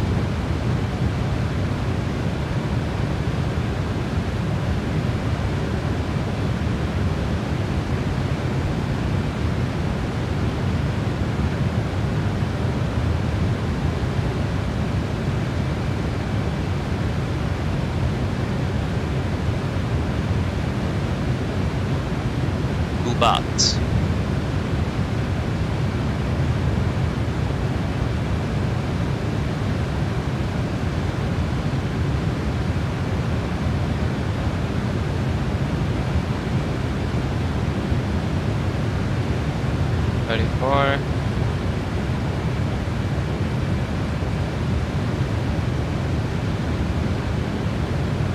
problem is it doesn't say anything if you're actually going to arrive quicker or not.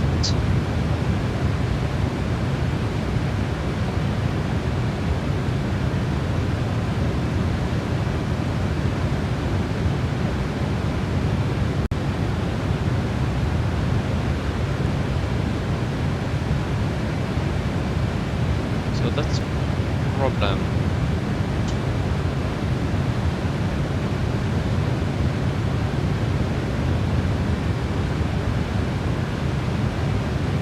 Really want to try, but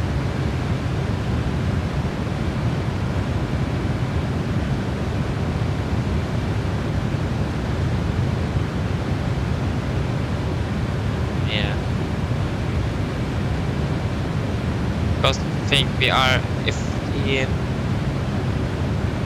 bot is there, that is going to around 20-degree offset, so we're still going to get tailwind, but that is going to cross tailwind, so that should in theory be quicker than just, should be a little bit quicker because we are also dropping some of the route. Like I said, it didn't say anything here if it actually was faster or not.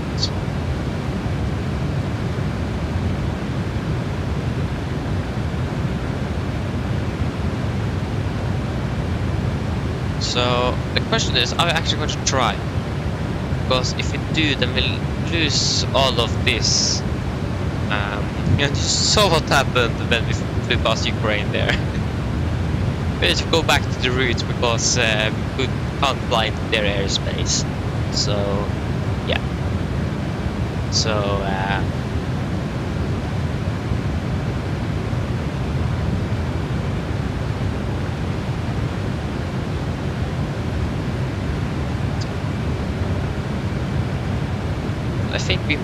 try.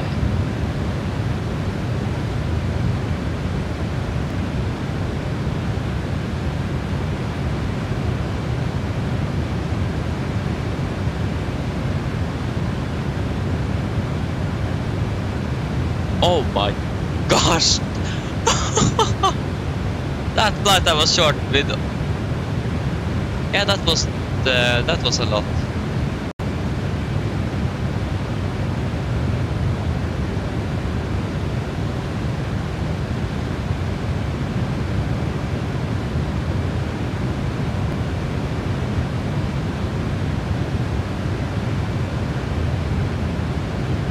What is happening? Why am I turning to the left?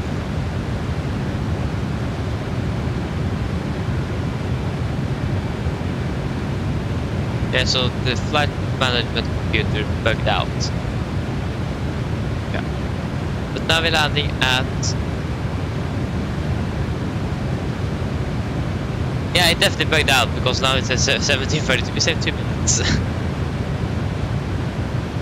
Yeah, this thing is really strange, it is.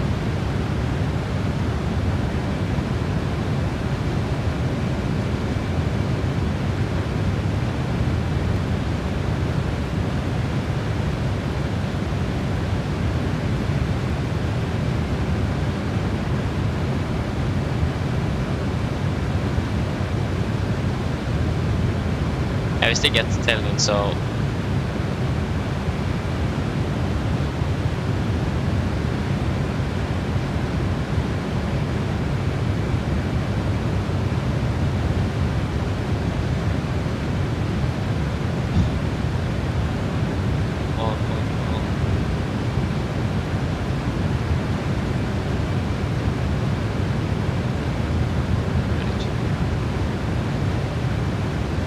What's happening now?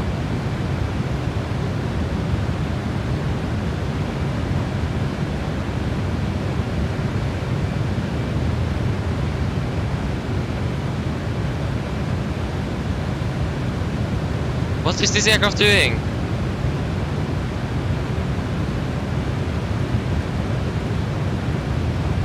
Yeah, I can see now.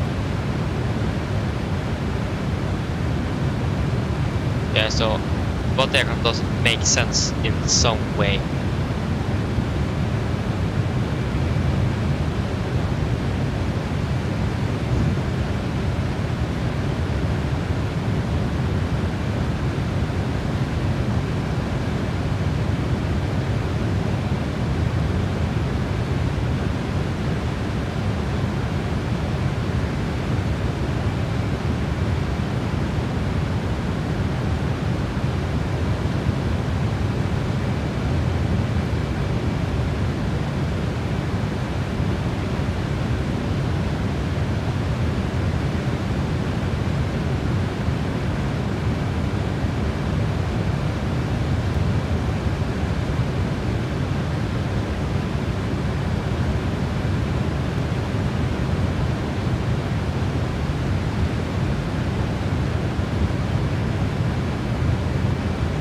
There's much to look at here.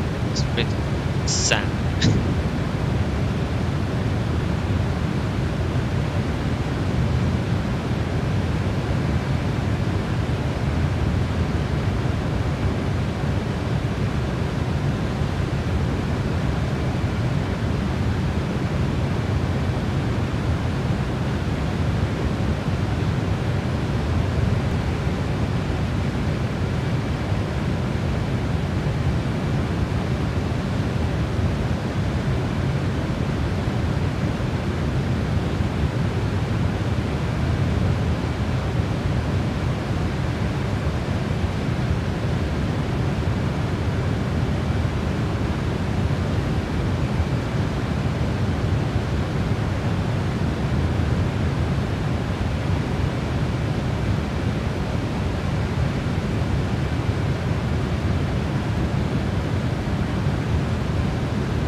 This time we should go down. Yeah.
Just right.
Vision, no clouds here.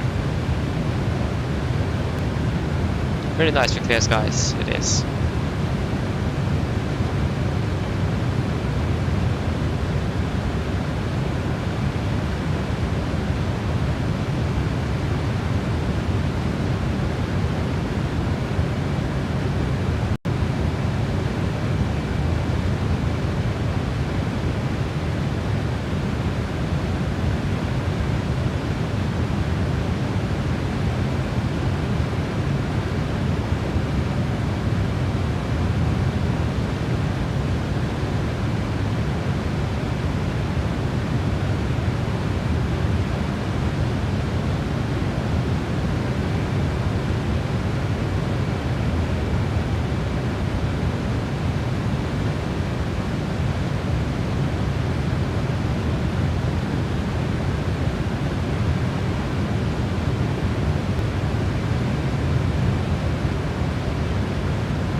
time change. Yes, with 1 minute.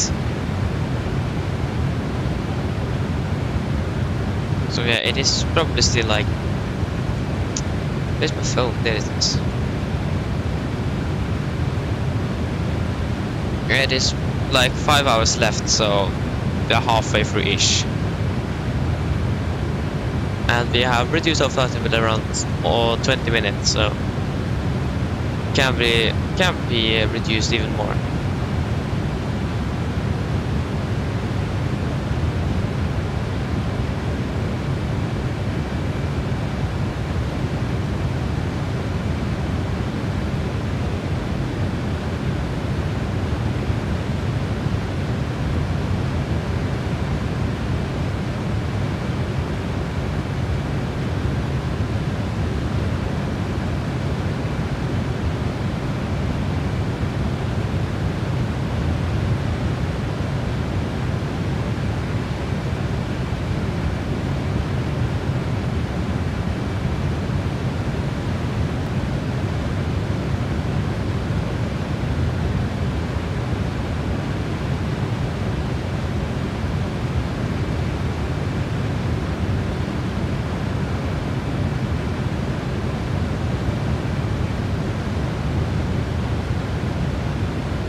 We're flying right above Tehran radar. Oh, that is so close. And we have Bangkok approach online currently. But it is still 5 hours until they land, so things can change.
Whoa.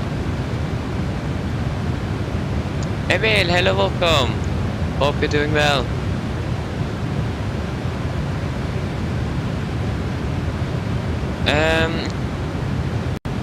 Yes, I can actually say that because it can be a little bit hard, especially when you have flown the 77 a lot, because it is a little bit different to flight control systems. Because the 77 have a more direct flight control system, but the 78 have a flybar system. So yes, I have struggled a little bit with flying this aircraft, especially on landings, but practice makes perfect. So I have practiced a little bit, so that have helped. I don't think so, United.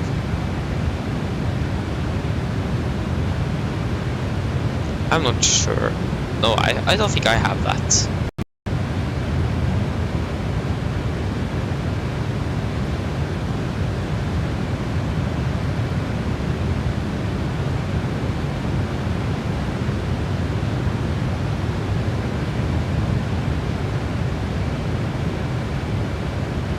Still 31.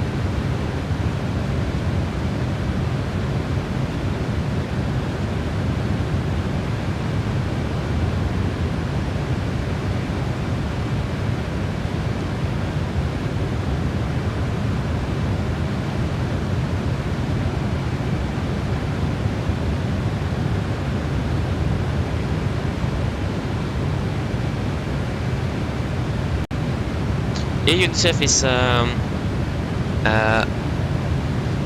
is an organization that helps especially children in poorer countries. And Norwegian do have a collaboration with UNICEF, so every year Norwegian is flying medical supplies down to one country. So yeah, that is why Norwegian have the UNICEF Libre on some aircraft, because those aircraft is flying down to these countries. We did that when I had 100 special, so we're going to do that this year, but I'm not sure when Norwegian is going to take that flight down to, or which country it's going to be. But we're going to fly the UNICEF flights this year as well. Or next year is probably the correct answer. So yeah, Norwegian is supporting UNICEF, and I think that's really good that they are doing that.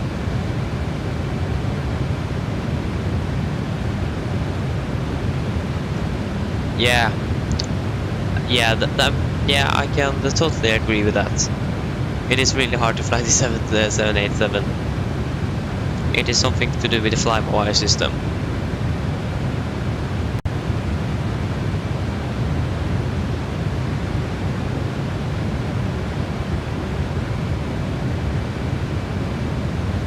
Yeah.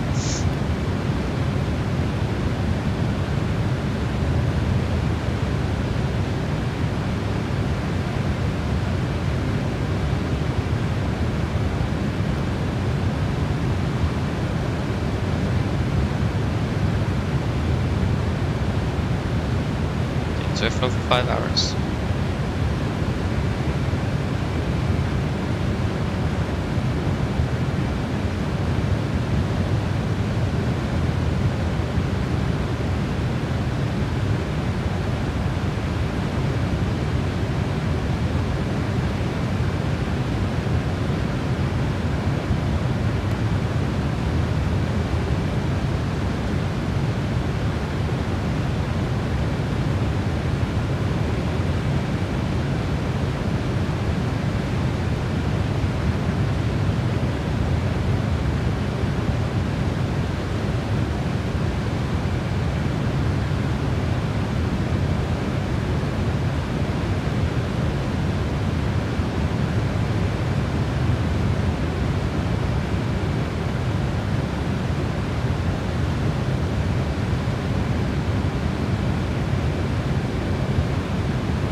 Sheesh, we are flying very close to Tehran there.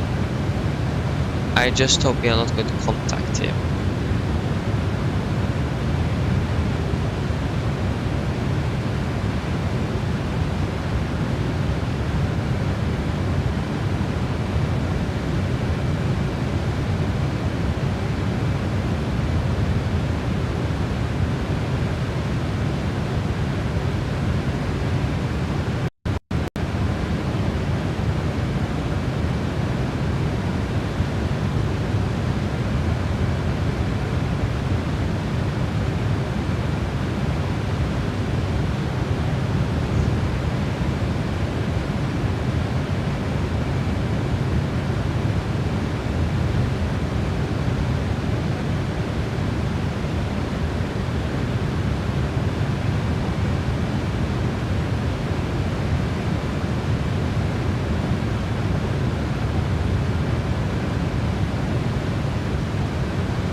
now it's 30.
Five hours and 12.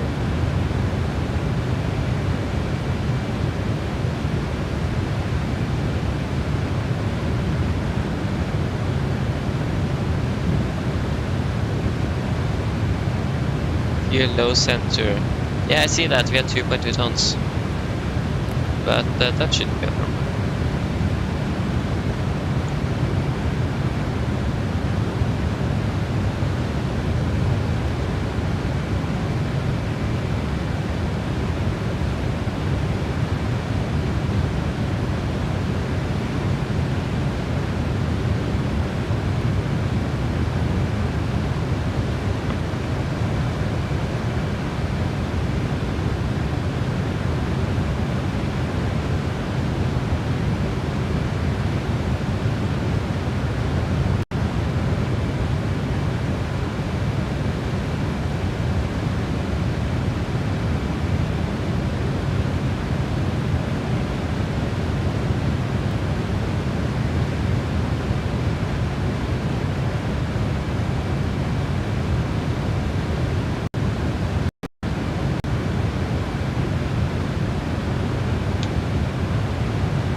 No, wait, we can't do that. Because it is ATC online, so we just need to do it.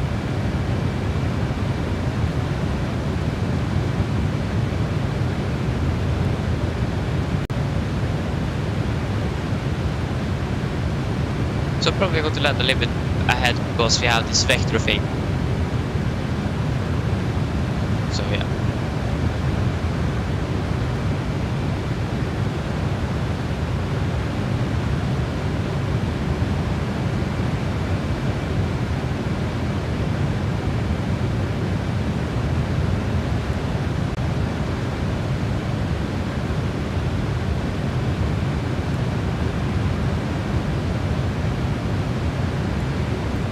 this is the recall button.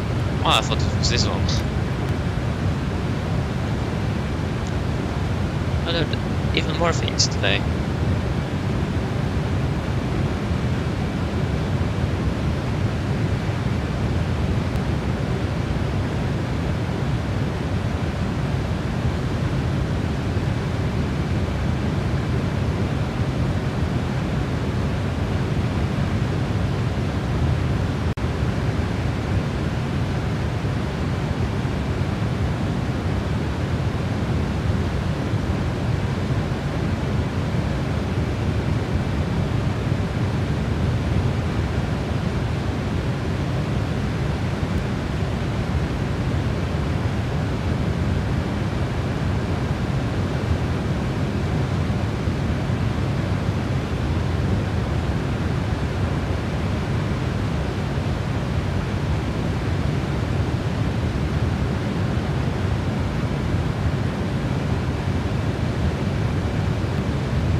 that this thing is still here.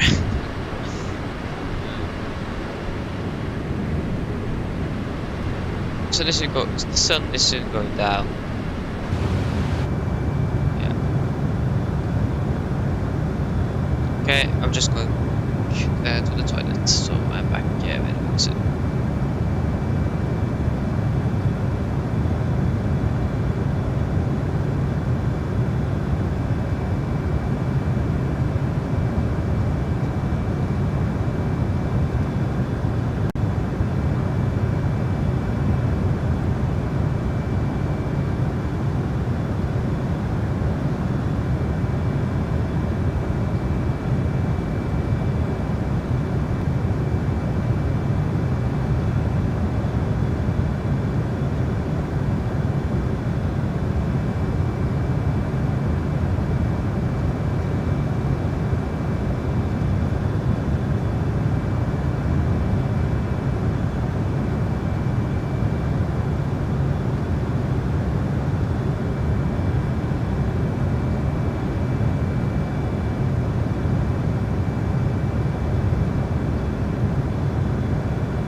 guys, I'm back. I should probably make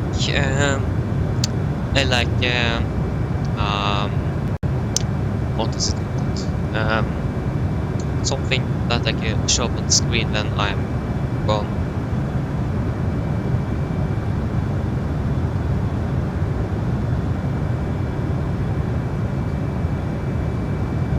Should probably do that. I thought of doing it, but I haven't had time for it.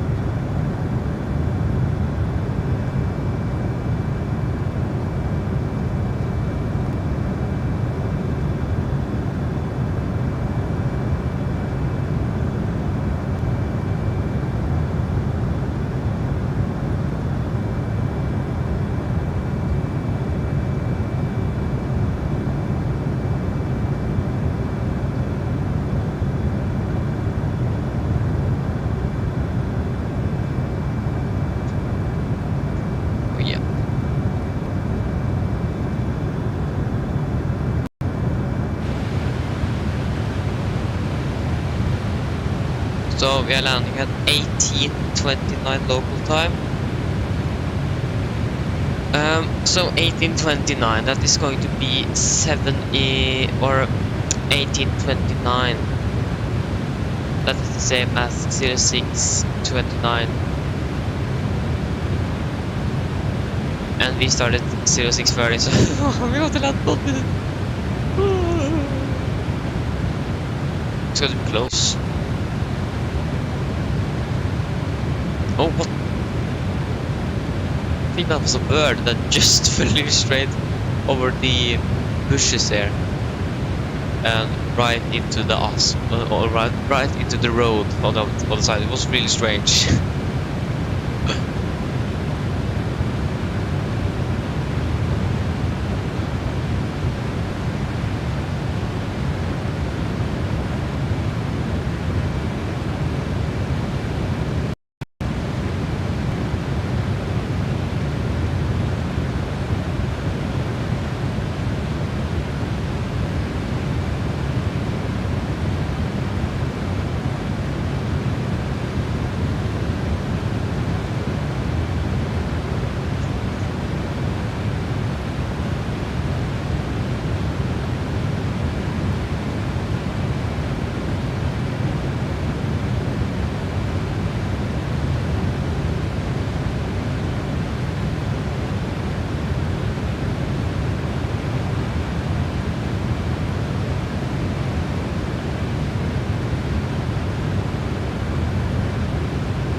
There's still something online down in Bangkok. The thing about it, I haven't downloaded any FGSX profiles yet, so we should probably do that. Yeah.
So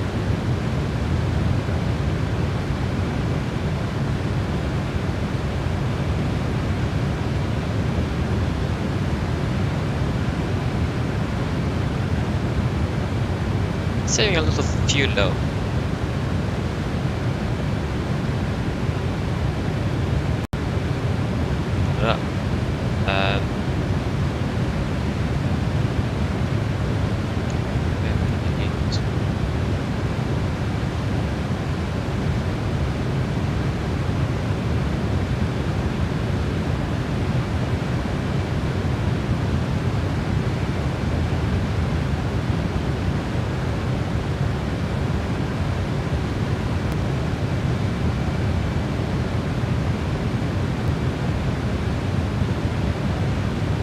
Yeah, level 57.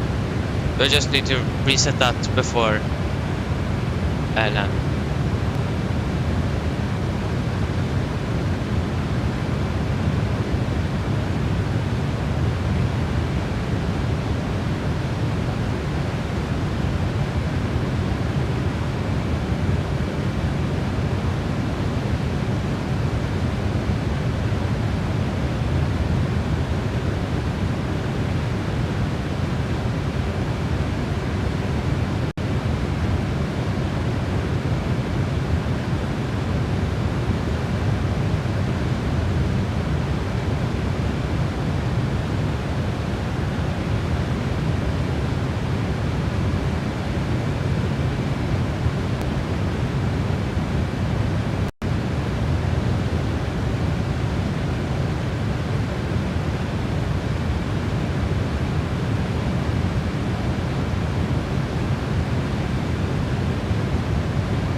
Okay, so when we are arriving, we are going to try to park at stand 29.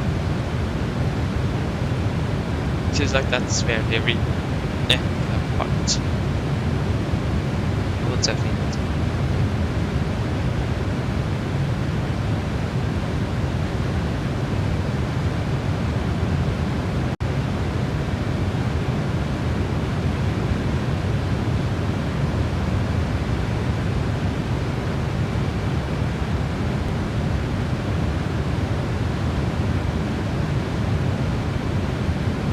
So this is going down, so I think we are going to land in the dark.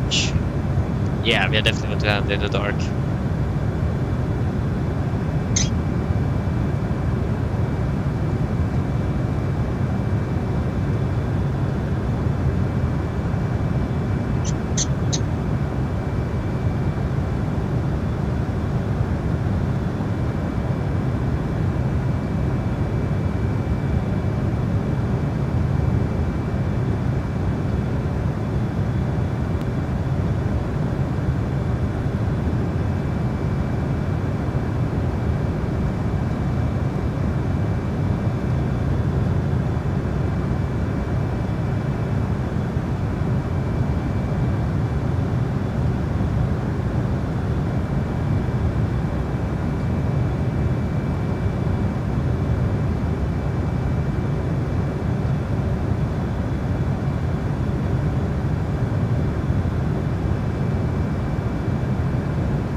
Norse.go.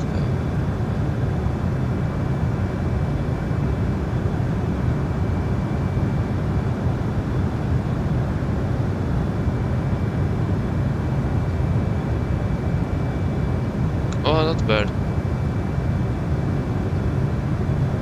Wonder what's happening around there.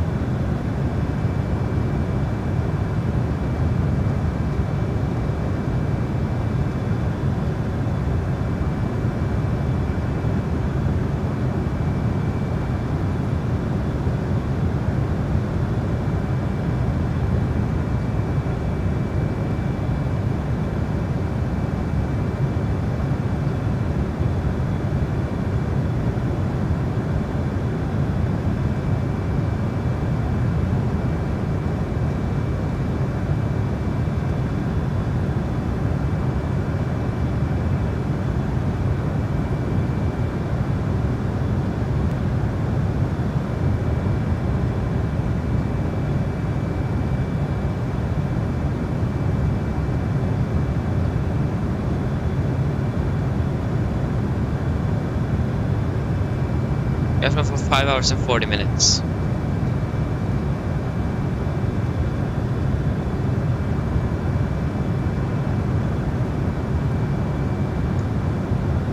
So if we can't shorten the flight time more, then we are going to be pretty close to our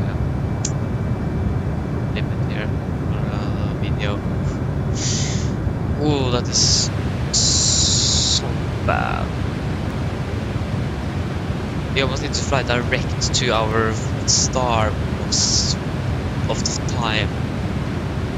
So we could expect to land at around 27.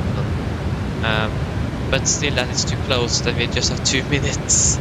And we still have this arrival to fly, and we are most going to be vectored in.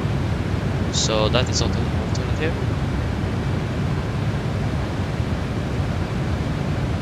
But where are we currently?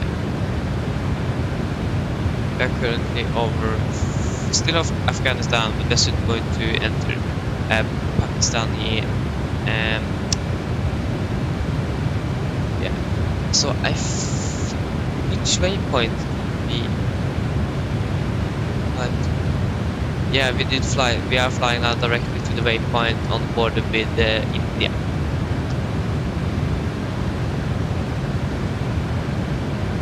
No, we are soon entering Afghanistan.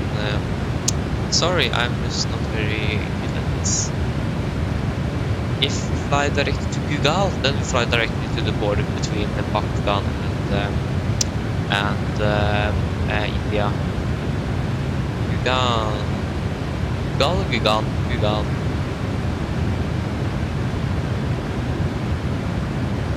But where is Gugal?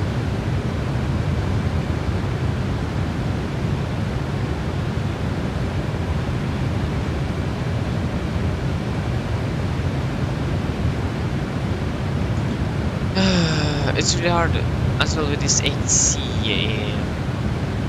It is some 8C here. Now we actually have 8C in Oslo. Now that we are not flying in Oslo, we got some Jimin control. I think that's over Singapore. I'm actually not sure. Or Singapore is maybe down here instead, so forget that. And we also have Singapore Center, yeah, there it is, Singapore Center.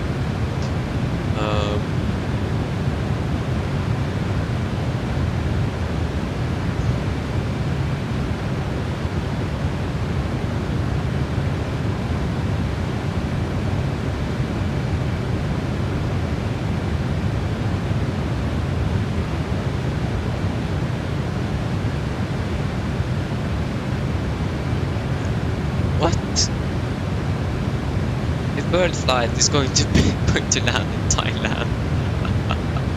If I'm correct, they're flying somewhere in Thailand now.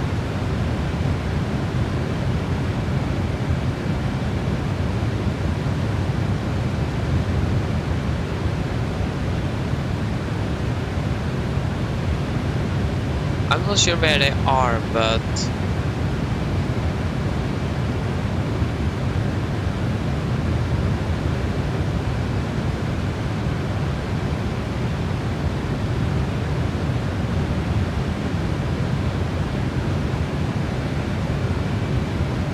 I just see that it is a lake between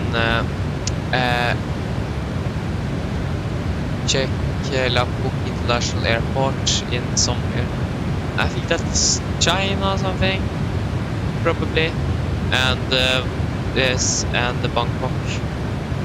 So interesting to see if they are landing there at the same time as us, because that would have been really cool.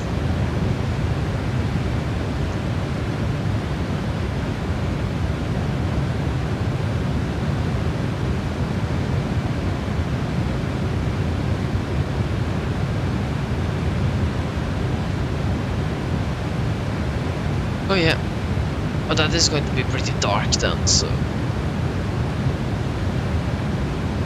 this is this independent of each other? No, it is not. It is nice to know though.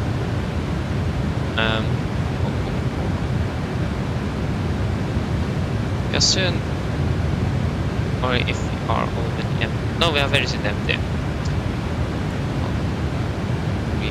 Fuel low center, yes, we know, but yeah, that means that insufficient fuel warning we got there. I could have removed that one. It isn't a serious. Actually, we have catched up. We are now 2 tons above or something, so nothing to be worried about. But I've altered this like in on side of India, so that is like 2 hours more to fly, so no diversion today.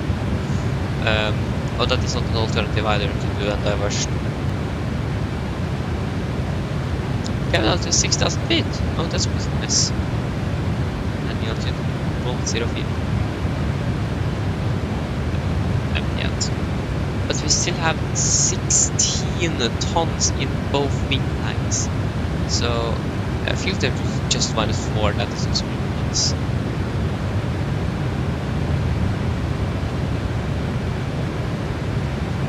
Still have 33 tons, so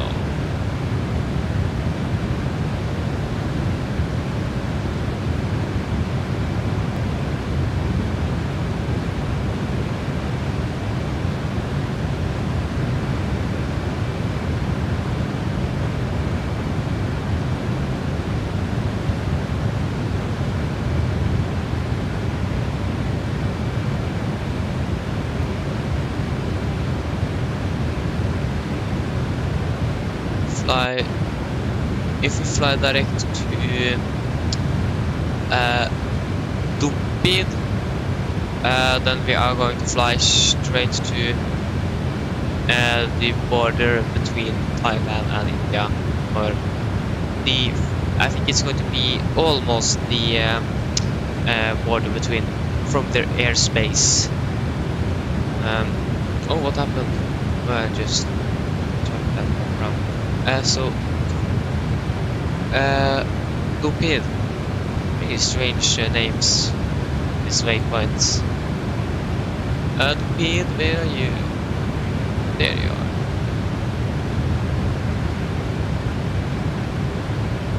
That is going to take us like that.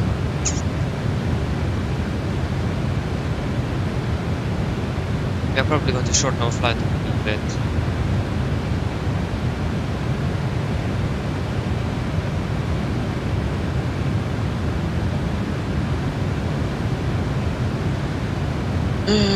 Are we going to take the risk?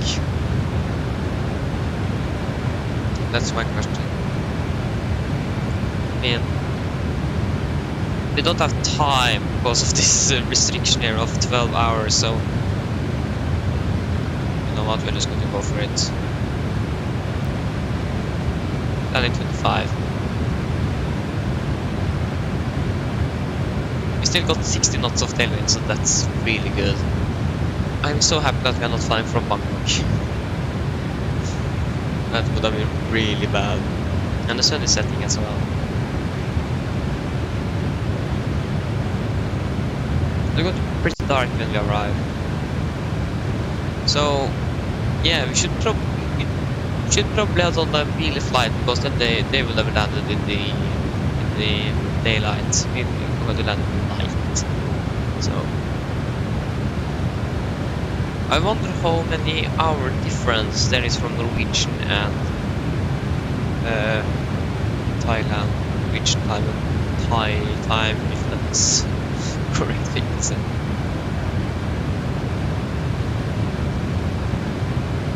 And also this arrival thing is like taking us around because we just fly straight down and in. That is also going to shorten our flight time like 23 minutes, but yeah. Runways. Oh, one-liners now in use probably. 8 Watsim. Arrival, 1-liner left or 1-liner right. Nice, that means the flight time is actually going to be short. I think we're going to take a 1-liner right for our arrival. We can take that one. So, ILS 1-liner right, please.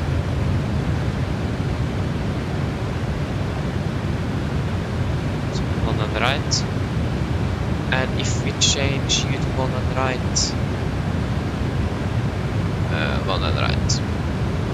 Then our arrival route is going to be via the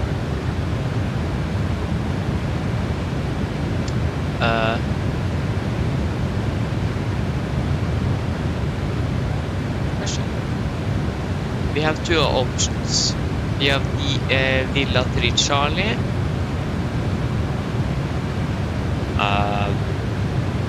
Where is that coming from? And the Villa 3 Delta. Basically no difference, you can just take the Villa 3 Charlie via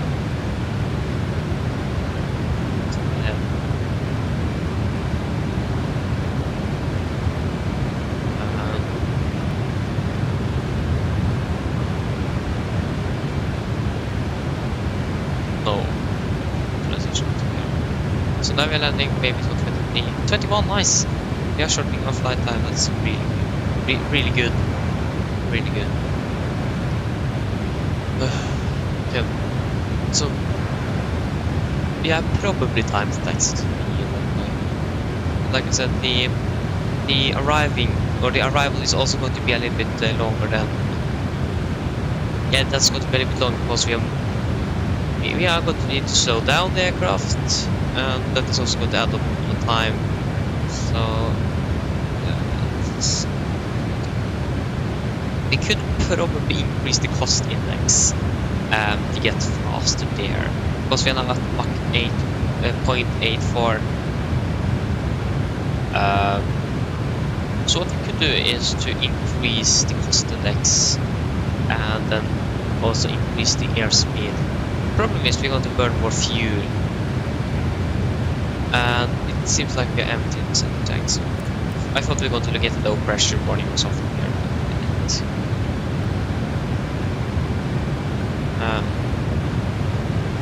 So yeah, we could increase the speed, and that is also going to increase our flight.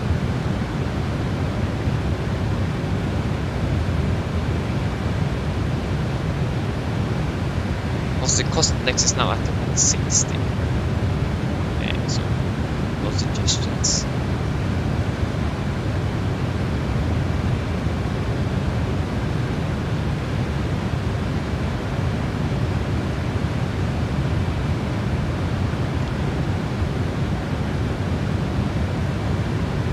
But increasing cost index is also then going to increase our fuel burn, and we might not have fuel for that, so that's also going to be a problem. But it's now 17:21, so it is going down. That's the important thing now. I think that is going down is the sun as well.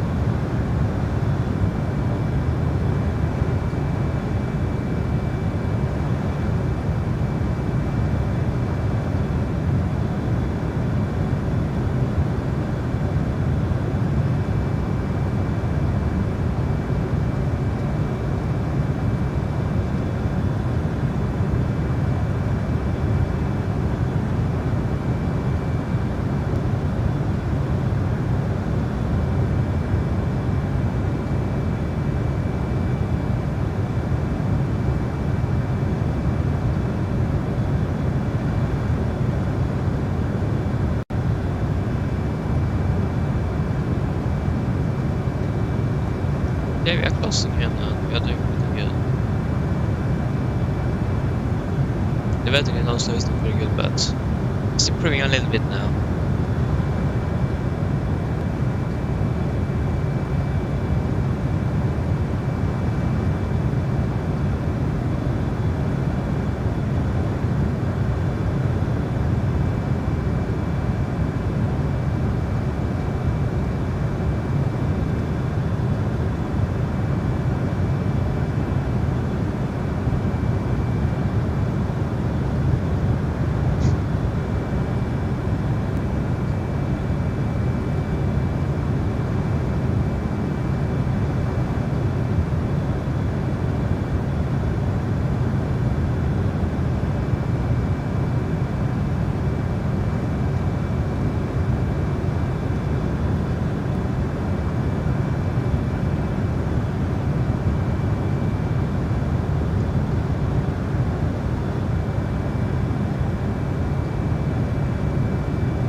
Yes, we're actually flying pretty fast, so you can see how the ground is pushing away pretty fast. So the 787 is a pretty fast flyer as well. Mach 0.84 is probably the fastest the 787NG can fly. And this aircraft can even fly faster. So yeah, this aircraft is pretty fast.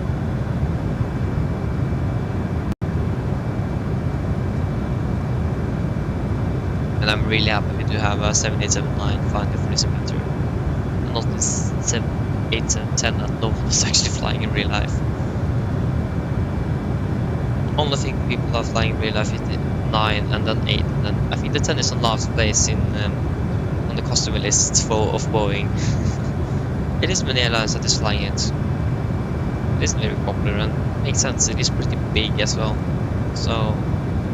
And the range isn't very high as either, so if you're flying with a lot of people that you need to get into one aircraft, then yes, the 787-10 is probably the best option of the 787 family, but like KLM, ANA and Vietnam Airlines that is just using this aircraft, so it isn't many.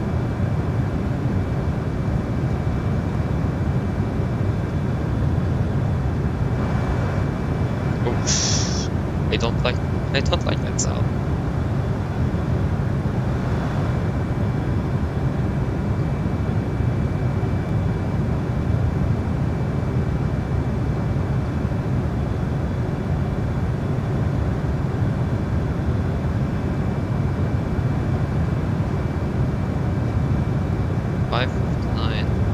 Suggestions.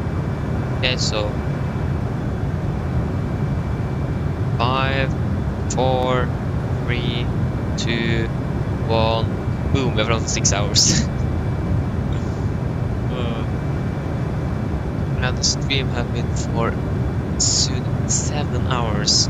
We have just 5 hours left of the stream, and we have probably 4 to 5 hours left of the flight. Yeah, check. What is the clock currently? The clock you need to see. Oh my gosh, it's vibrating a lot. At say 12:30, and we are landing at 17:30-ish.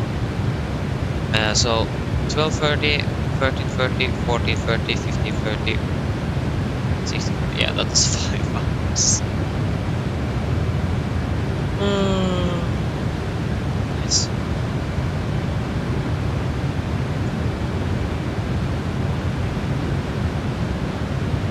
Just hope we can manage it. I don't think we're going to do it, but I really want to bump up its speed, to be honest. And we should probably do it. Then we just need to monitor the final reserves. So if we go speed event Mach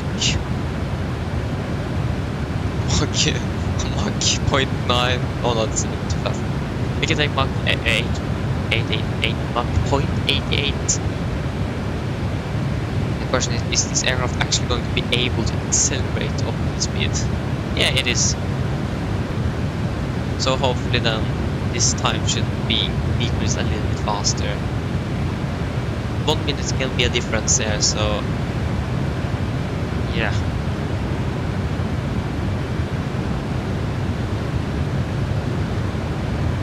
As well with this flight we did to and from Gran Canaria, that was also a little bit risky. But then we got to the ground in Granca, so that wasn't really no problem. But I really hate that this simulator sometimes. Went around and the simulator just froze. No apparent reason. Yeah. I was going to check something, but now I forgot. Assuming here is where it's great to shoot. Oh, what was I going to do?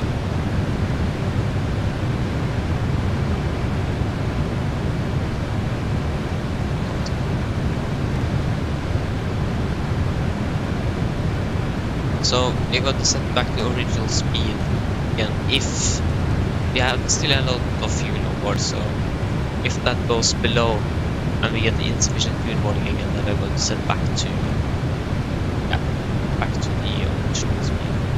Probably now we are getting more and more of 70 knots. Oh my gosh! Granted, that's 563 knots. I really want to bump this at one more time, but I think it can be a buffer here in case to spin the aircraft. Yeah, but I was going to check something, but as always I forgot.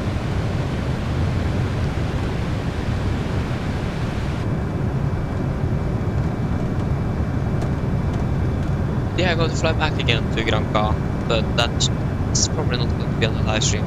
My grandparents is going the next weekend. And they are going to fly with 2 though, but it is with Norwegian, but it is with the 2 aircraft, so I have a dilemma there. So yeah, that's problem. Okay, they're not de-icing anymore, so the weather have improved. It isn't snowing outside here, so start. Of course, Norwegian aircraft.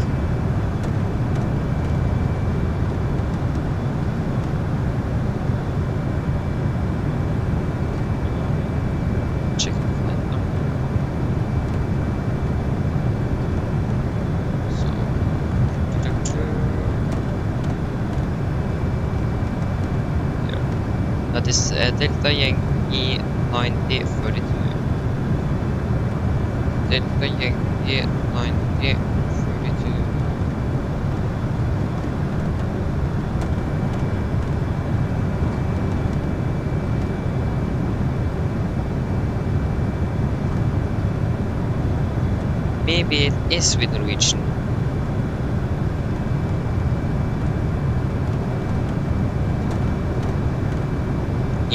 November, so it's 7 days from Oslo to Lanzarote Airport. Of departure 11:45. No, that's going to be so late. But yeah, I think they're going to fly with the Norwegian. Because my uncle flew with TUI down to to Lanzarote in the autumn vacation we had. So they are probably going to fly with Norwegian. So, but that is going to be really late. But we might fly down to Lanzarote with Norwegian. We can fly down and we can fly up the next day. That is also fun. So, yeah, I think we're going to do that. Hopefully the simulator isn't going to crash.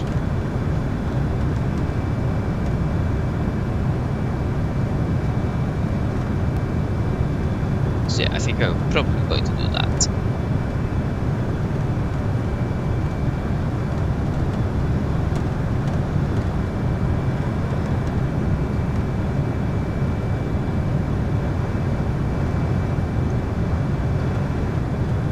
So then, yeah, so that's going to be the 11:45. That is late departure.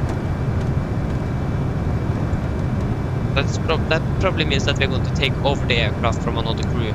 So we are not going to start it up from ground up, unfortunately. And that aircraft is probably going to fly back to Oslo. That's 9033. 9033 to be exact.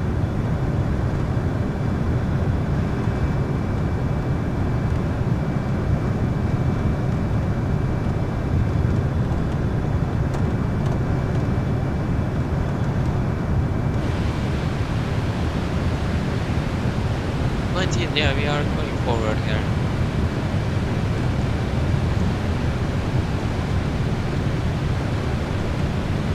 It looks really nice with the sunset here. Looks really nice. Can't see the wings. I think in the 787 you can actually see the wings from the cockpit. I'm not sure, but it is the shortest one, so it makes sense if you can. But it doesn't make sense if you can't.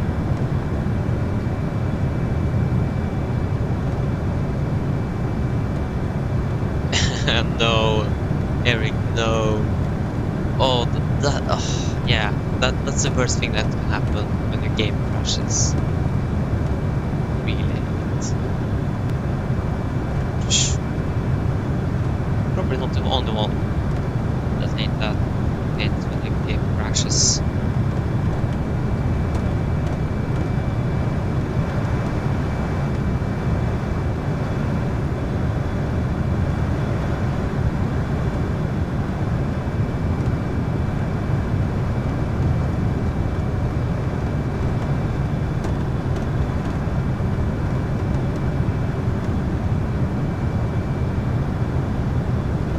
For 6 hours and 8 minutes. The sun is going down pretty quickly, but that is probably because we are actually moving forward as well. Makes sense.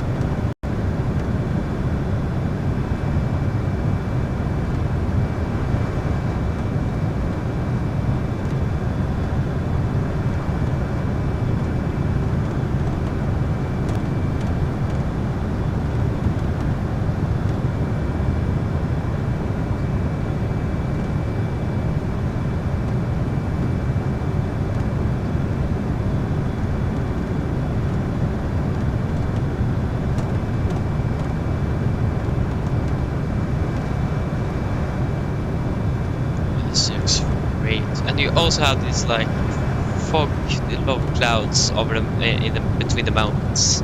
Looks really nice.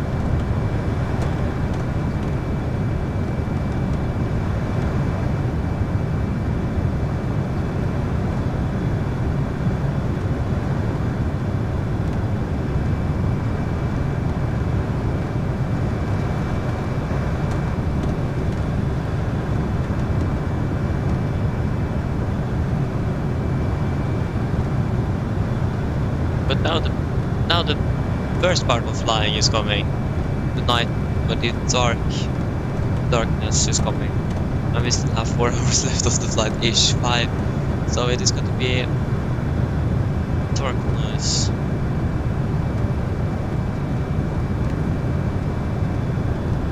Good thing is that it is still day here, so I am actually awake. If I would have flown the real aircraft, we would have landed like 3 in the night, so I would have been pretty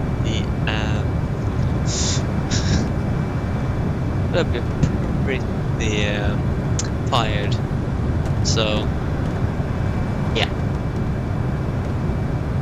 Oh, that wing flex is really nice. I wonder how the wings look. I still hate this thing. Where is that coming from? I've seen that before. It reminds me of Blended actually, where you can make things. I made liveries on Blended. I have some liveries of flights in video. Yeah. But it reminds me of this. Remember how I deleted this from one aircraft before. I think that's the A320neo, the default one.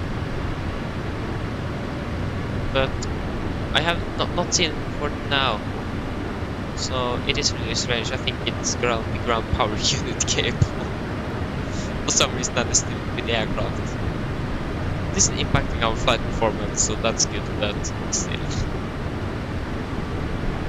Just that thing is so in the way.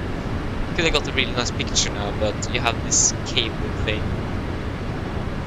that's ruining the picture a little bit.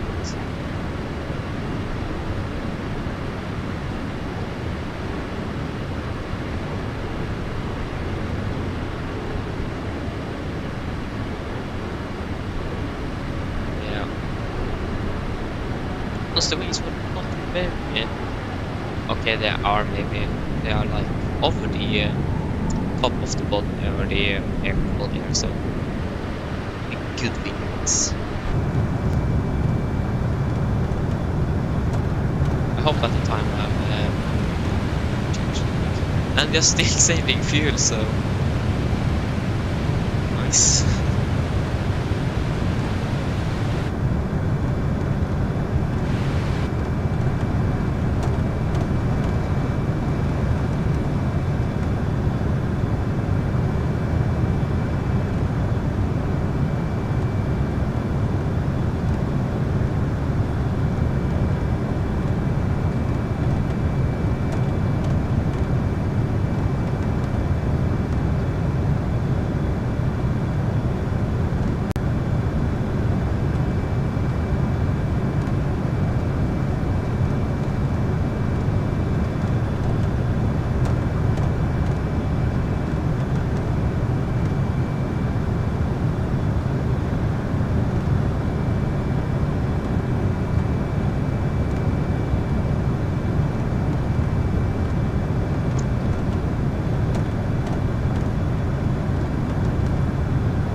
That's red.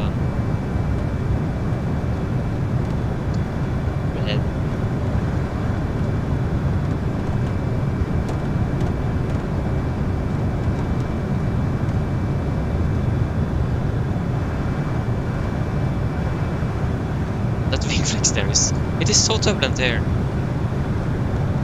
I can't feel it, but...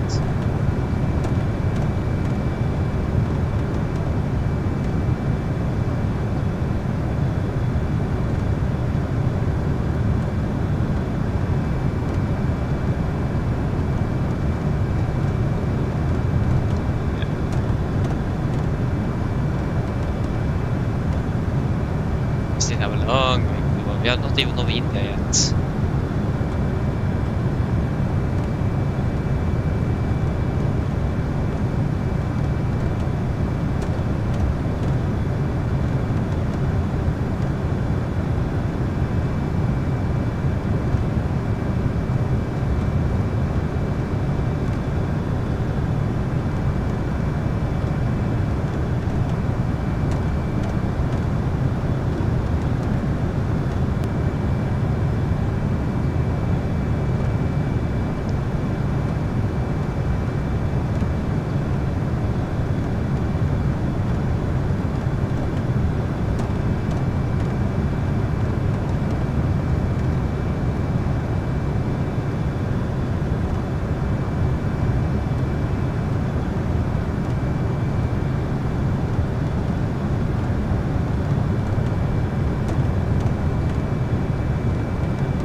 6 hours 15.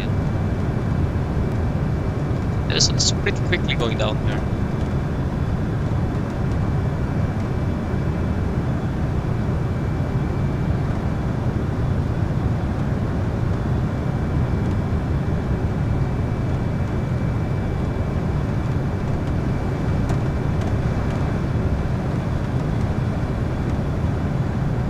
This little line turbulence we have, especially the wing.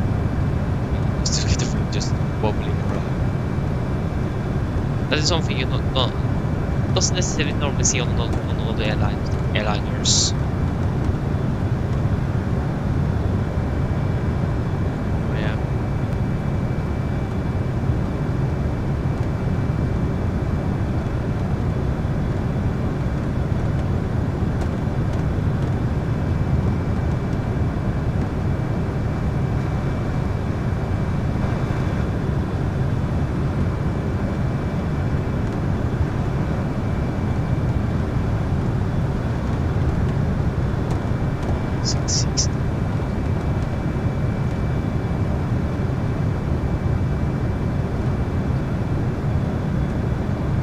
Yeah, I do understand that decision there. I do understand that. Oh, yeah. Going to be interesting to see how MSFS or FS 2024 is going to perform.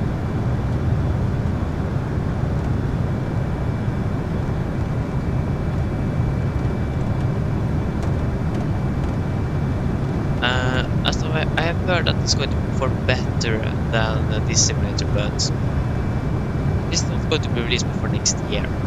So, do it and see. Oh, the sun is actually gone. Yeah, this sky color settings looks much better.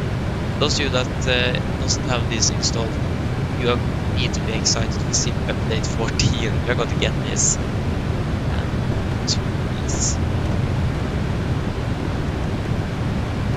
We still have 75 months of a tail. Oh, that's a lot of a tail.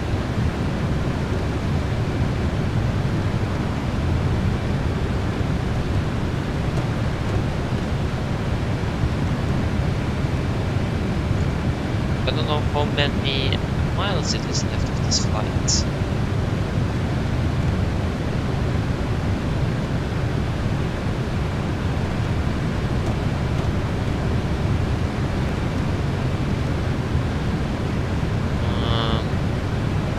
The product page, yeah, this says that 2147. We are at least halfway through or more, but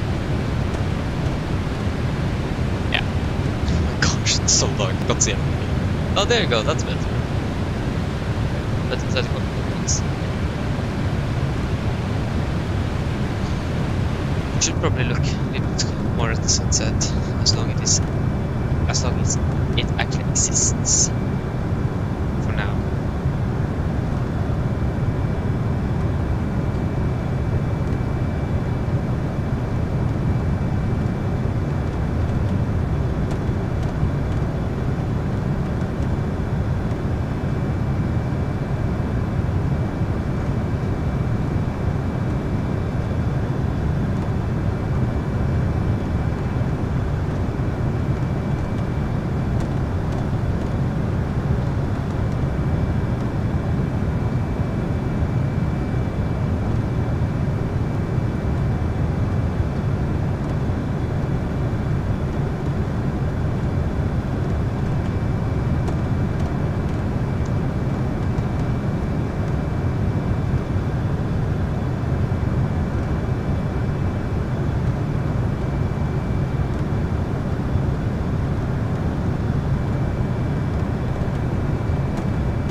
Can't even read fly Norse on Norse on the engine, anybody can't see anything.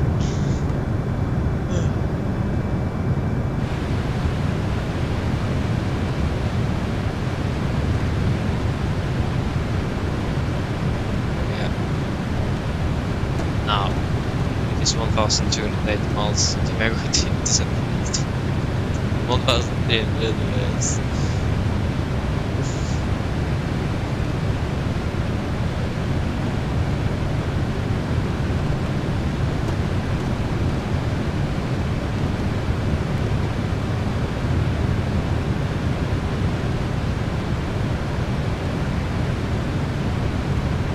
Oh,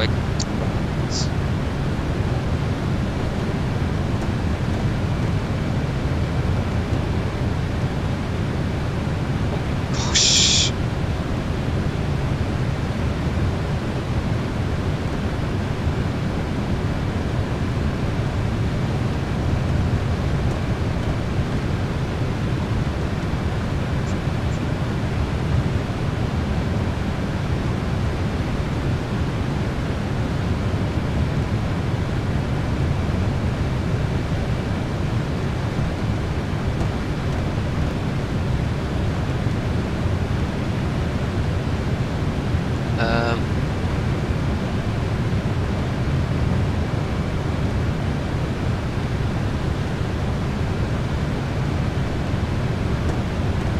Yeah, I understand that. Yeah, it is pretty dark now. It is night now over Pakistan. We are not over India yet. I think we are not over India yet. No, we are not over Pakistan even. Oh, this is going to take so long. I like how we increased our speed and we are even saving more and more fuel, so we can increase it to 8 and 9. We're going to take a risk.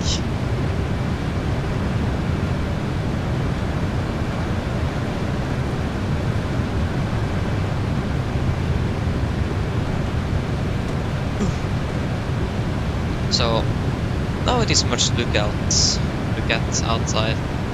Maybe some stars, but it's gone, so it's going to be dark and nice to land in. What is this place called again? Bangkok. Entering Pakistan airspace now.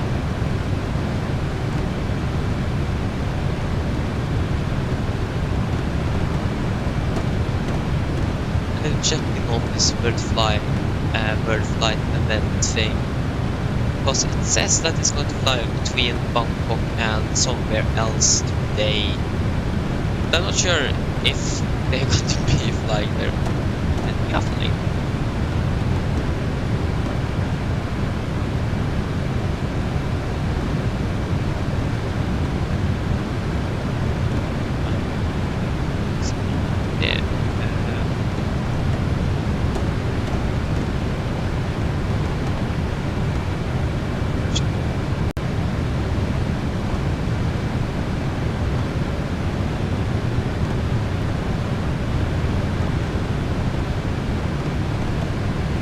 Okay, they are currently landing in somewhere.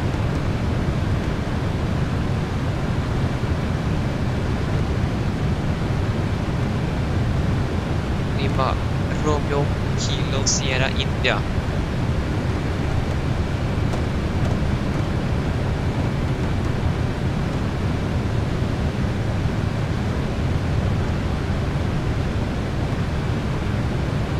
They flag it.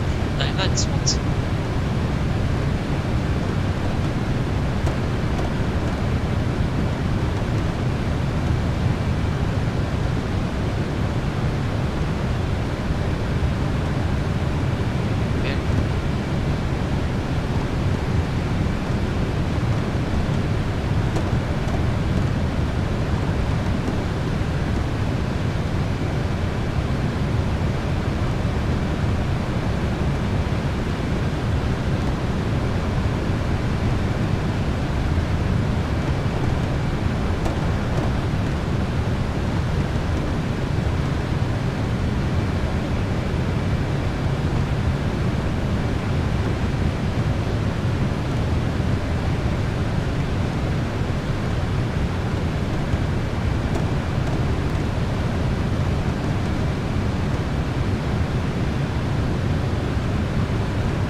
My gosh, what happened there? It crashed.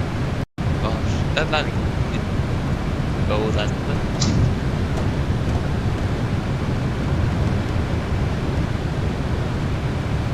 Yeah, probably, maybe.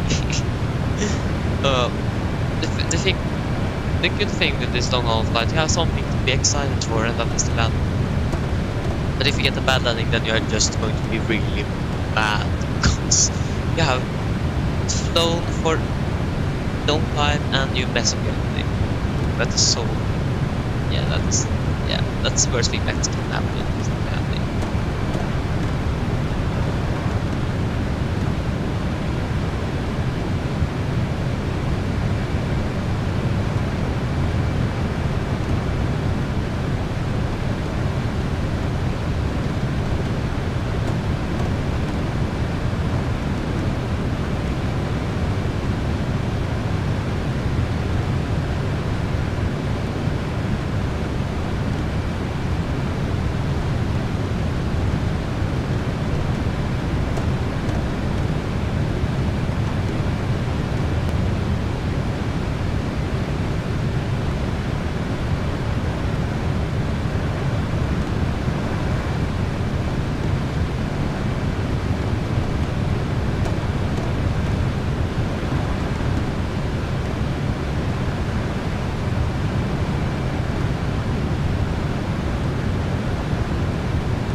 pitch black.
max 420.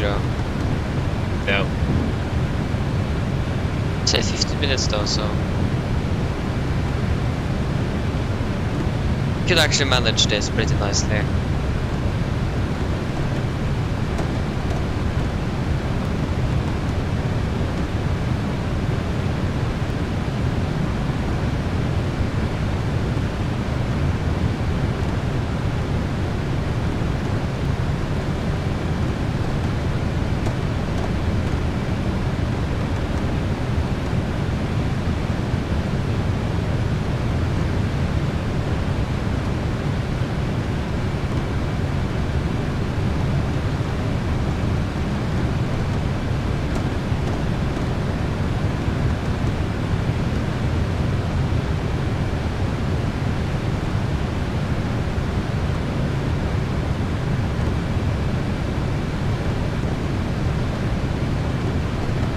Six and a half hours I've known now.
1714.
Okay, so 1870.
That well, to be honest. I'm actually not sure what all of this does. Alpha, invalid display, contrast, pin flop.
6.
by 2 knots, because it was it's 30 degrees in Bangkok now.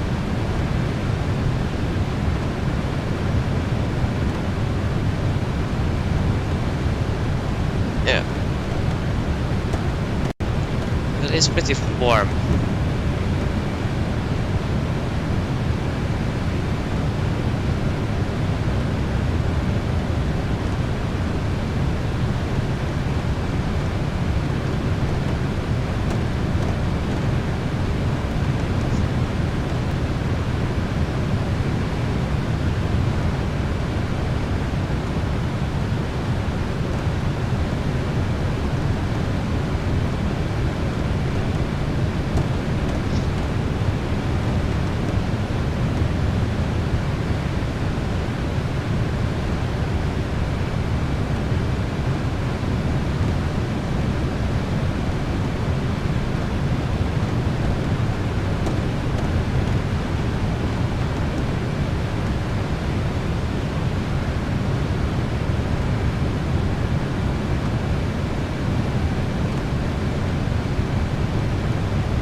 I think we are soon entering Indian airspace. Very soon. Entering Indian airspace, so we're still far away.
I don't know. There are at least two birds that talk to each other, so, and they do get they have at least one relief pilot for those flights like this. So I think they probably have 2 relief pilots for this flight. So they do get some sleep as well. So.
Okay, we have stood flow for 7 hours.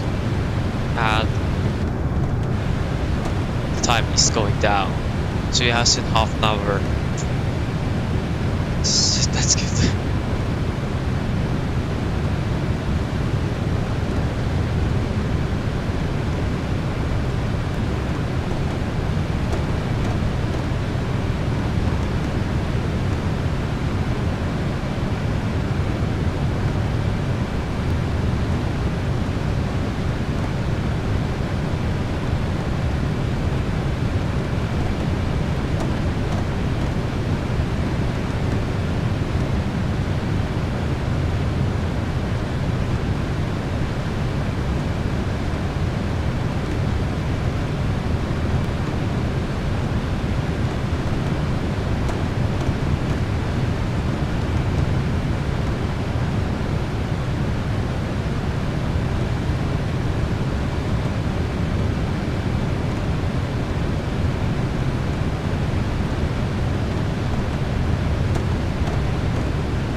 Okay, 1744.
the time is going down, that's not good, and the distance as well.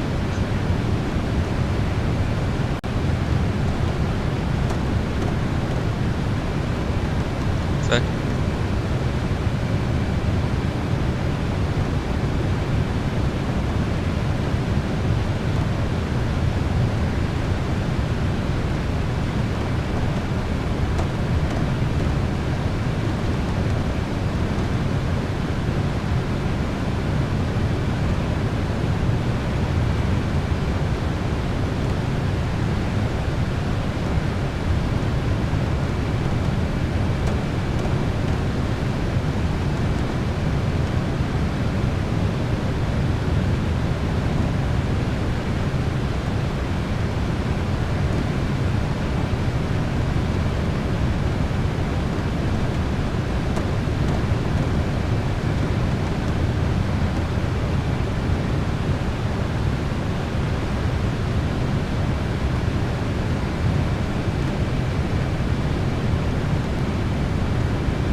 and 12 minimum.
Seven hours and 10 minutes of flight time currently.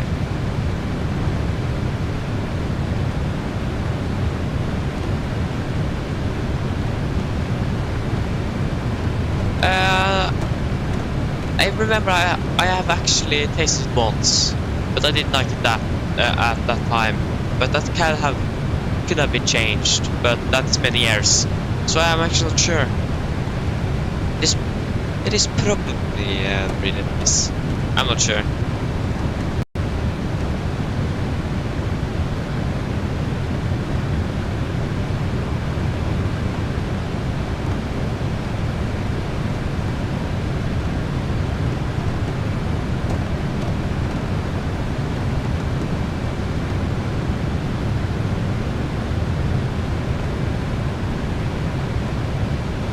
That's nice.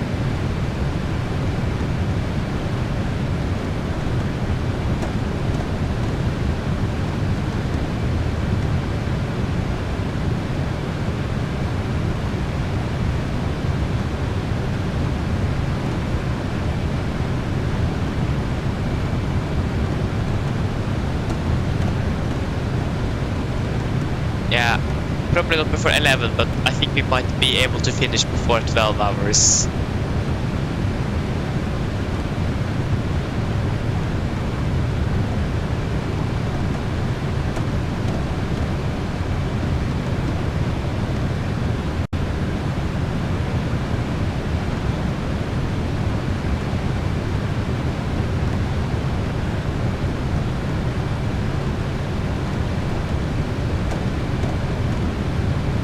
Yeah.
I wish we would have departed much earlier.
Okay guys, I'm back very soon.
Okay guys, I'm back.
The place registration is LNFNB. Yeah, it's really hard to see now. Back about Lima November, Foxtrot Bravo. There, Lima November, Foxtrot Bravo. There is a registration.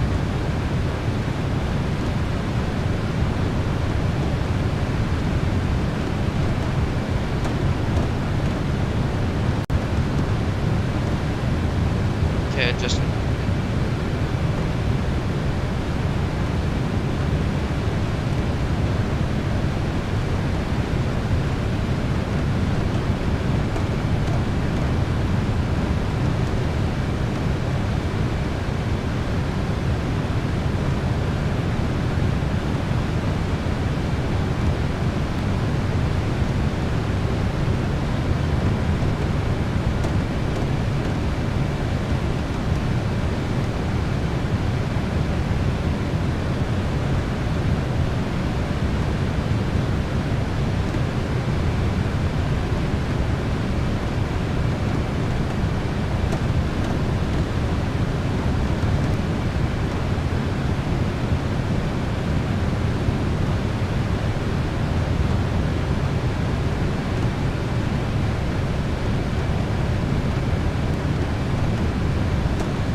Okay, I am back here.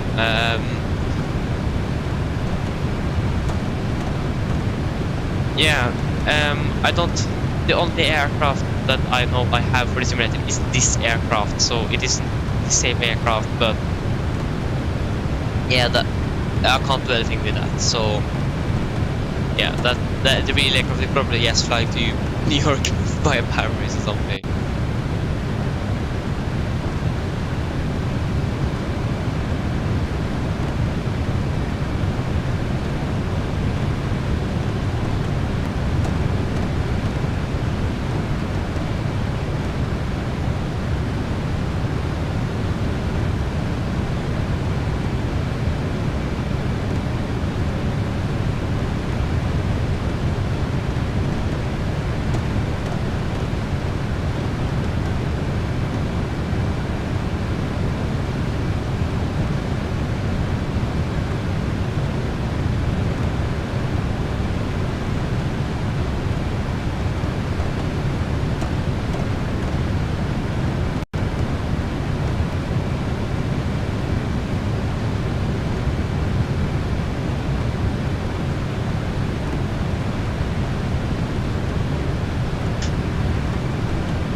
heading off.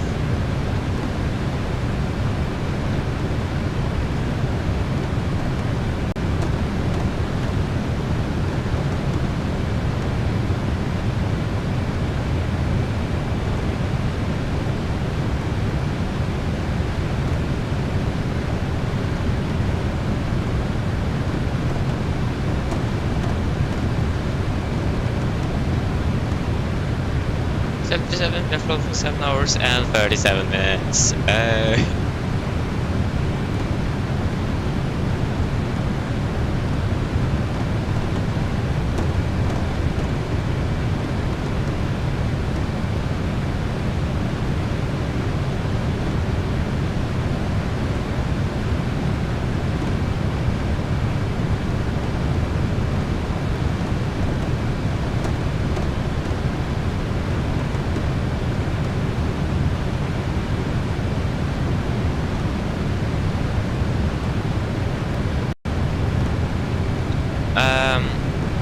Timer changed a little bit, so now it is around 1803, around 1803, and it's going to be probably earlier.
We still have ATC down in Bangkok.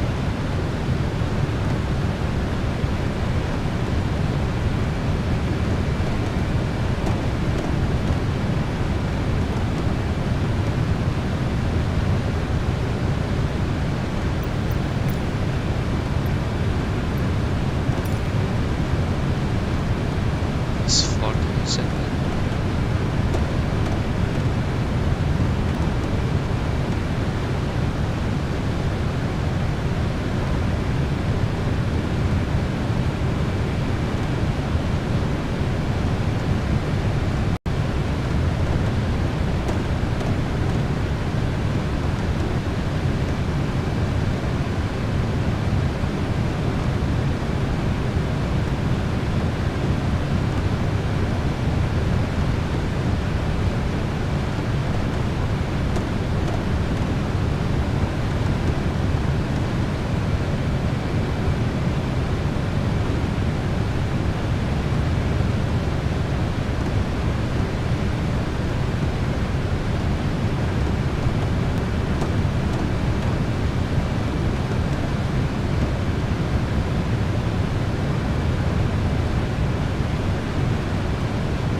Okay, we have some ATC online. We do have Bangkok Center, Bangkok Approach.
Okay, I'm back with racing, guys.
Okay guys, I'm back.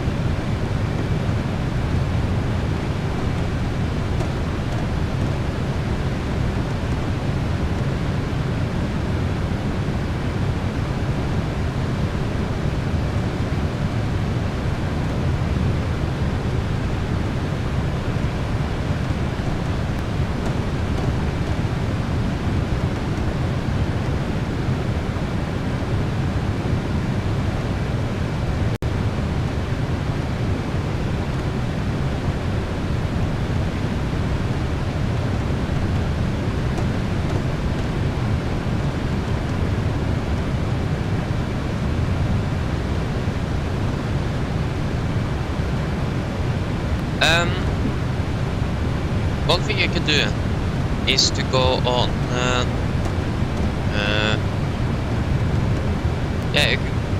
You can go flight radar 24 and you can go to the general tab and the METAR, and here you have all the weather information from one airport.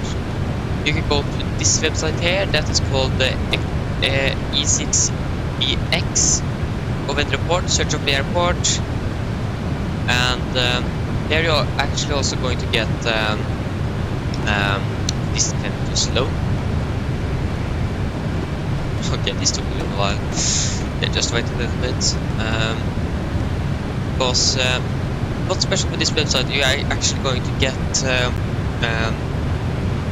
description of what things mean. So if you're not very sure about, for example, the tempo term, how that is used, for example. Yeah, this doesn't go well. The tempo, that is temporary, or that means tempo means that the weather is going to probably change for the next 2 hours. But if you don't know what that means, you can go to this website, and if you have that, you can set the mouse over and you're going to get an explanation of what it means. So this website there, if you're new, really good website to use. It is working though.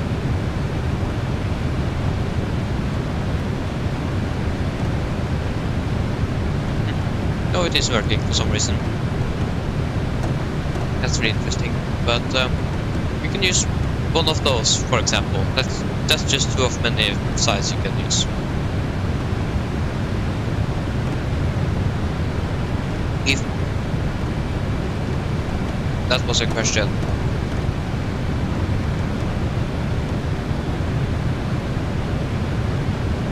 And then you can get them in direction and speed. You can also use the METAR on the live weather app here if you're using live weather. Here we are Gardermoen for some reason. That is too far away. This airport doesn't have any METAR. Is it something wrong with the METAR today? Oh no, there we go. And here we have our but 0 knots, so here is basically no winds at this airport there. So that's also something you can use.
just went back again. Seems.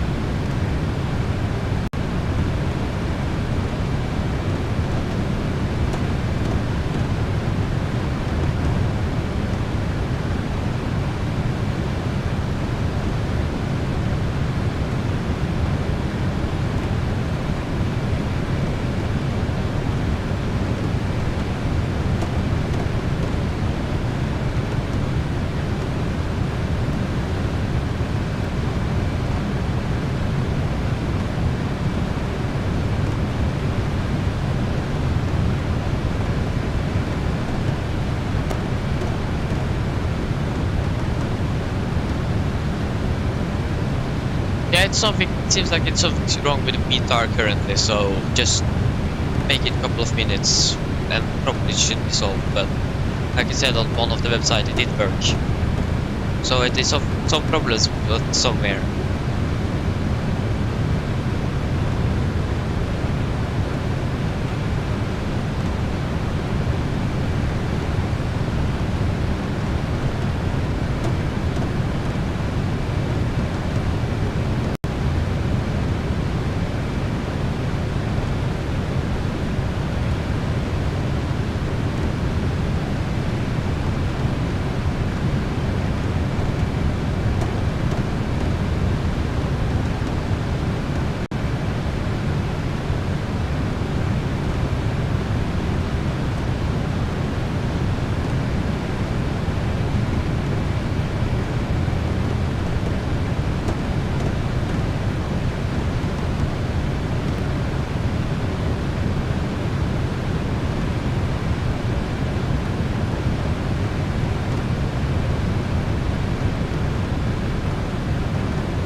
Yeah, closing in now.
You're doing pretty well.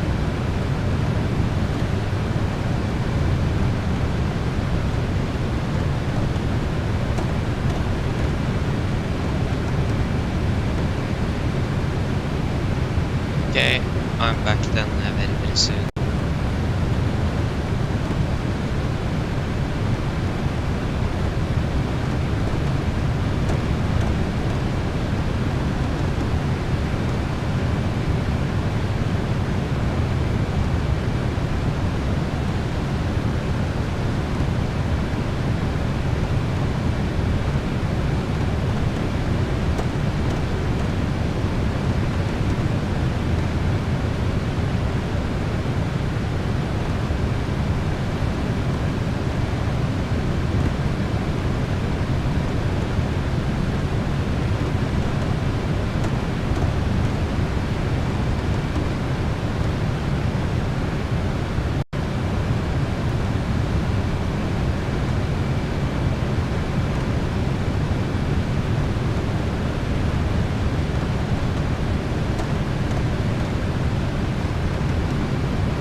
Guys, I'm back.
guys. I'm back now very soon.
Okay guys, I'm back. I'm sorry.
Okay, so we should probably soon begin to prepare for our arrival. When is our top of descent? Doesn't say anything here.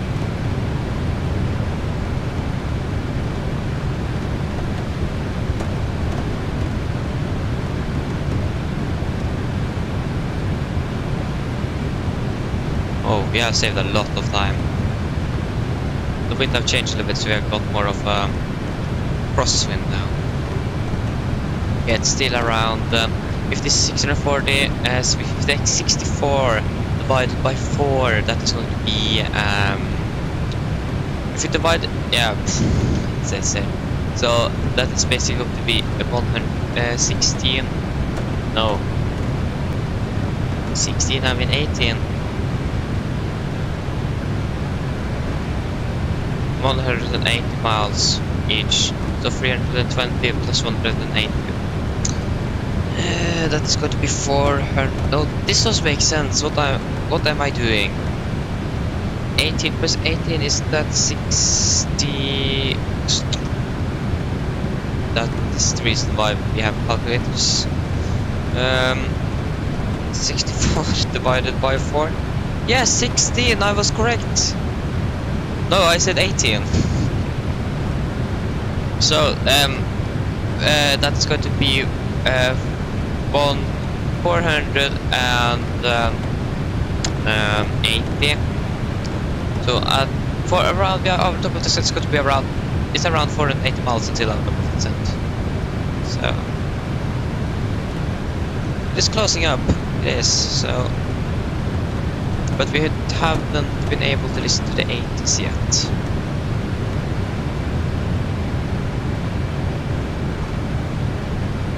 And the 80s down there in Bangkok is 133.6.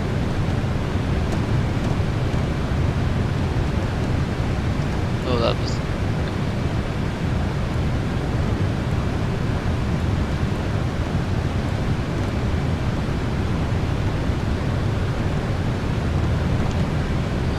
actually listen to the second. Let's do this. And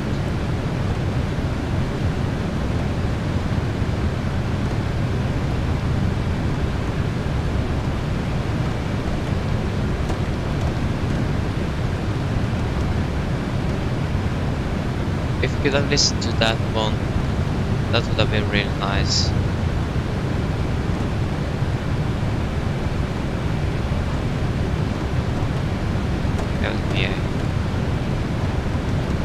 Okay, we can't listen to it for some reason, so maybe I'm just going to set it to the...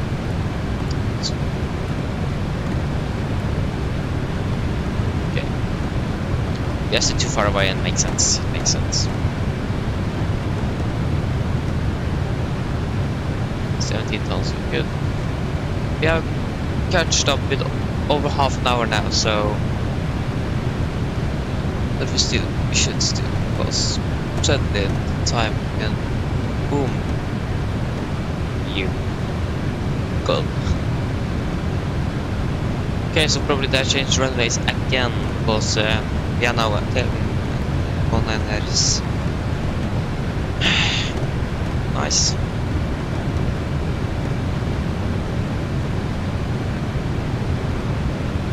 Also, my friends flew with Norwegian from Stavanger now. I think they have landed now.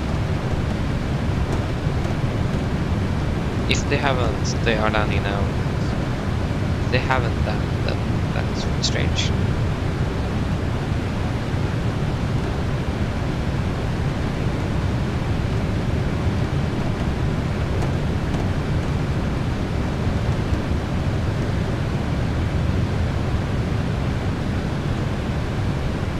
Yeah, they have landed.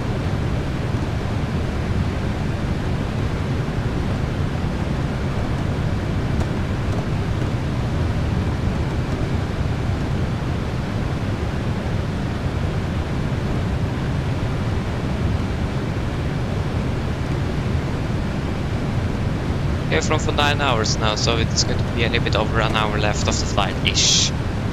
Probably 1 hour and 45 minutes, but... So we're going to 16:53, the clock is 15:30. That's going to be 1 hour and 20 minutes-ish. We can say 1 hour 30. And why is it? Yeah, probably because of the oxygen mask.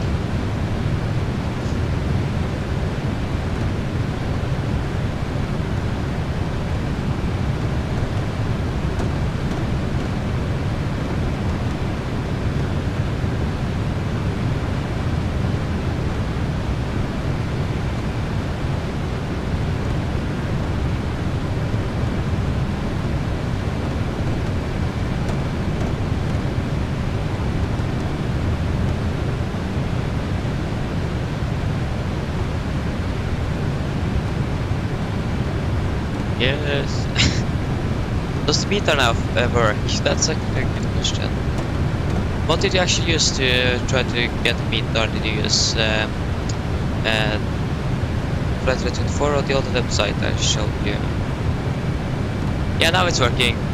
So as you can see here, if you don't know, that there you can get date, wind direction, speed, visibility, broken, about ground level, temperature and air. So no significant change expected to be to the reported conditions within the next 2 hours. So here we can get a description of what the different what is called the codes like thing codes are.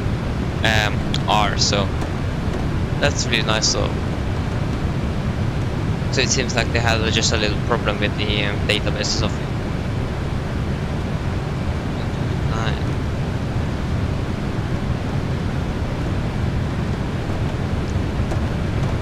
It's going to be so much fun to fly back again. Unfortunately, we are not going to do that on a live stream. That is not my fault. That is totally YouTube's fault. So don't blame that on me. But I'm going to fly back, but that is I can probably post some pictures. I don't know, but I'm going to fly back someday, but I don't know when. I need to find a day to fly back.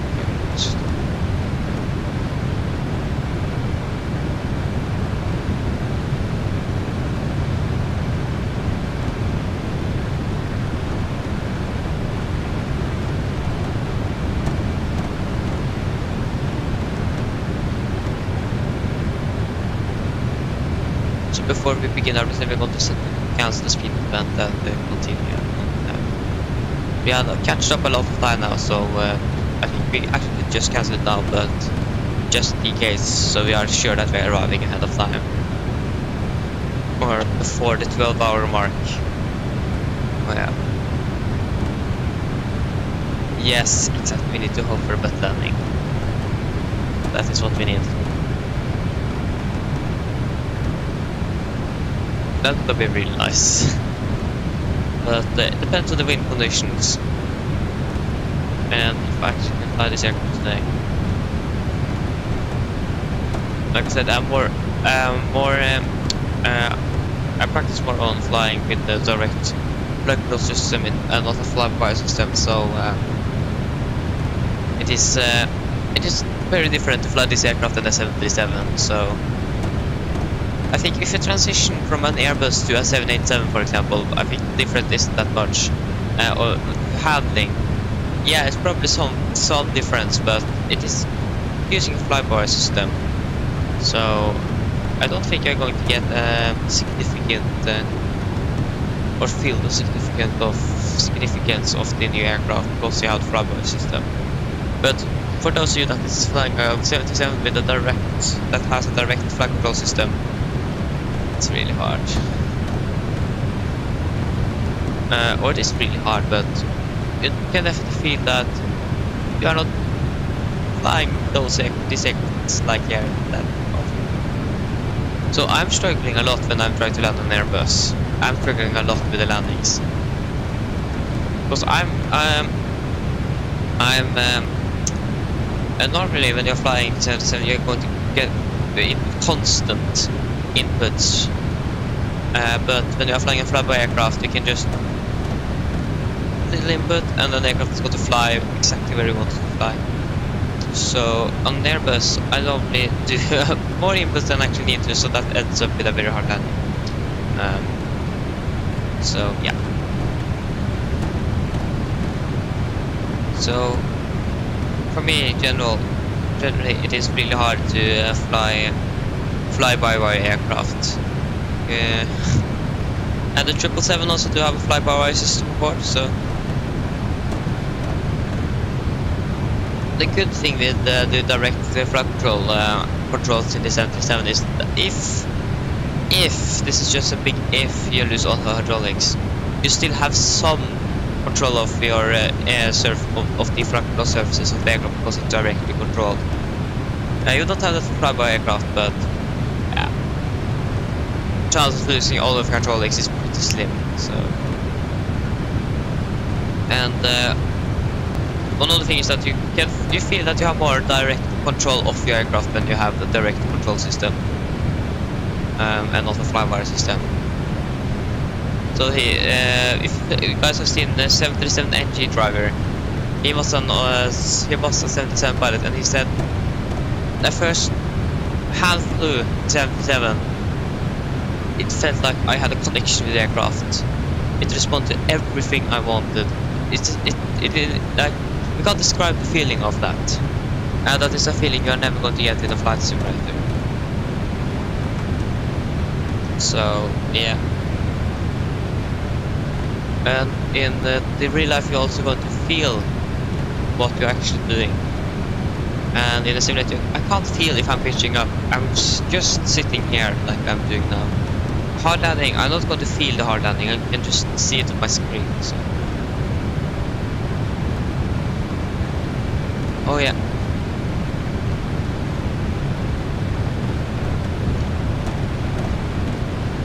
It is. Yeah. If you really like airplanes, definitely work with something within aviation.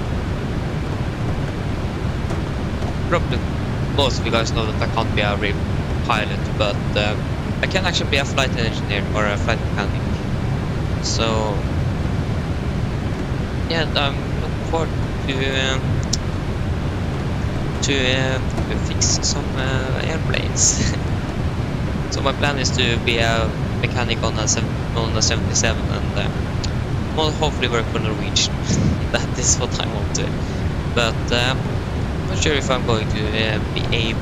But it depends if the Norwegian need more workers or not. But that is still 4 years until I can apply for a job for that. I still need to finish 10th grade, and then I need to go 3 years in school. One is going to be like electronics, because those is, yeah, you know what an electrician is, but you need to go 1 year on that before I can go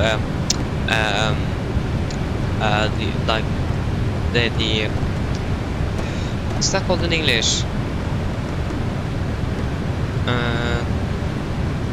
yeah, the school now to be a flight mechanic. It is called flyfag in Norwegian, but I'm not sure what it's called in English.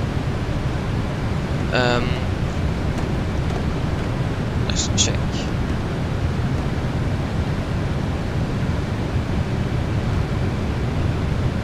Okay, so if you directly translate it, it's going to be to aviation. But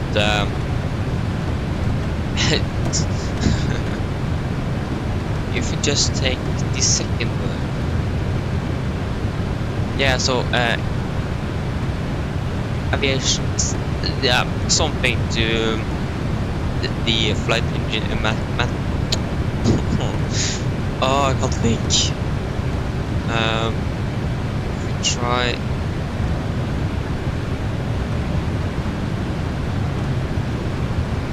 aircraft mechanic, yeah, so I need to go 1 year electrician, 2 years of flight mechanic studies, and then I have 2 years that I'm going to work practice work, and then I am certified.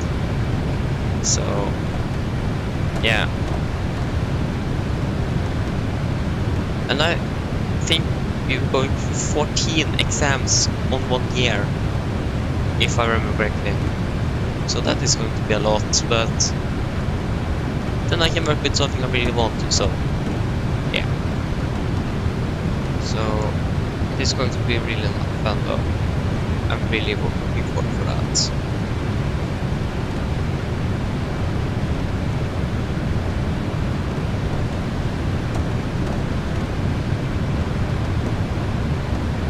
Do you mean like the yogurt? Or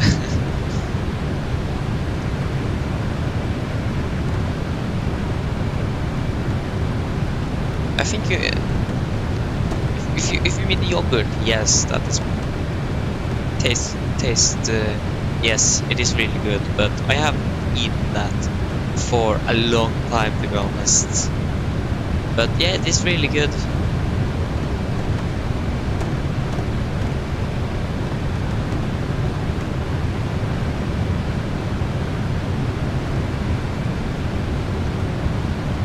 Things are happening in Bangkok now. We have control via tower and ground. Ooh.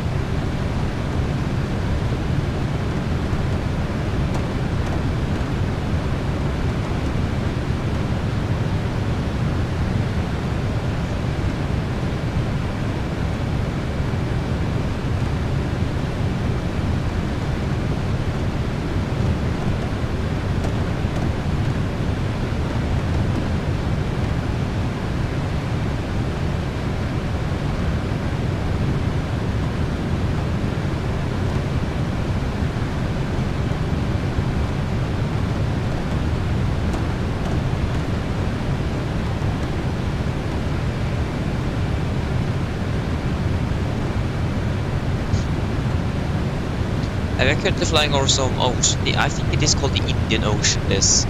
We are actually soon entering. What is that? What is that country called again? I don't remember. It's bordering with Thailand, but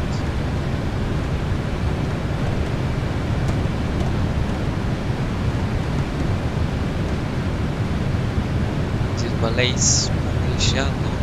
No, it isn't.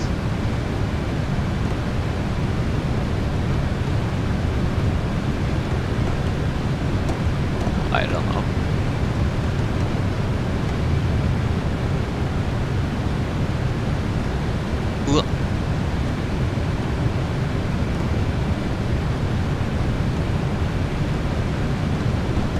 What? I'm not getting the... Okay. I'm not going to find out. I like how our alternate has worse weather than in Oslo. Oh, that's so.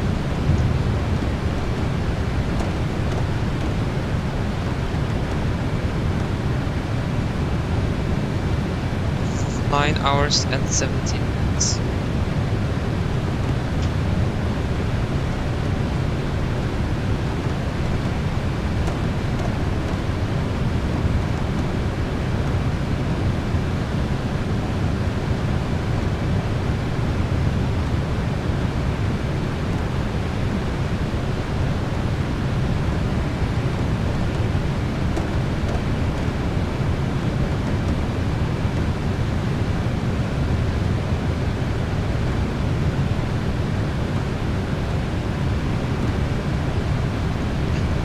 it's like 320 miles, but we have still not got our the 80s information.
Norse Atlantic Airways proposes Boeing 787 Dreamliner flight to Antarctica for the first time.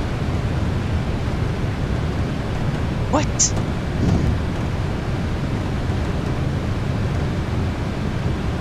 Are Norse going to fly to...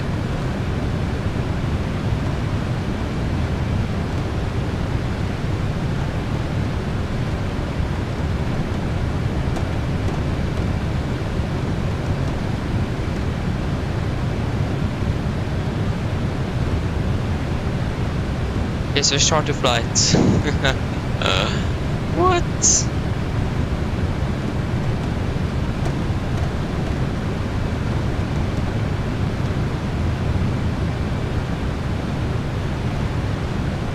Okay, so it is to shuttle people and cargo to the Norwegian Polar Institute.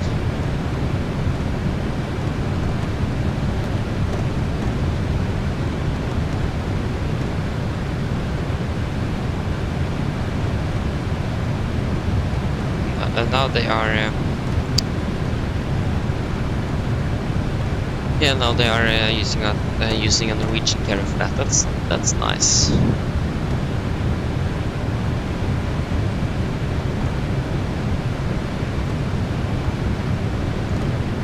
Yeah, it's really strange. That was totally unexpected. Yeah, that is something special.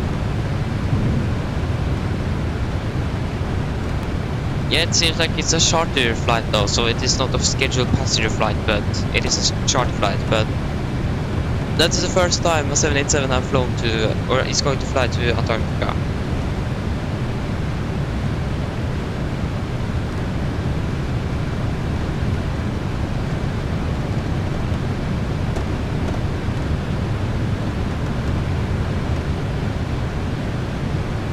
Yeah, so nothing is confirmed yet, but that's going to be interesting to see when things are going to be confirmed.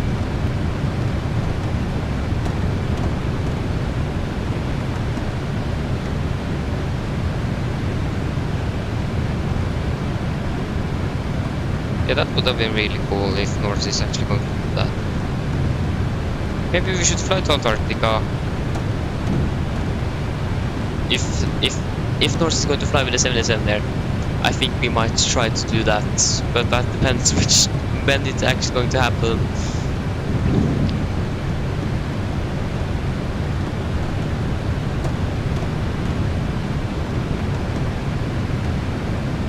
Yeah, but like I said, nothing is confirmed yet, so it'll be interesting to see if when it's confirmed, if they are if they are actually going to do it. That's going to be really cool to do. No.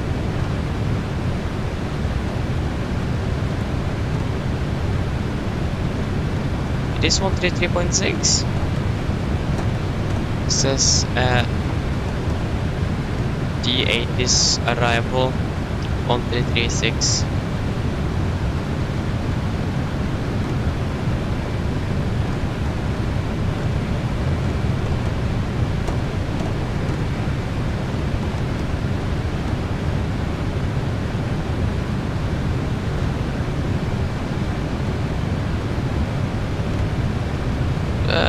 It is strange why it is working 12765. I want to 765.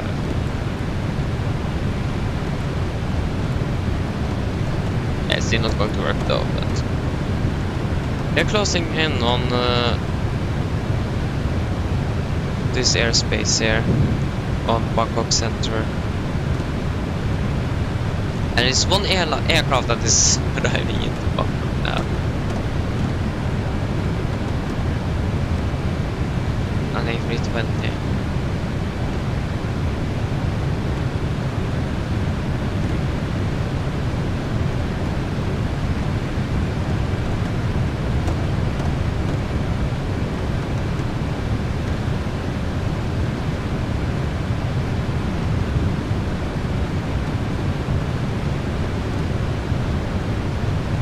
Yeah, I was on simpleflying.com. It is on a website that is using or feeding out aviation news, and I just saw this. So I think if it is confirmed, I think Norwegian news also is going to report on that, because that is really special. But nothing from the Norwegian media yet, so like it said that nothing was confirmed yet, so just wait. But if that is true, that's really cool.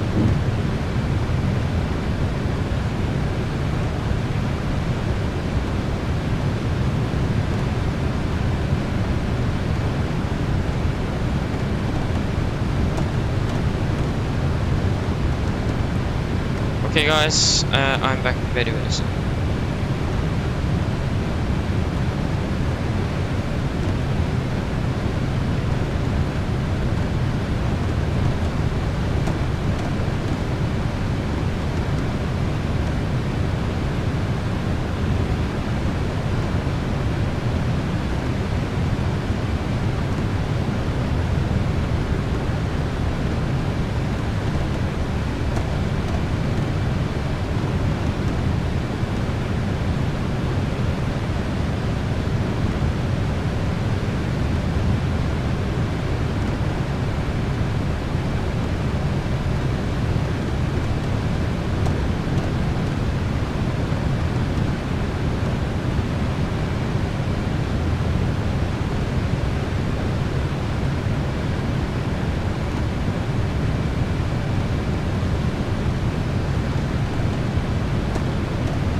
Guys, I'm back.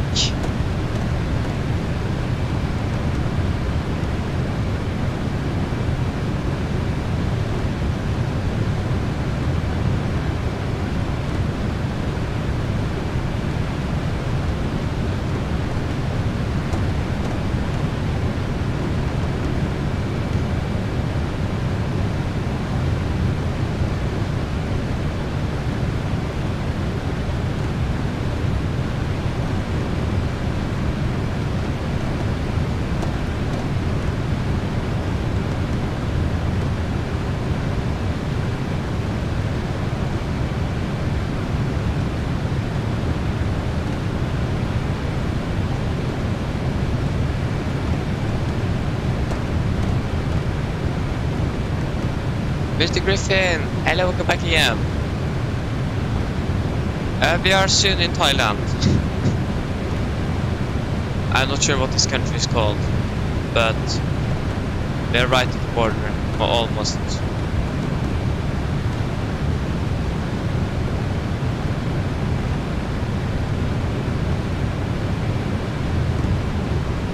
Yes. We are soon landing, as you can see here. The top of the sun marker is closing up.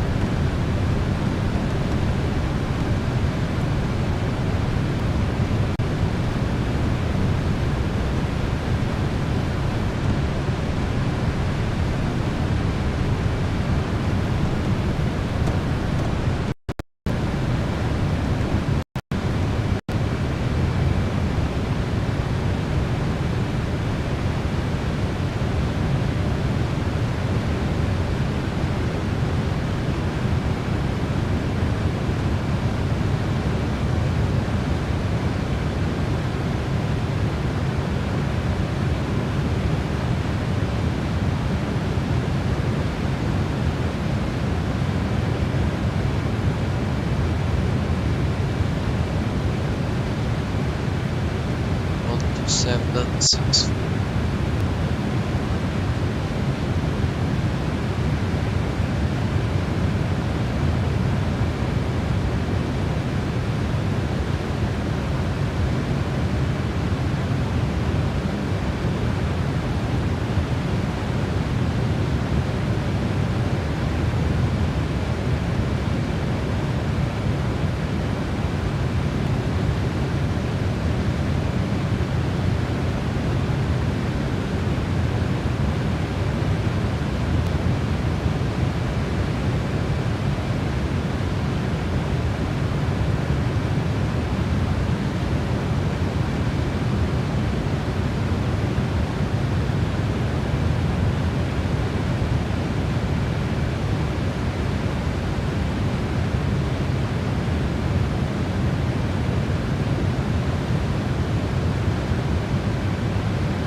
Okay, so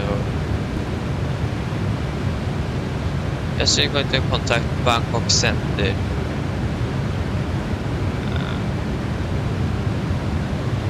1650.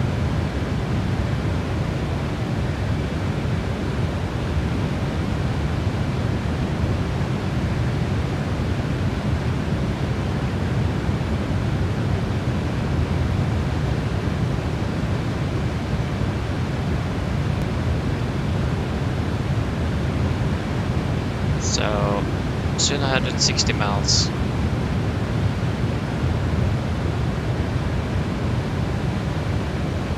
We can look at the no time here. Airport like this. So, if I just do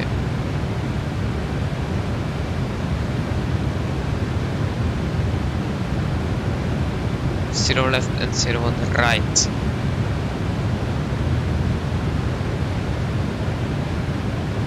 Takes 0 on the right, so we can just take that.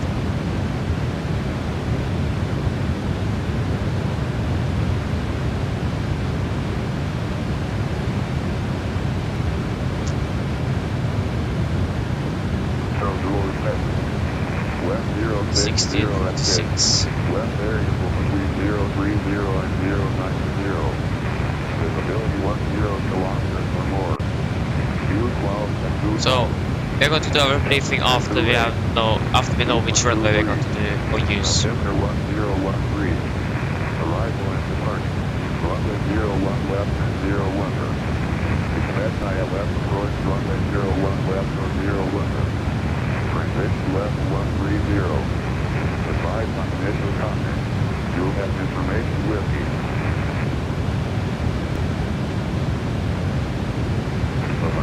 International Airport ATIS information with you.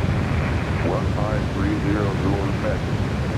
West 060 at this. West variable between 030 Don't say and 090. we are not going to be big. 10 kilometers The long ship flight one. 212 at 2000. Temperature 28. 2123. September 1013. Arrival and departure. Runway 01 left and 01. Expect ILS approach runway 01 left or 01. Transition left 130. Advise on initial contact. You'll have information with you.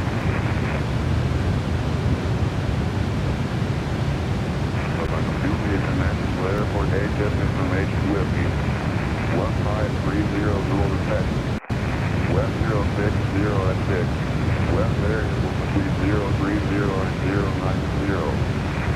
Visibility 10 kilometers or more. Fuel clouds at 2000. Temperature 28. 2.23. Altimeter 1013. Arrival and departure. Runway 01 left and 01er. Expect ILS approach runway 01 left or 01er. Transition level 130. Advise on initial contact. You'll have information with you.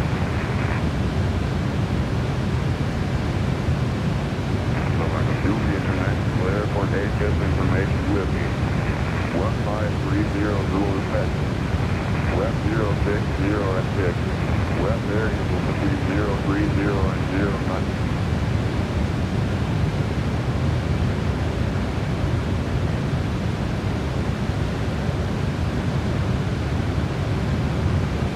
So,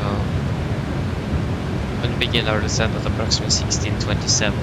Clock is 1605.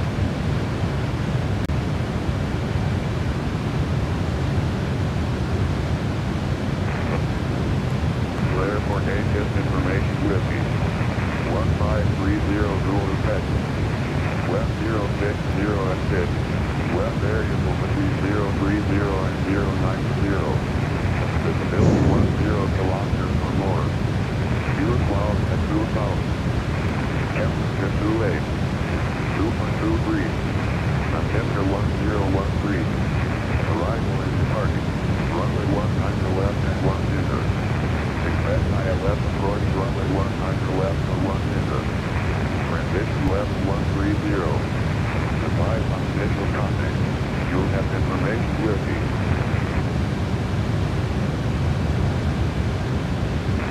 Use the International Airport ATIS information with you. 1530 Zulu Texas. West 060 at 6. West variable between 030 and 090. Visibility 10 kilometers or more. Fuel clouds at 2000. Temperature 28. 2.23. Altimeter 1013. Arrival and departing. Runway 19 left and 1 enter. Expect ILS approach runway 19 left or 1 enter. Transition left 130. Advise on initial contact. You'll have information with you.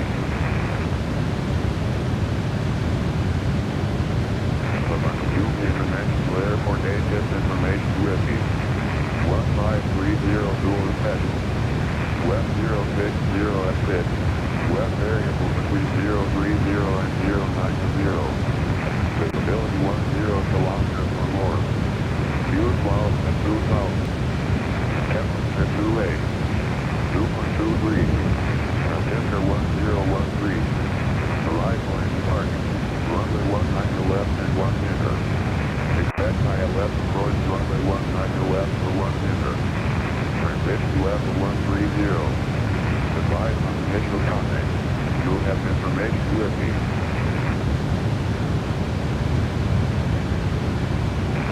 Use the International Airport ATIS information with me.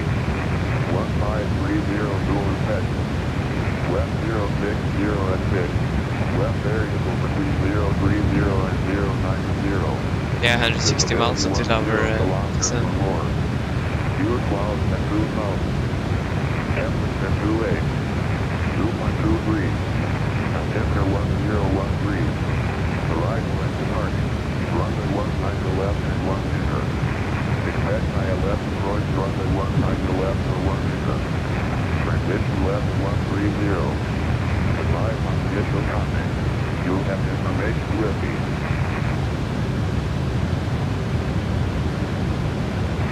Use the International Airport ATIS information with you.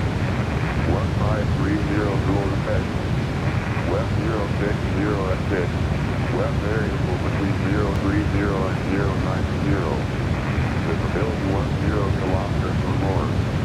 Fuel clouds at 2000. Temperature 28. 2.23. Altimeter 1013.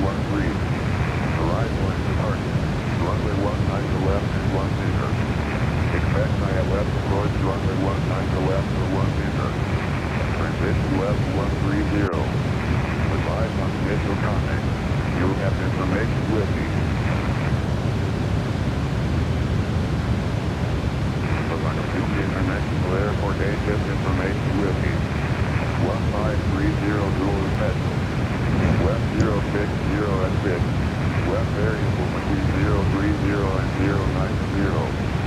Visibility 10 kilometers or more. Fuel clouds at 2000. Temperature 28. Super 23. Temperature 1013. Arrival and departure. Runway 19 to left and 1 enter.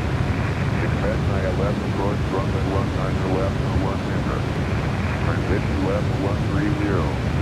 Advise on initial contact. You'll have information with me.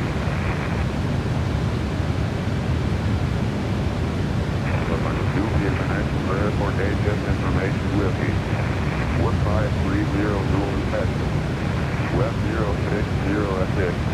West variable between 030 and 090. Visibility 10 kilometers or more. Fuel clouds at 2000. Temperature 28. Super 23. Temperature 1013. Arrival and departure. Runway 19 to left and 1 enter. Expect ILS approach runway 19 to left and 1 enter. Transition level 130. Advise on initial contact. You'll have information with me. Okay. You'll be International Airport agent information with me. 1530 dual inspection. West 060 at 6. West variable between 030 and 090. Visibility 10 kilometers or more. Fuel clouds at 2000. Temperature 28. Super 23. Temperature 1013. Arrival and departure. Runway 19 to left and 1 enter. Expect ILS approach runway 19 to left for 1 enter. Transition level 130. Advise on initial contact. You'll have information with me.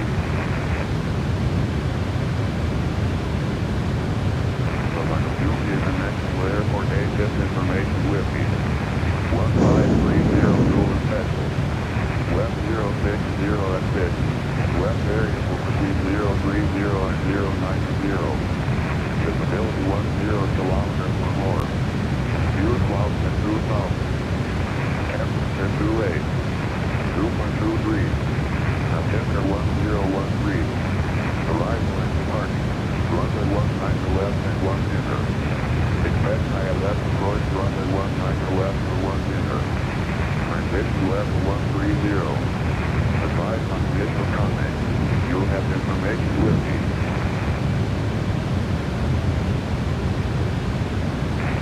You'll be International Airport agent information with me. 1530 dual inspection. West 060 at 6. West variable between 030 and 090. Visibility 10 kilometers or more. Fuel clouds at 2000. Temperature 28. Super 23. Temperature 1013. Arrival and departure. Runway 19 to left and 1 enter. Expect ILS approach runway 19 to left for 1 enter. Transition left 130.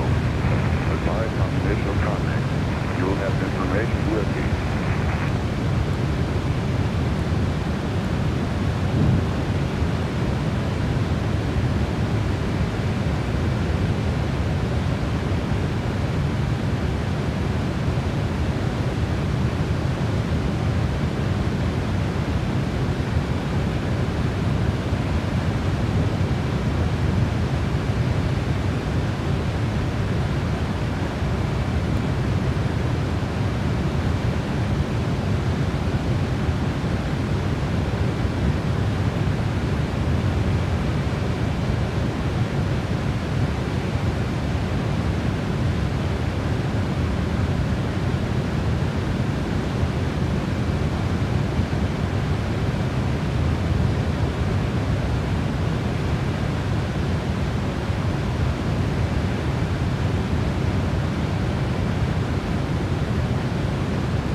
going to connect Bangkok Center now very soon.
Oh, it disconnected. Right before we were scheduled to fly to Thailand, everything just went offline. That means... Are you serious? Oh my gosh.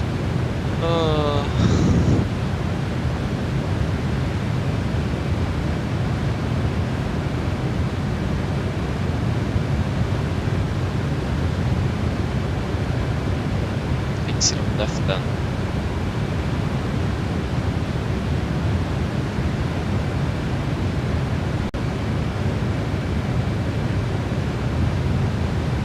I think 01 left and said that's going to be shorter to our gate.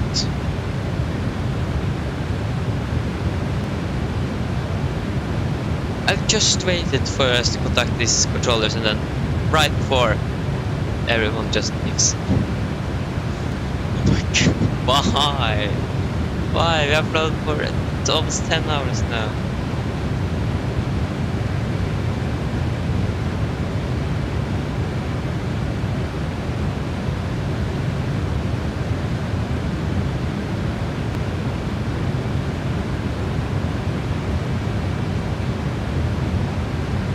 Okay guys, then we can do our approach briefing.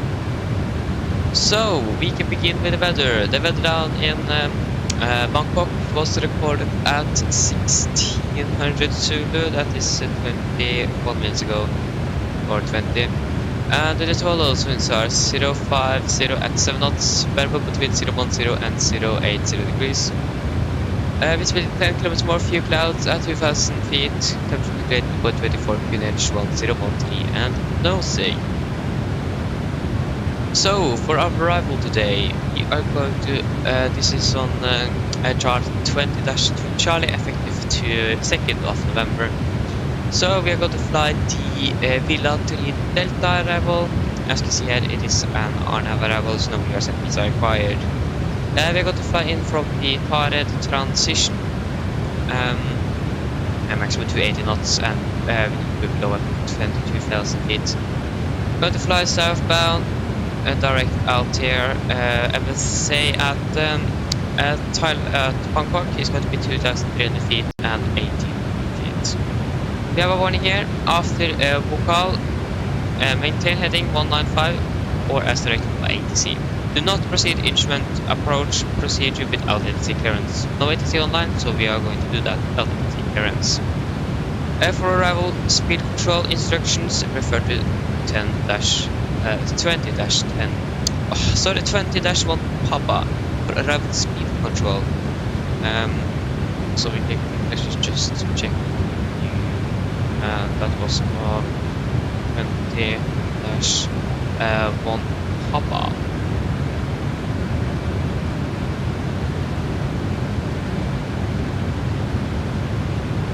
Okay, I think we're going to ignore that one. And it has always maximum 250 at or below 10,000 feet, and we have actually no threats for our arrival today. So we are going to land via the ILS for runway 0 left, heading is 015 degrees, and ILS minimum is 1091. Minimums are going to be 230 feet. Not going to send over than 2,500. And the transition altitude is 11,000 feet. Transition level is 30,000, so we're going to use the transition level instead. Depression 4 feet, and it was automatic here. And for our next approach, if we need to go around, we're going to climb to 3,000 feet on course, 015 degrees to Lino, and hold for as directed by ATC. If unable to reach 3,000 at Lino, continue climb in the holding pattern. No turn before map for localizer only. Speed restriction to maximum 190 knots, preferred to minimums for missed approach, climb, ride rate.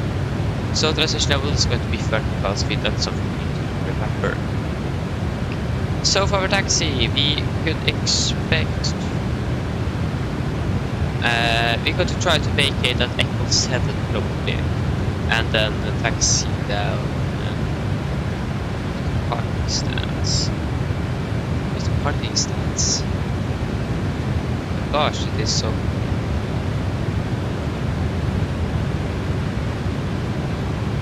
Yeah, here. So Echo 7 here, and then taxi via... Echo 7, taxi via... Check Echo. Delta 5, Tank 15, Golf...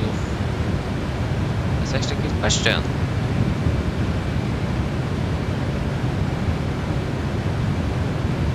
Golf 2. And then taxi to stand, Golf 2. So, then guys, are there any questions? Probably not, then our approach briefing is complete. So this should be fun. I'm looking forward for this.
14.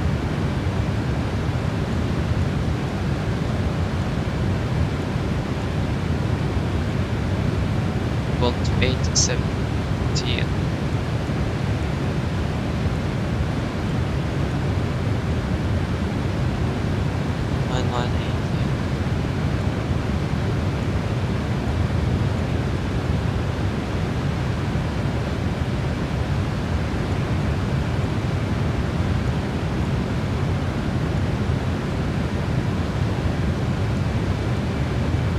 So 18.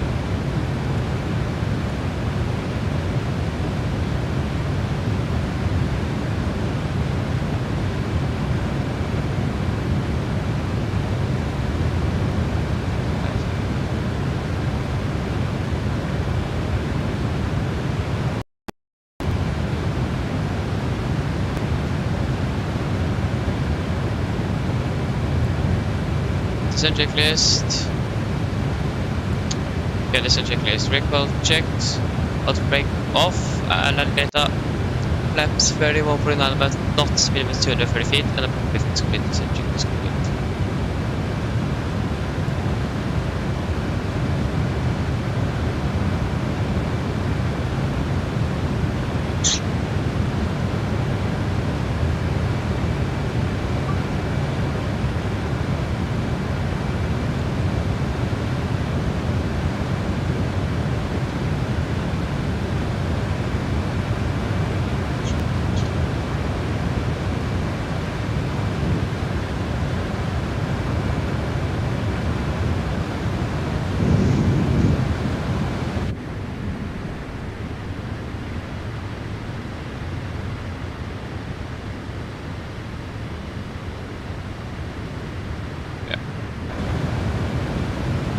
There you go, we're now beginning our descent.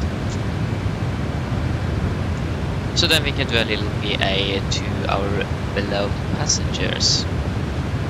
Mine damer og herrer, dette er nå litt oppdatering fra cockpiten. Vi har blant annet hatt en veldig fin flytur nå med Norse Atlantic Airways, og som du kanskje nå har lagt merke til, så har vi byttet reisen vår ned til Bangkok, og vi er forventet til å lande om rundt cirka en 25 minutter. Været nede i Bangkok, det ser ganske så bra ut. Vi har litt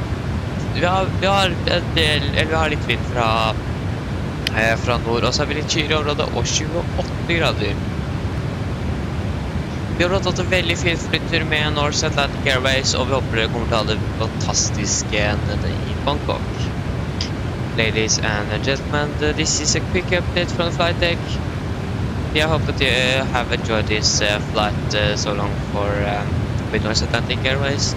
And as you may have noticed, we are now beginning our descent out to Bangkok and are expecting to land in around 25 minutes. The weather down in Bangkok seems to be pretty good. We had a bit of wind from the north, so 2028 degrees. We also to enjoy this flight with Norse Atlantic Airways, and we hope that you're going to have a fantastic trip down in Bangkok. There you go.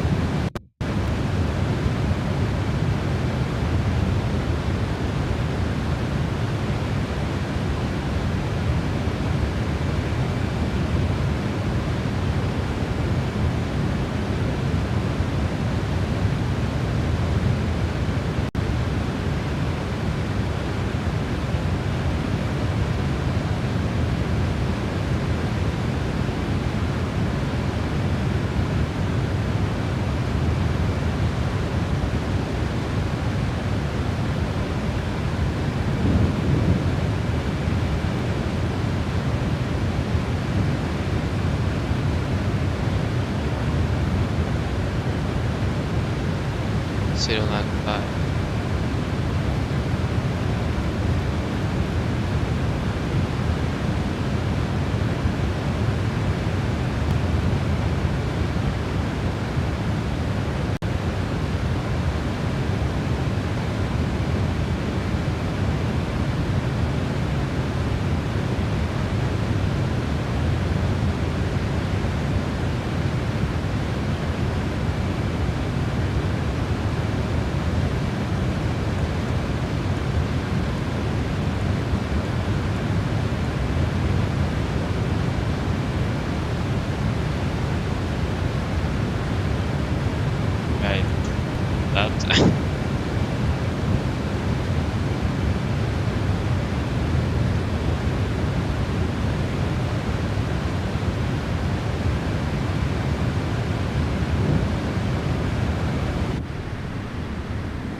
Yeah, it is probably like just 20 minutes left, 25 minutes-ish. So it isn't that much left of the flight.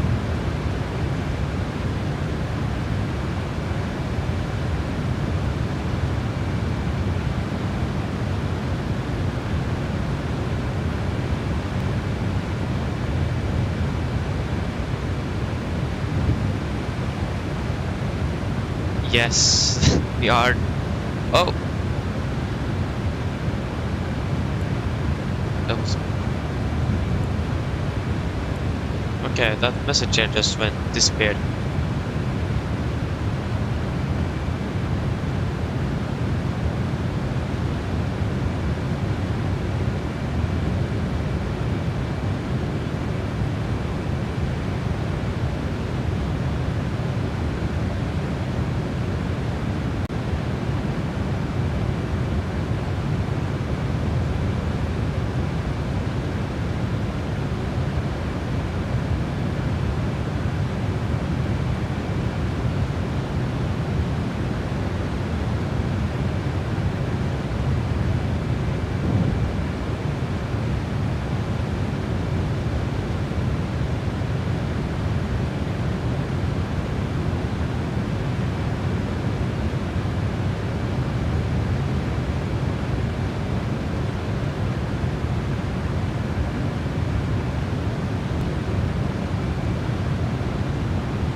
Where's all the lights come from?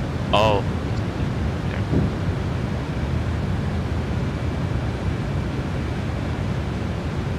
There. And from the MCU. How can I actually turn down the lights of this one?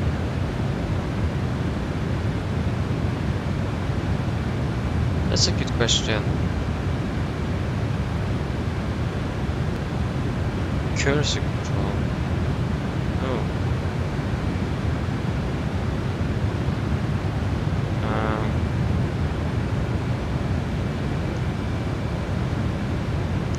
There needs to be a light switch for this MCU because it is so bright. Lower display. Lower display. Oh, that is basically.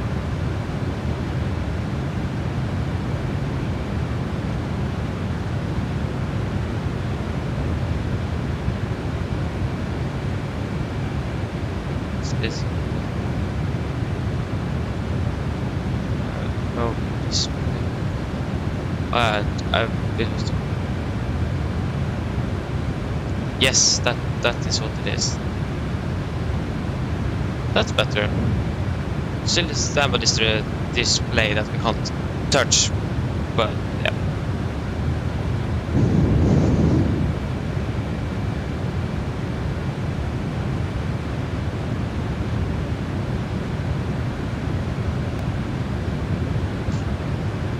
Probably get the landing right monitor up and running. Don't forget that flight. Jeez. You guys are not going to be able to see it though. That's the bad thing, but we get, yeah. landing rates, that's the important thing.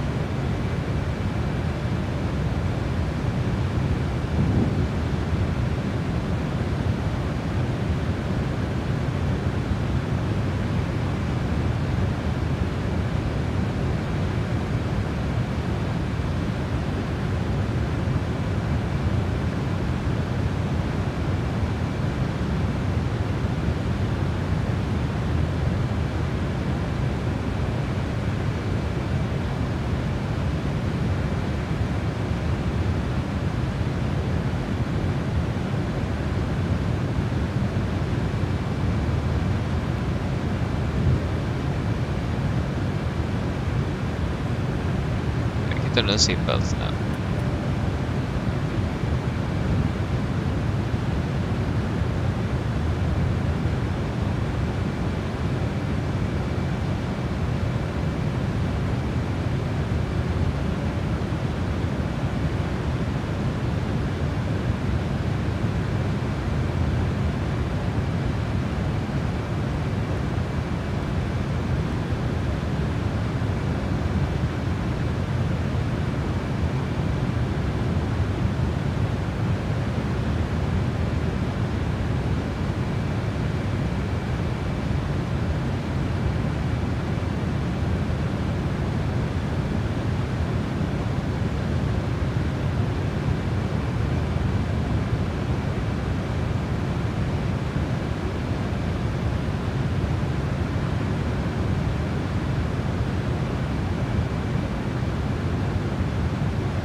To go, we can continue down to 10,000.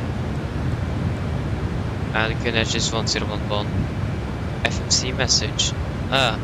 Unable to maintain speed of the set speed. Extend speed brake as required. Okay.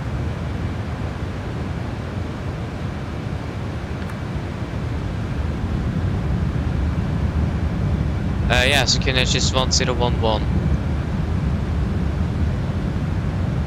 Yeah, 2992.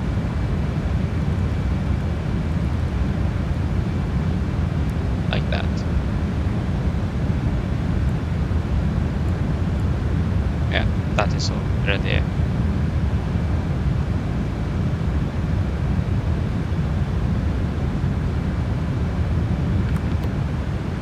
Yeah, that was the speed brake message.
Golf 2.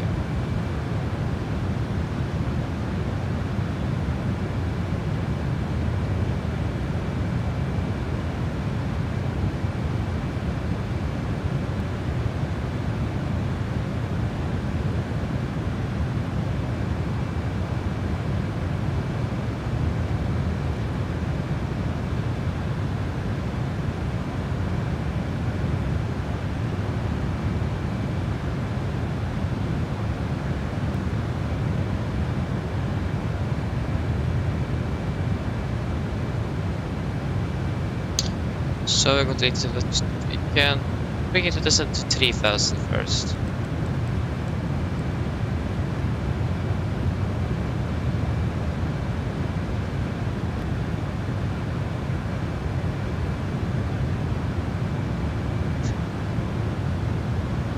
Yeah, we're flying for 11 hours and 16 minutes, so this is going to be pretty close.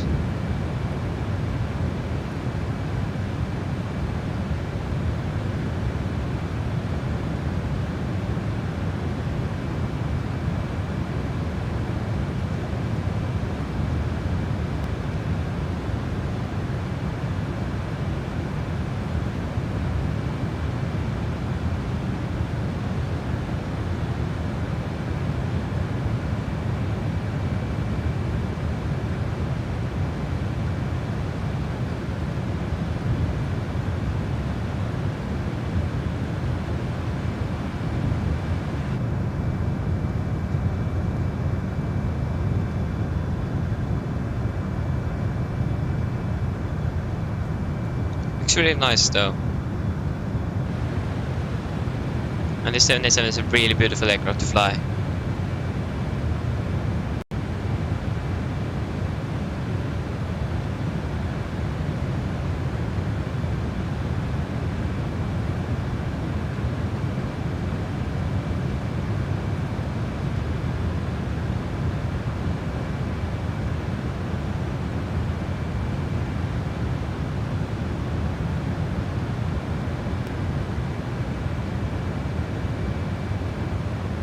So we are okay. The speed is going down.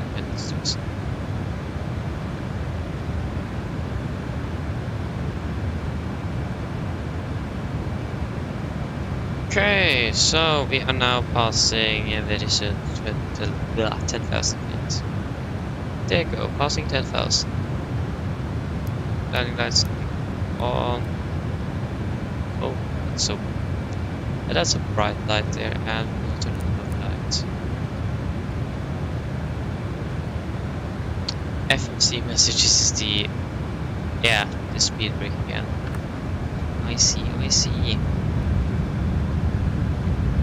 So at this waypoint at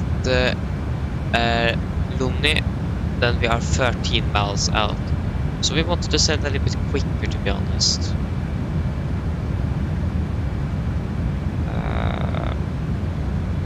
What we could do is use Vina level change.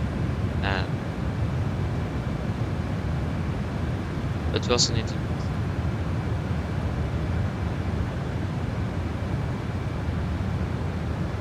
Because now we're just using too much flight level change to 20 minutes.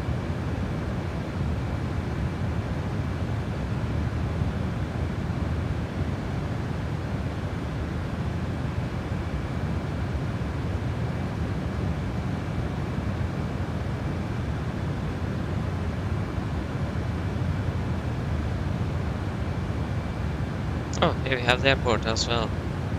Right around there.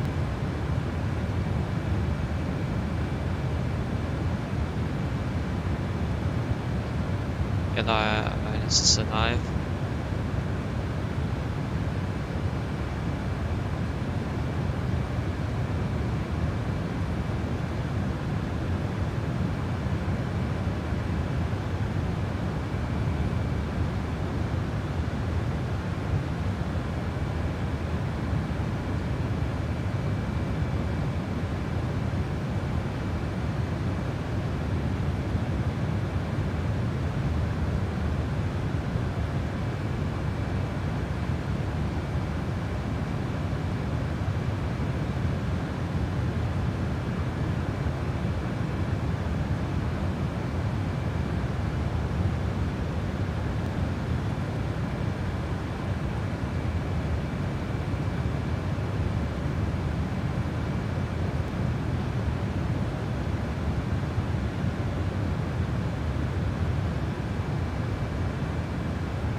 And yeah, we can wait a little bit with extended laps. Using the speed brake to descend a little bit faster. Now it will be.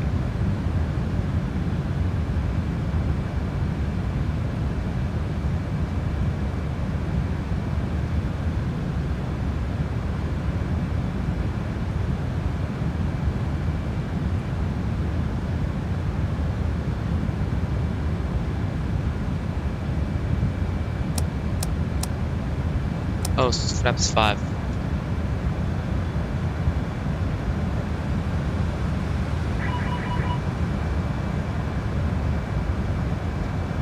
Essence. Checklist. Ah, that's sorry. Approximately altitude is 1013 set across checked. Approach is complete. Auto checklist.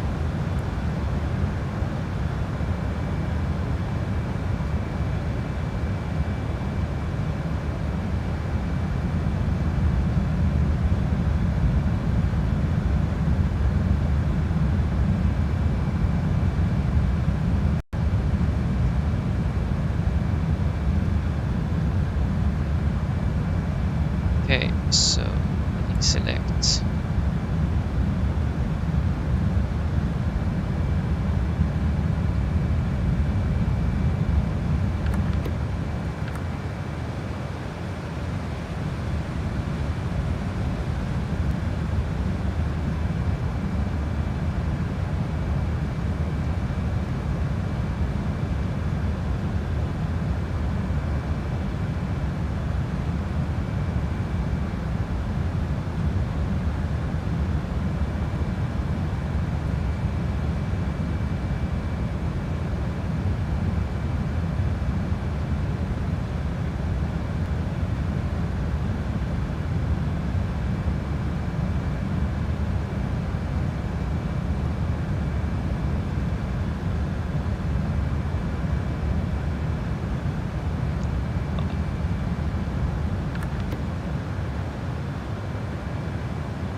First to go.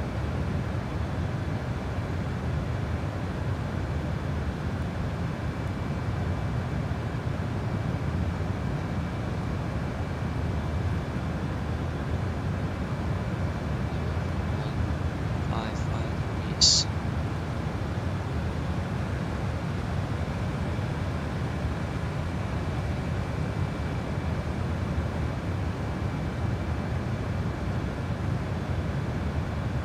Camera assist for landing, please.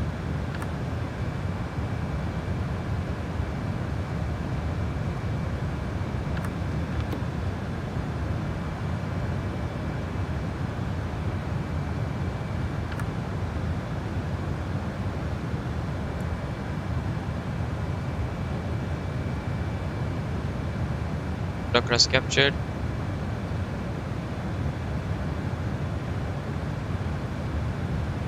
Heading 015. Guess it doesn't matter. Nice.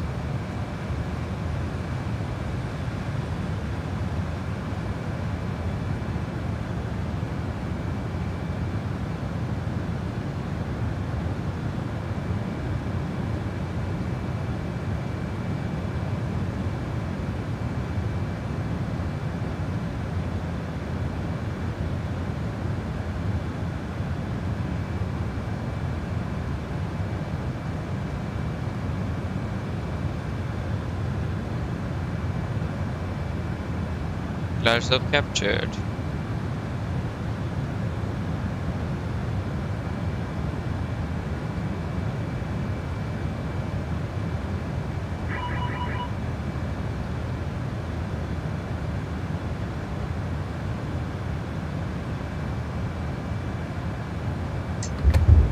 Get out. Laps 15.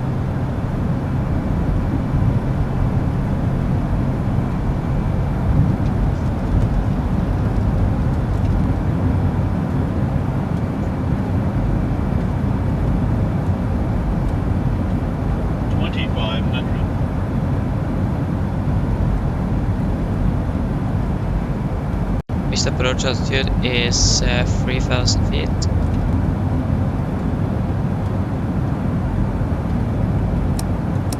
Laps 20.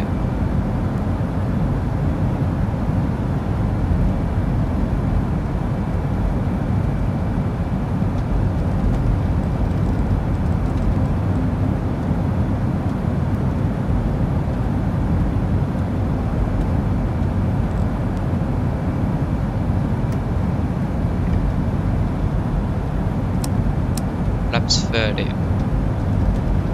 Landing checklist.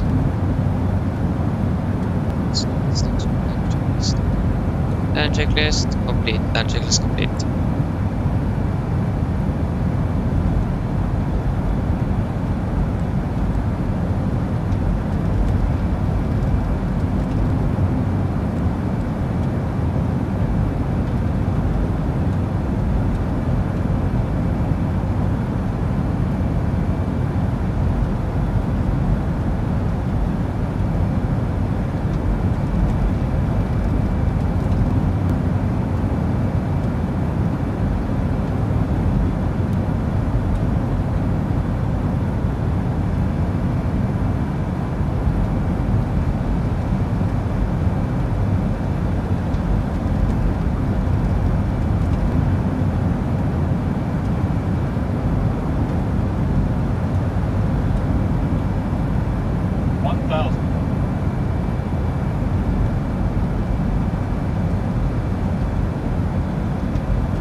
Continue.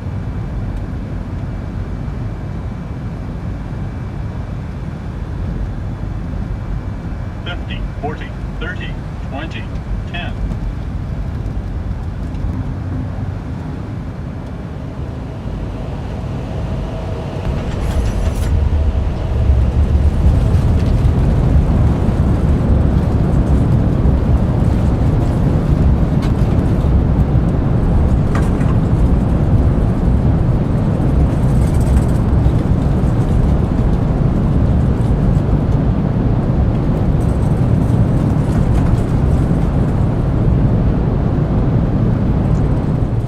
There you go, guys, we'll go to Bangkok. Flight time 10 hours and 31 minutes. Nice.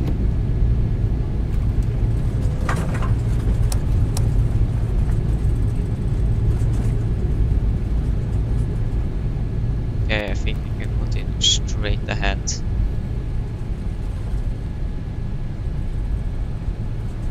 Okay, landing rate, that was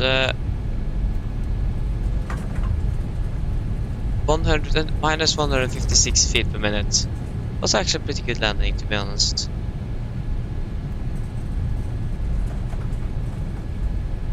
Need to slow it a little bit.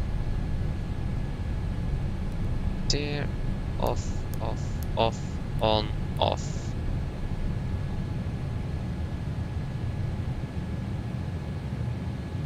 Now we got that nice, good old bug again. Start old engine. Okay, I'm going to catch up with the chat after we have parked. So Golf 2.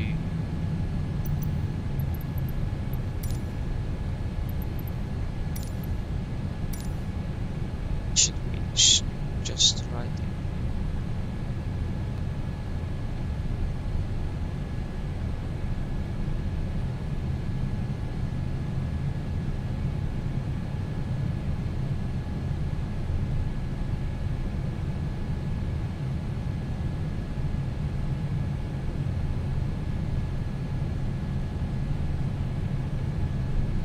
TCAS off, that's it.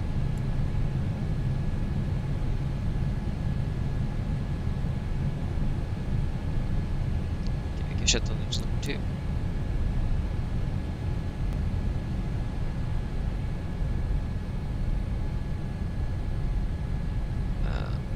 2 is that one.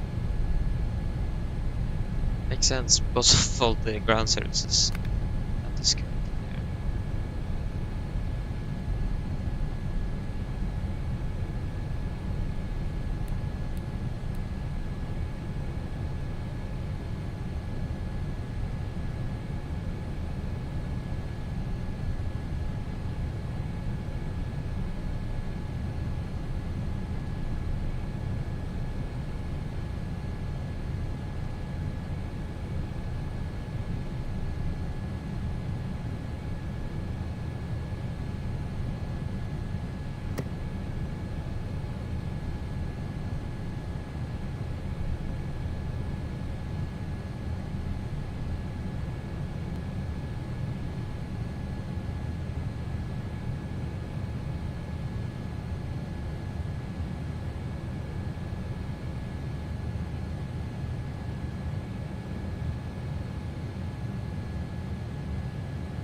She stopped up.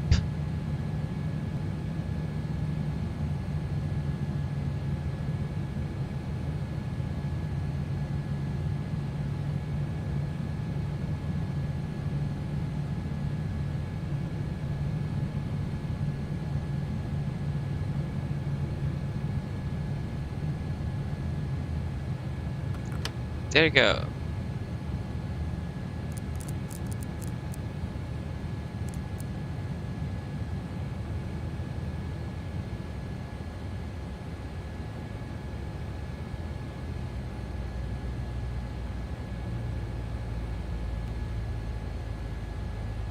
To past 20, so you can turn off the beacon. And we can request the boarding. The boarding requested. Flight directory is off. And we can do the shutdown checklist numbers. Signals. Hydraulics.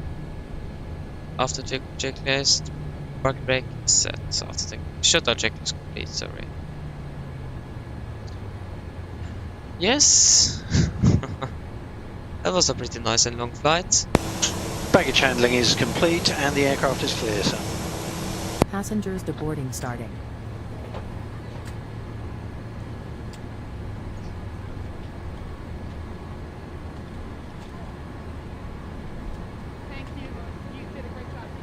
Yes, it is really beautiful. It is. It is really nice.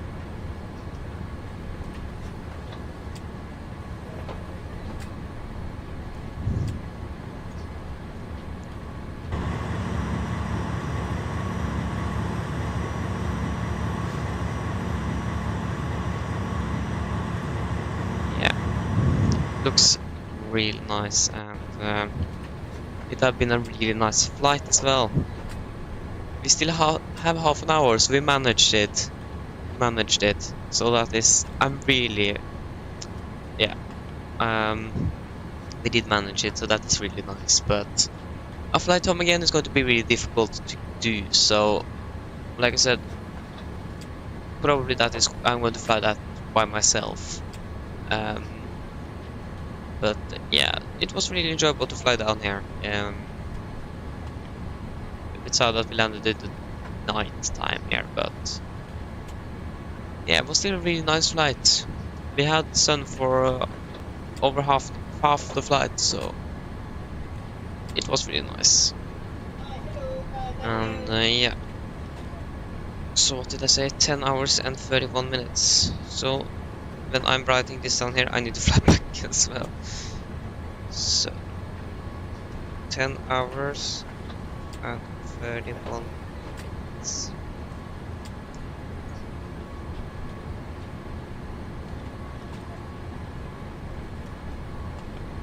Yeah, this has been, yeah. Passengers are now deboarding, so we are very soon going to shut down the aircraft as well. Yes. Thailand vibes. Yeah, thank you, United, thank you. I have really enjoyed this as well, so we should probably shut down the aircraft before we are finished for today. So we can check. We can eat packs.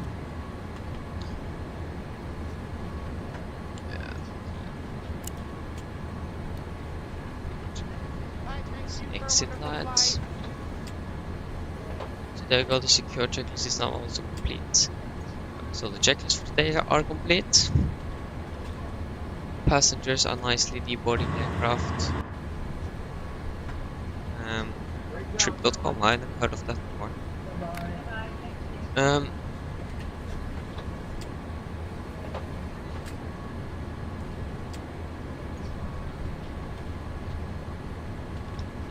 What?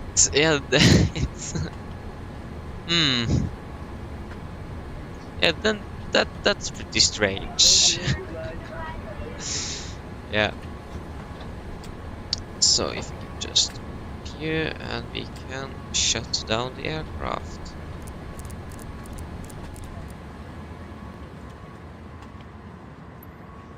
So there you have it, guys. That was the 200 subscriber special stream. Like I said on the beginning today, thank you guys for 200 subscribers. It means a lot, and it has been really fun to grow this channel through the last year or last half year since I've begun flying, and I have really enjoyed it. So I hope that you have enjoyed this long haul flight, and I hope to see you on the next flight. Have a good one, everybody. Sorry. Have a good one. Have a good one, everybody, and bye bye.